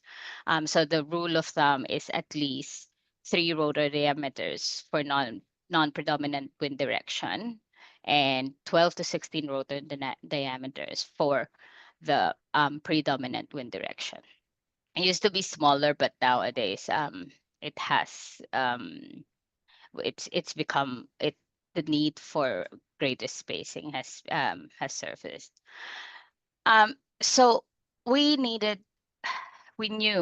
that to address the concerns regarding spray drift, we needed a method that basically does a before and after comparison. And we needed a method that determines, and preferably in a quantifiable way, the potential impacts due to the presence of the turbines themselves. And bonus points if the method can use an established or a verifiable method of impact assessment. So WinLab commissioned this study. The study itself is based on a dispersion-based modeling assessment, which is the most common type of assessment for an air quality assessment study, where you use a dispersion model. So CalPAF is one of the more commonly used dispersion model. You use at least 1 year of meteorological data as input to capture the atmospheric conditions like experienced in an area. And you characterize the sources and calculate the emission rates, and place the receptors, receptors of interest, and these are all where the concentrations of the substances or the deposition will be predicted by the model. So in this case, 2 sets of meteorological data were generated. So one just with WRF without the wind farm, which is going to be the base case, and then the project case where the information for the 96 turbines at the site were input, including the turbine specifications such as the power curve, the thrust coefficient, and the actual layout of the turbine. The placement of the sources, so the placement of the sources were selected based on their proximity to the turbines themselves and their proximity to the high asset crops, and the actual land parcels, the cadastral information. So three sets of 3 types of sources were actually assessed in the study, but in the interest of time, I'm only going to focus on volatilization, and I'll explain why in a bit. So talking about the generation of the meteorological data. So the settings used for the base case and the project case were all pretty much identical, except for the wind farm optimization. So both the project and base cases were set with the innermost nest set at 500 meters, which was more than the minimum requirement as a guideline for using the wake parameter in WRF, which is 5 times the rotor diameter. So our rotor diameter was 180 meters, but we refined the innermost, the innermost nest was refined to 500 meters. The PBL scheme used the MYNN scheme, which predicts the turbulent kinetic energy. So this is a scheme that works well with the Fitch scheme for wake parameterization. And the land surface scheme used the NOAA land surface scheme, which the land surface model, which again calculated the subgrid surface sensible and latent heat flux, as well as upward long wave and upward reflective shortwave radiation. Cumulus parameterization was only switched on for the outermost nest because this is the only nest that was higher than that was coarser than 10 kilometers. And as for the project case, the wake parameterization was only switched on for the innermost domain. The other settings were selected as the default settings. So the Fitch scheme, as mentioned, it reduces it parameterizes the wind turbines as a subgrid scale process. So it treats the turbines as drags, the turbine drag, and it calculates the turbulent kinetic energy and the velocity distribution and factors that in. So the turbines themselves are not modeled explicitly. So analysis was done on the meteorological parameters that are important to dispersion. So primarily winds. So as you can see here, there actually the windroses are for a site that's extracted like just in the source area itself. A little bit of a change in the northeastern sectors at 10 meters, and also very similar wind profile at 120 meters. Not but nothing really that stands out. As for mixing height is again mostly similar. There's some differences during the day, but this probably will translate to less significant in terms of dispersion because the volume of air where the substances are mixed are already quite large. And the next parameter is the stability class. Again, very similar features. There's some increased unstable conditions like early in the morning and a little bit late in the afternoon, but again, nothing appreciable. So these two meteorological data sets were used as input to two sets of studies which use the same set of emissions. For this presentation, as I mentioned, I'm focusing on volatilization because in theory, the guidelines for spraying already defines that you shouldn't be spraying if the wind direction. There are guidelines in the in terms of the actual spraying activities, and one of them is we shouldn't be spraying when the wind direction is moving towards the high area crop sprays anyway. Volatilization is an interesting fugitive type of emission source because this is focused on the fraction of the chemical spray that deposits into the ground due to gravitational settling, and it's dependent on the droplet sizes. And there's a temporal decay from the treated area where the gas evaporates, and it also depends on temperature conditions and the humidity. So higher temperature and lower humidity causes higher volatilization. So all these, sorry, apologies for that.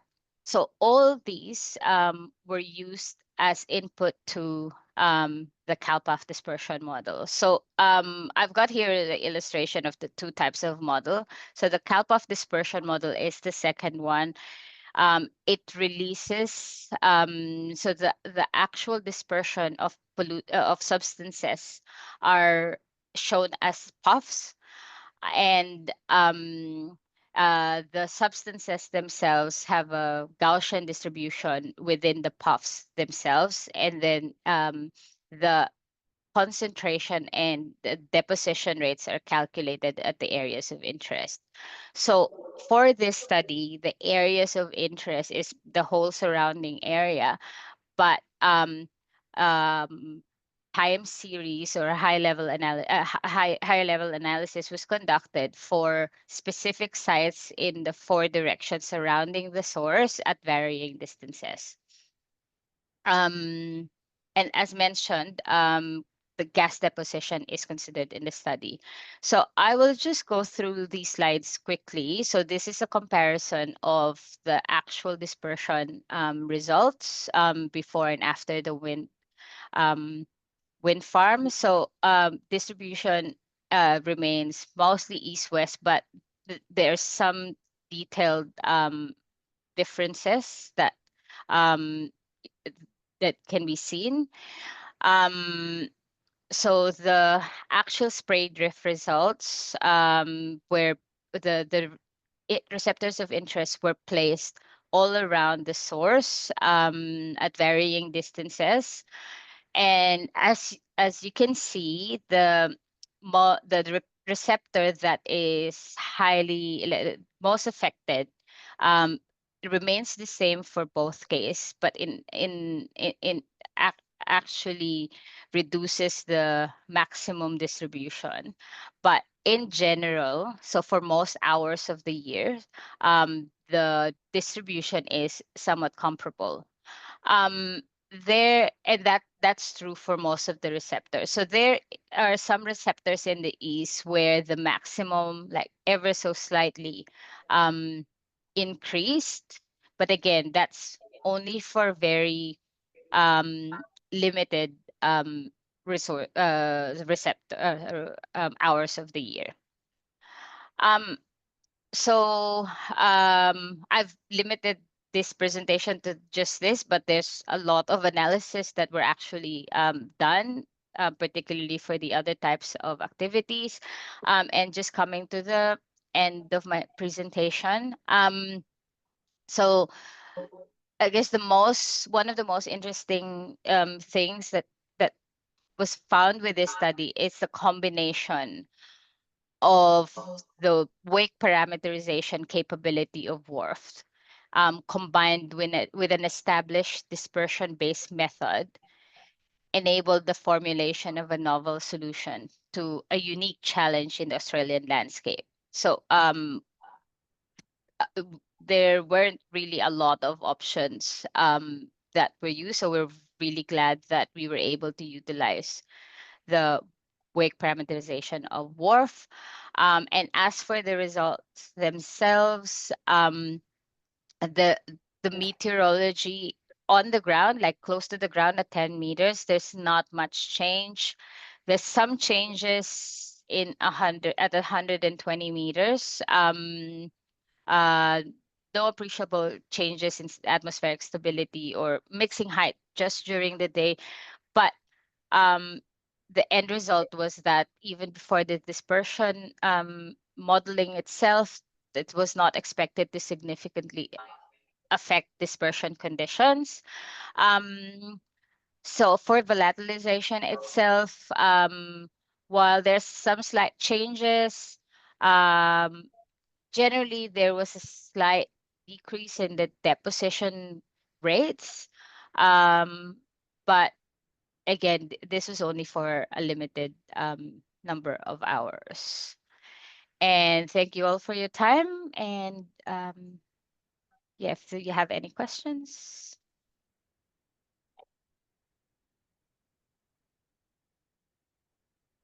And that's it. We have time for a couple questions.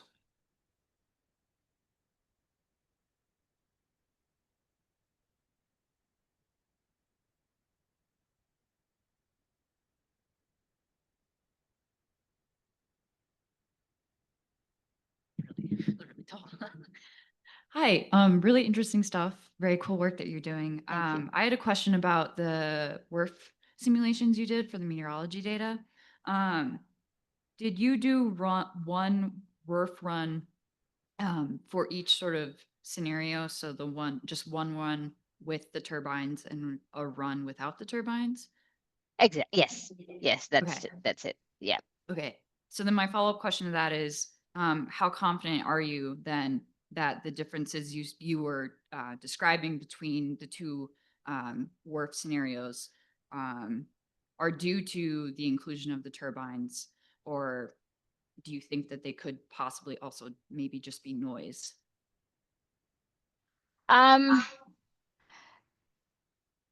It is, I guess, with the settings that were used, the settings themselves were exactly identical except for the turbines themselves. As you can imagine, there's not a lot of time to do a lot of sensitivity studies with the number of configurations. In terms of whether it's just noise or not, that's interesting. I guess the differences were just taken as face value that it was due to turbines, because that was the only difference. So, Okay, thank you. but we'll consider that. Thank you.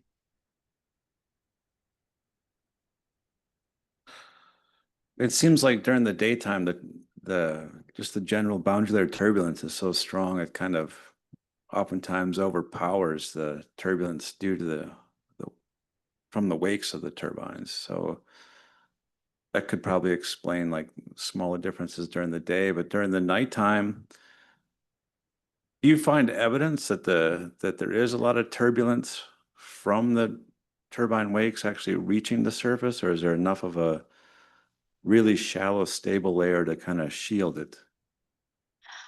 As far as I know, so that is actually the next stage that is going to be explored in this. So with this study, as I mentioned, this was done in response to the EIA submission, so there was limited time.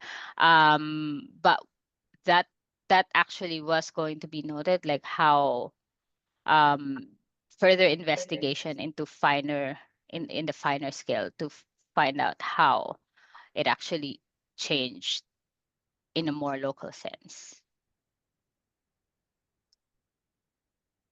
Okay, thanks. Thank you. Anything online? Nope. Okay, then I think we'll move on to the next speaker. And again, sorry, this is size 3 font. I think I'm reading Athul James. Okay, so he'll be talking about simulations of tropical cyclone Batsira in the Southwest Indian Ocean, sensitivities to planetary boundary layer schemes. That should be fun. Hi everyone.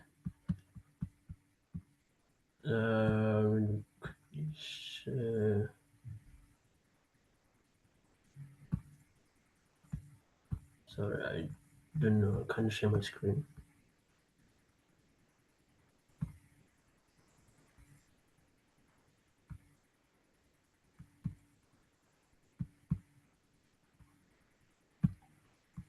Can you all see my screen?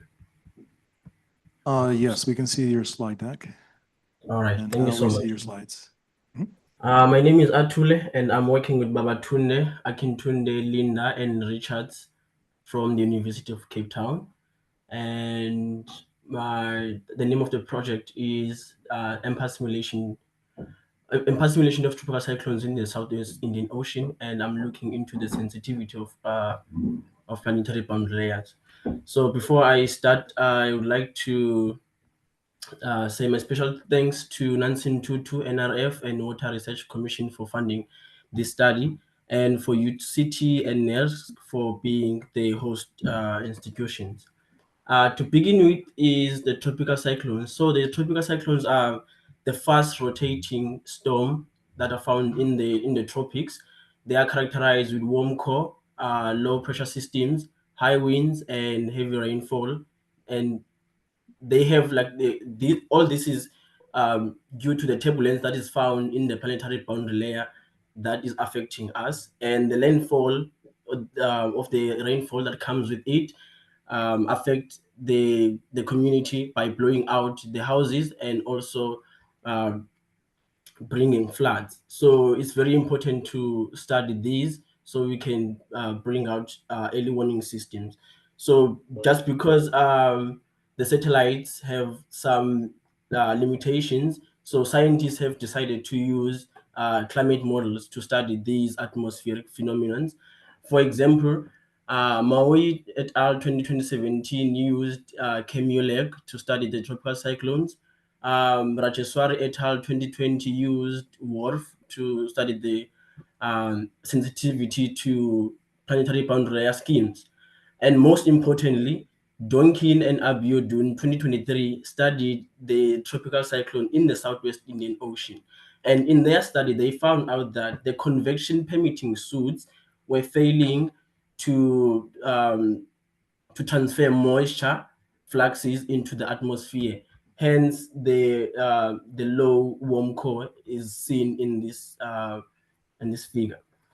So from that, I then decided to start this project with my supervisors, of course. So the aim will be looking at the sensitivities of the PBL sensitivities, and then the objective will be to evaluate the capability of MPAS in simulating the TCs over the Southwest Indian Ocean, examine the influence sensitivity of simulated TCs to the model resolution, and to investigate how changes in the planetary boundary layer parameterization schemes alters the characteristics of tropical cyclones. So in this study, we used 3 resolutions: a 60-kilometer uniform, a 15-kilometer 60-15 resolution variable resolution, and a 63 kilometer variable resolution. And this model was initialized by CFSR, the analysis data set, and the outputs were compared with RMSC, IPTREX, JTW, ERA5, and CFSR, which are observations, the first 3, and the analysis, the last 2. So in the MPAS model, we have 2 major suits: the mesoscale reference suit and the convection permitting. So what we'll be doing in this study will be just to playing around this guy, the PBL, just changing MY and putting it this side and see what will the results be. Unfortunately, the YSU can run on the convection permitting. So the first results were to run which is a control, just to run the mesoscale resolution at 60-kilometer uniform to see if can MPAS simulate the tropical cyclone. And the answer was yes. As seen in the track, MPAS was able to detect that. But unfortunately, when it comes to the intensities, the high wind and the low mean sea level pressure, it couldn't do that, especially the most important part, which is the rapid intensification. So recent studies, previous studies have suggested that we increase the resolution, maybe the results will be better. And we did that into this section where we increased the results, the resolution of the model, just to see if can we see any better results. And also we changed, we played around the MY scheme. So the first 3 guys, MPAS 60, 15, 3, were run using MYNN scheme, the Melo Yamada and Nakanishi Nino.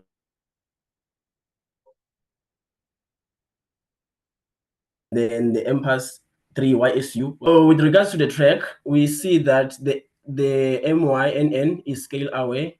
So either at 60 kilometers or at 3 kilometers, the track is still the same. It can detect that. Unfortunately for the Yonsei University scheme, the track is the tropical cyclone is deviated southwards with a higher resolution, and that is strange. In terms of the intensities, the resolution did help in getting more intensities, but unfortunately, it failed or was incapable to take or to record the rapid intensification stage of the tropical cyclone. As a result, it only intensified 12 hours later, as also seen in this figure. right here. So given these results, the next step was to use or to further to check the MYNN scheme. The reason is because it is a scale away, so it doesn't matter what the resolution. It can tell us the track, which is what is most important. But now I want to play around and then see if can it give us the rapid intensification. So the next from here going forward, we'll be analyzing only the MYN scheme. So what we did here was to run the simulation using the mesoscale, and here only the MY was used, as mentioned before, and then check compare with the convection permitting, and then change the MY closure from 2.5 to 3, and also add advection. So you'll see here advection was only added into the 2.5, not into the 3. It was added into the 3, but the results were even worse, as because the MPAS meso 3 deviated the track southwards. So we had to change into the 2.5. And again, when advection was added, the track was south, was northwards of the simulation. And the reason why we added advection, which is most important, is because recent studies, which include Shannon Bryan 2021, Wadler 2023, they said adding advection into the TKE advection, to be precise, the turbulence kinetic energy advection into the simulation, it helps into getting high winds and intensities. So we had to add that and see if can we get any better results. But unfortunately, the model for the other simulation still couldn't catch the rapid intensification. And most importantly, which is most interesting, when the TKE advection was added, the results were much more poor. And that is strange. So we wanted to understand what happened by looking at the SST influence on the tropical cyclone environment. And we noticed that all the other simulations have relatively high TCs. And then during the rapid intensification period, the SST started to go down. And then after that, it went back up. The reason for this is because the rapid intensification stage brings like cold water from the bottom of the ocean into the upper ocean, and that is known as the upwelling. So during this stage, that was what was happening, and then the tropical cyclone quickly moved into the beta area where there's high SST, and then you can intensify again. For the Cape was increasing during this period, and then was decreasing when it came to rapid intensification. And this is due to the fact that it was feeding the rainfall. So the precipitation was increasing all this time, the Cape was decreasing. But when the TKE advection simulation, the model seemed to be unstable, as seen by the up and down movement of the SST. The SSTs never fluctuate like this. So it means there's a problem there with instabilities. Also, this is seen as the low, the scene is in the low Cape and the low rainfall. So the first suspect was the thermodynamic studies to check maybe what happened in during the simulation of the TK advection. So in the planetary boundary layer, which is the 2 kilometers and below, looking at the equivalent potential temperature, we can see this this area. So what is happening here is there's convection. So the convection, when there's convection, there's convergence. When there's convergence, there's turbulence and there's instabilities, as seen here.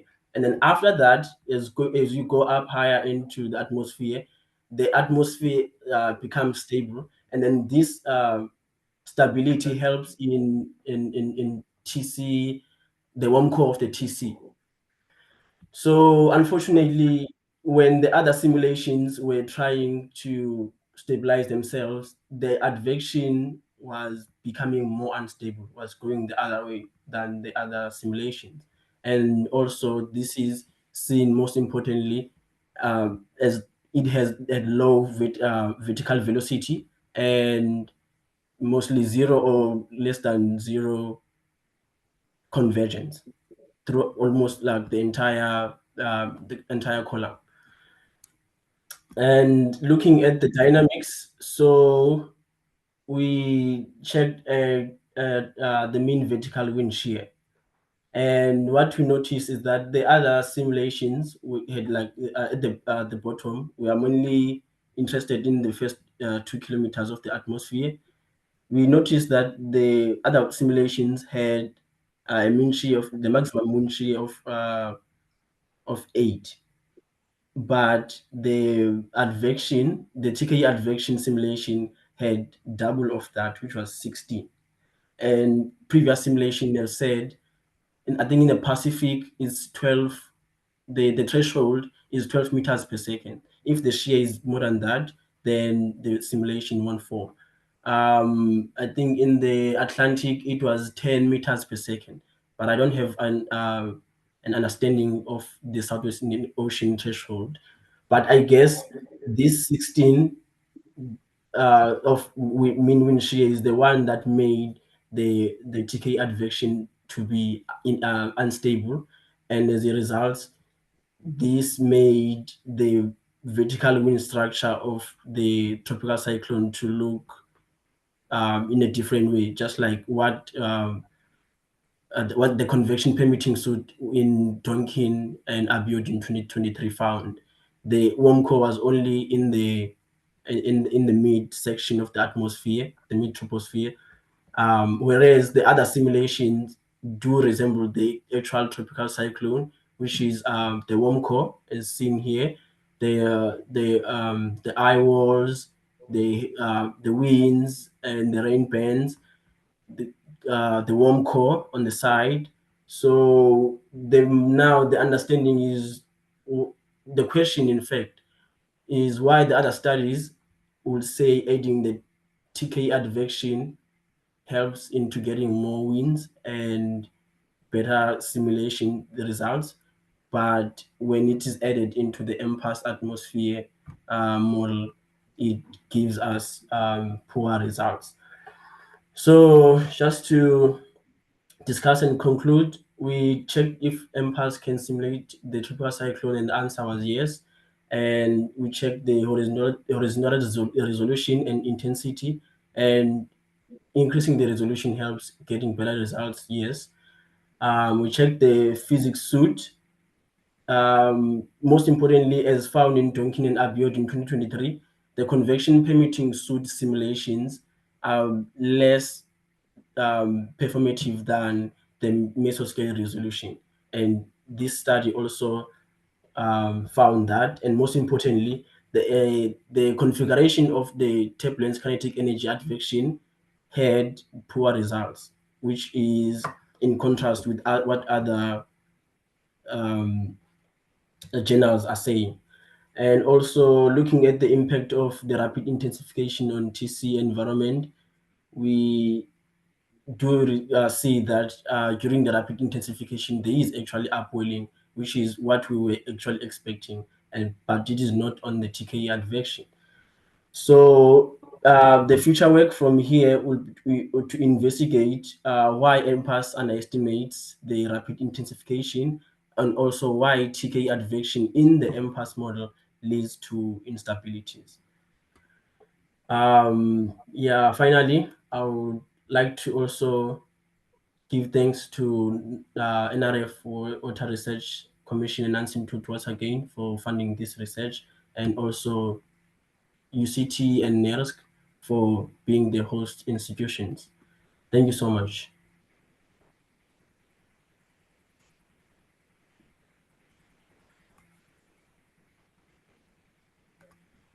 We have time for a couple of questions. I think that was an eye opener for me. I've never once I don't think in any of our hurricane experiments, we've ever run with the TK advection. If I remember right, I've never tested it yet in MPAS. So I have no idea if obviously there's a problem he's uncovered, that's for sure. Anyone else?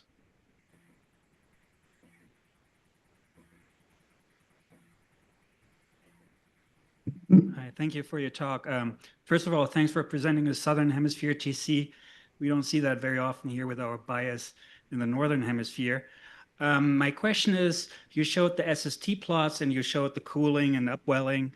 How did you get the coupling to work, MPAS to the ocean? Specifically, are you using the 1D ocean model?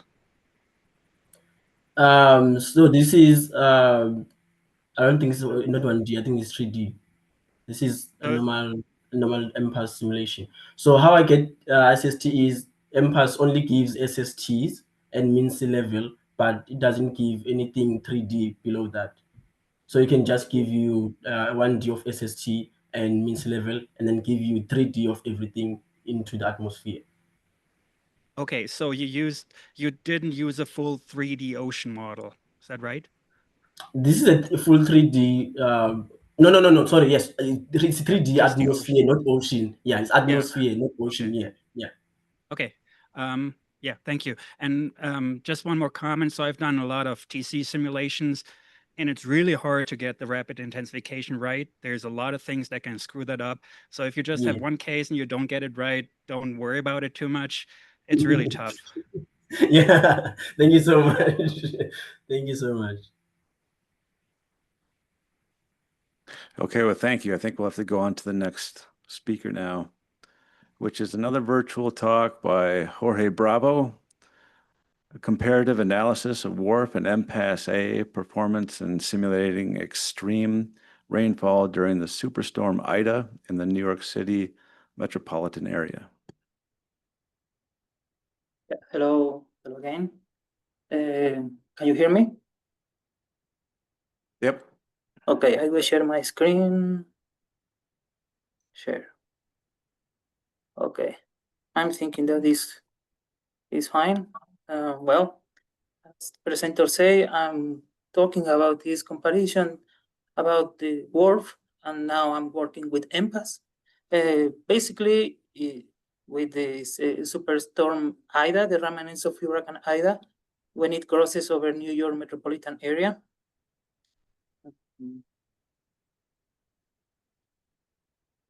Okay, why New York metropolitan area?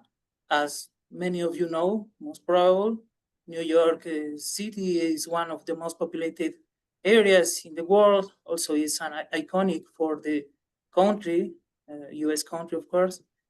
And this area is affected by high latitude systems like fronts, but also for a tropical system, and some cases a combination of both. In this case was when happens Ida. You know, we have these models like GFS. All of them has very good results, but for an synoptic perspective. But when you try to go to the most local scale, it not works well.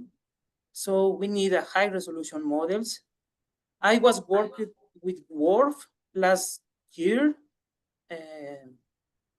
Well, I will talk about that later. Why Ida? Well, this remnants of Ida is a very good example how one hurricane who is striking very far from a place, it can affect to this remote area when the tropical cyclone impact the first time inland. So here Ida, after crosses after inland, it starts to interact with a cold front, and when it starts to change to extratropical, it generates more convective cells, and it affects in this New York metropolitan area. Here I make this nice image of OS 16 air mass RGB to show when was most convective areas. This is part of my previous research. Is WRF I developed for a different combination of schemes. The first one in the top is MRMS, and all others are the different combination of WRF. Well, in this case, we identified one of the combination are the best. In this case, the particular was the simulation number 4. But after that, we start to think how to use now this new generation of models, particular MPAS. First, we get this mesh that NCAR provide. The highest resolution is 3 kilometers. But when you compare with, in this case, MRMS is more coarse, of course, is 3 times bigger. So was not the best option. We start to identify how to generate our own mesh. And in that case, we identify one code to generate a dense mesh with 1 kilometer in over New York metropolitan area. And it is increasing to 9 kilometers. The idea was to generate some mesh approximately same as WRF domains. And this is the idea. And the first is our first own WRF domains, 9 kilometers outer domain, 3 kilometers middle domain, and inner domain 1 kilometer. We try to replicate this with MPAS, and we generate the inner domain 1 kilometer, the transition zone, and the outer domain is 9 kilometers. So in the right side, you can see the combination of both. We identify exactly the center in the WRF inner domain to generate our inner MPAS domain. But for now, we will focus only on this high resolution area, 1 kilometer, because it's to compare. Also, here we take 3 different networks of stations. One is NOAA NSA, and 2 different Mesonettes, one for New York and one for New Jersey. Also, we decided to start to use, well, we have already data of MRMS for the same period. So also we are working with MRMS to on a spatial comparison. Here, the idea is to show first our WRF. We compare directly. Say something? Okay. No, sorry, I might have made some noise, sorry. Oh, okay, it's fine. We compare first our WRF with an MRMS, taking as the grid of WRF as base. So we regraded MRMS as WRF. And in the right side, you can see the square. But for this case, because I'm considering that we are not, it's not the best idea to regrade MPAS. We regraded MRMS as grid, as MPAS grid. So as you can see here in this area, I'm not sure if my cursor is seeing, but here we have this MRMS, but in MPAS grid based. So for now, it's just to tell you all that I'm working on this way to try to compare in a special, the special of MRMS and MPAS, but we have not resolved yet in this way. I will focus on point-based comparison. So because I told you all, I have these different stations. I had some comments before. Someone told me how you know that these weather stations in urban area are working well. So I work on that and try to verify how well are the data. So I did a cross validation between MRMS. I extract each time series from MRMS very close or closer to the station and compare the weather stations. So basically are almost the same, are almost perfect. the metrics in between all these two different sources. So with this, we have the idea that these stations are correct for our evaluation. Also, as I mentioned in my previous talk today at morning, I developed some code basically to this quite quick visualization of the data, but also because I need to extract this point based on the weather stations. I generate this extractor based on the cell ID taken by latitude and longitude values. So in this case, I'm extracting time series very quickly. Also, something that I'm not adding here, but I is able to do is crop based on a specific area. Yes. Now, well, in our previous work, we separate this weather station into different non-urban and urban. Here I will show you urban, and basically for us now, MPAS is working relatively well, perhaps better in these no urban stations. We have, in some cases, very good metrics compared with WRF.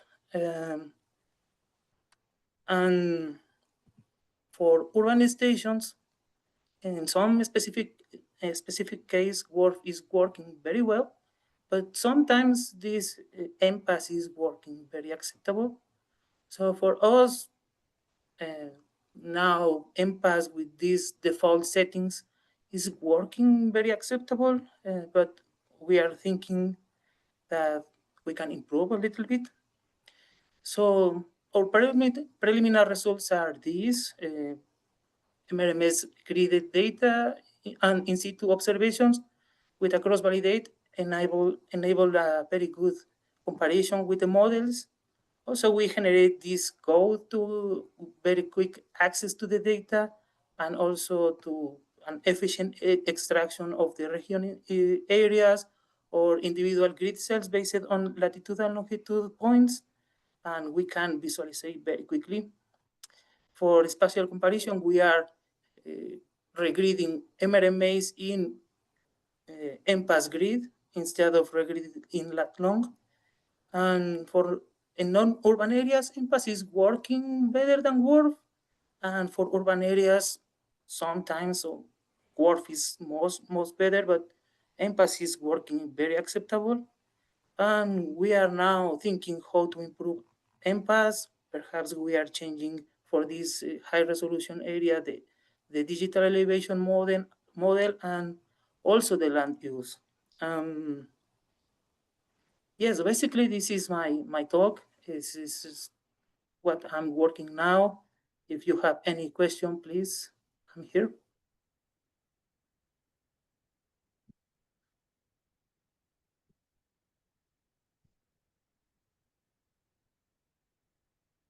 Any questions here or online?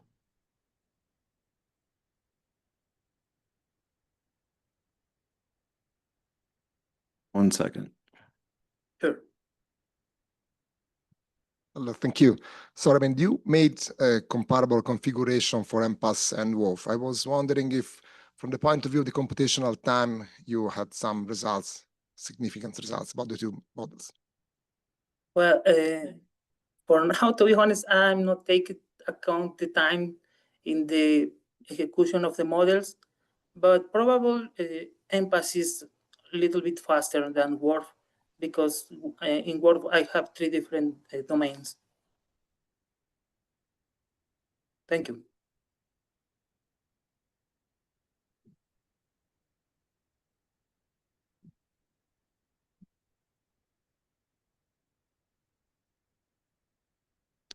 I think the majority of people here are anxious for a coffee break. So I know. thank you. Thank you very much. Thank you. Thank you so much. And give a round of applause to all of our speakers.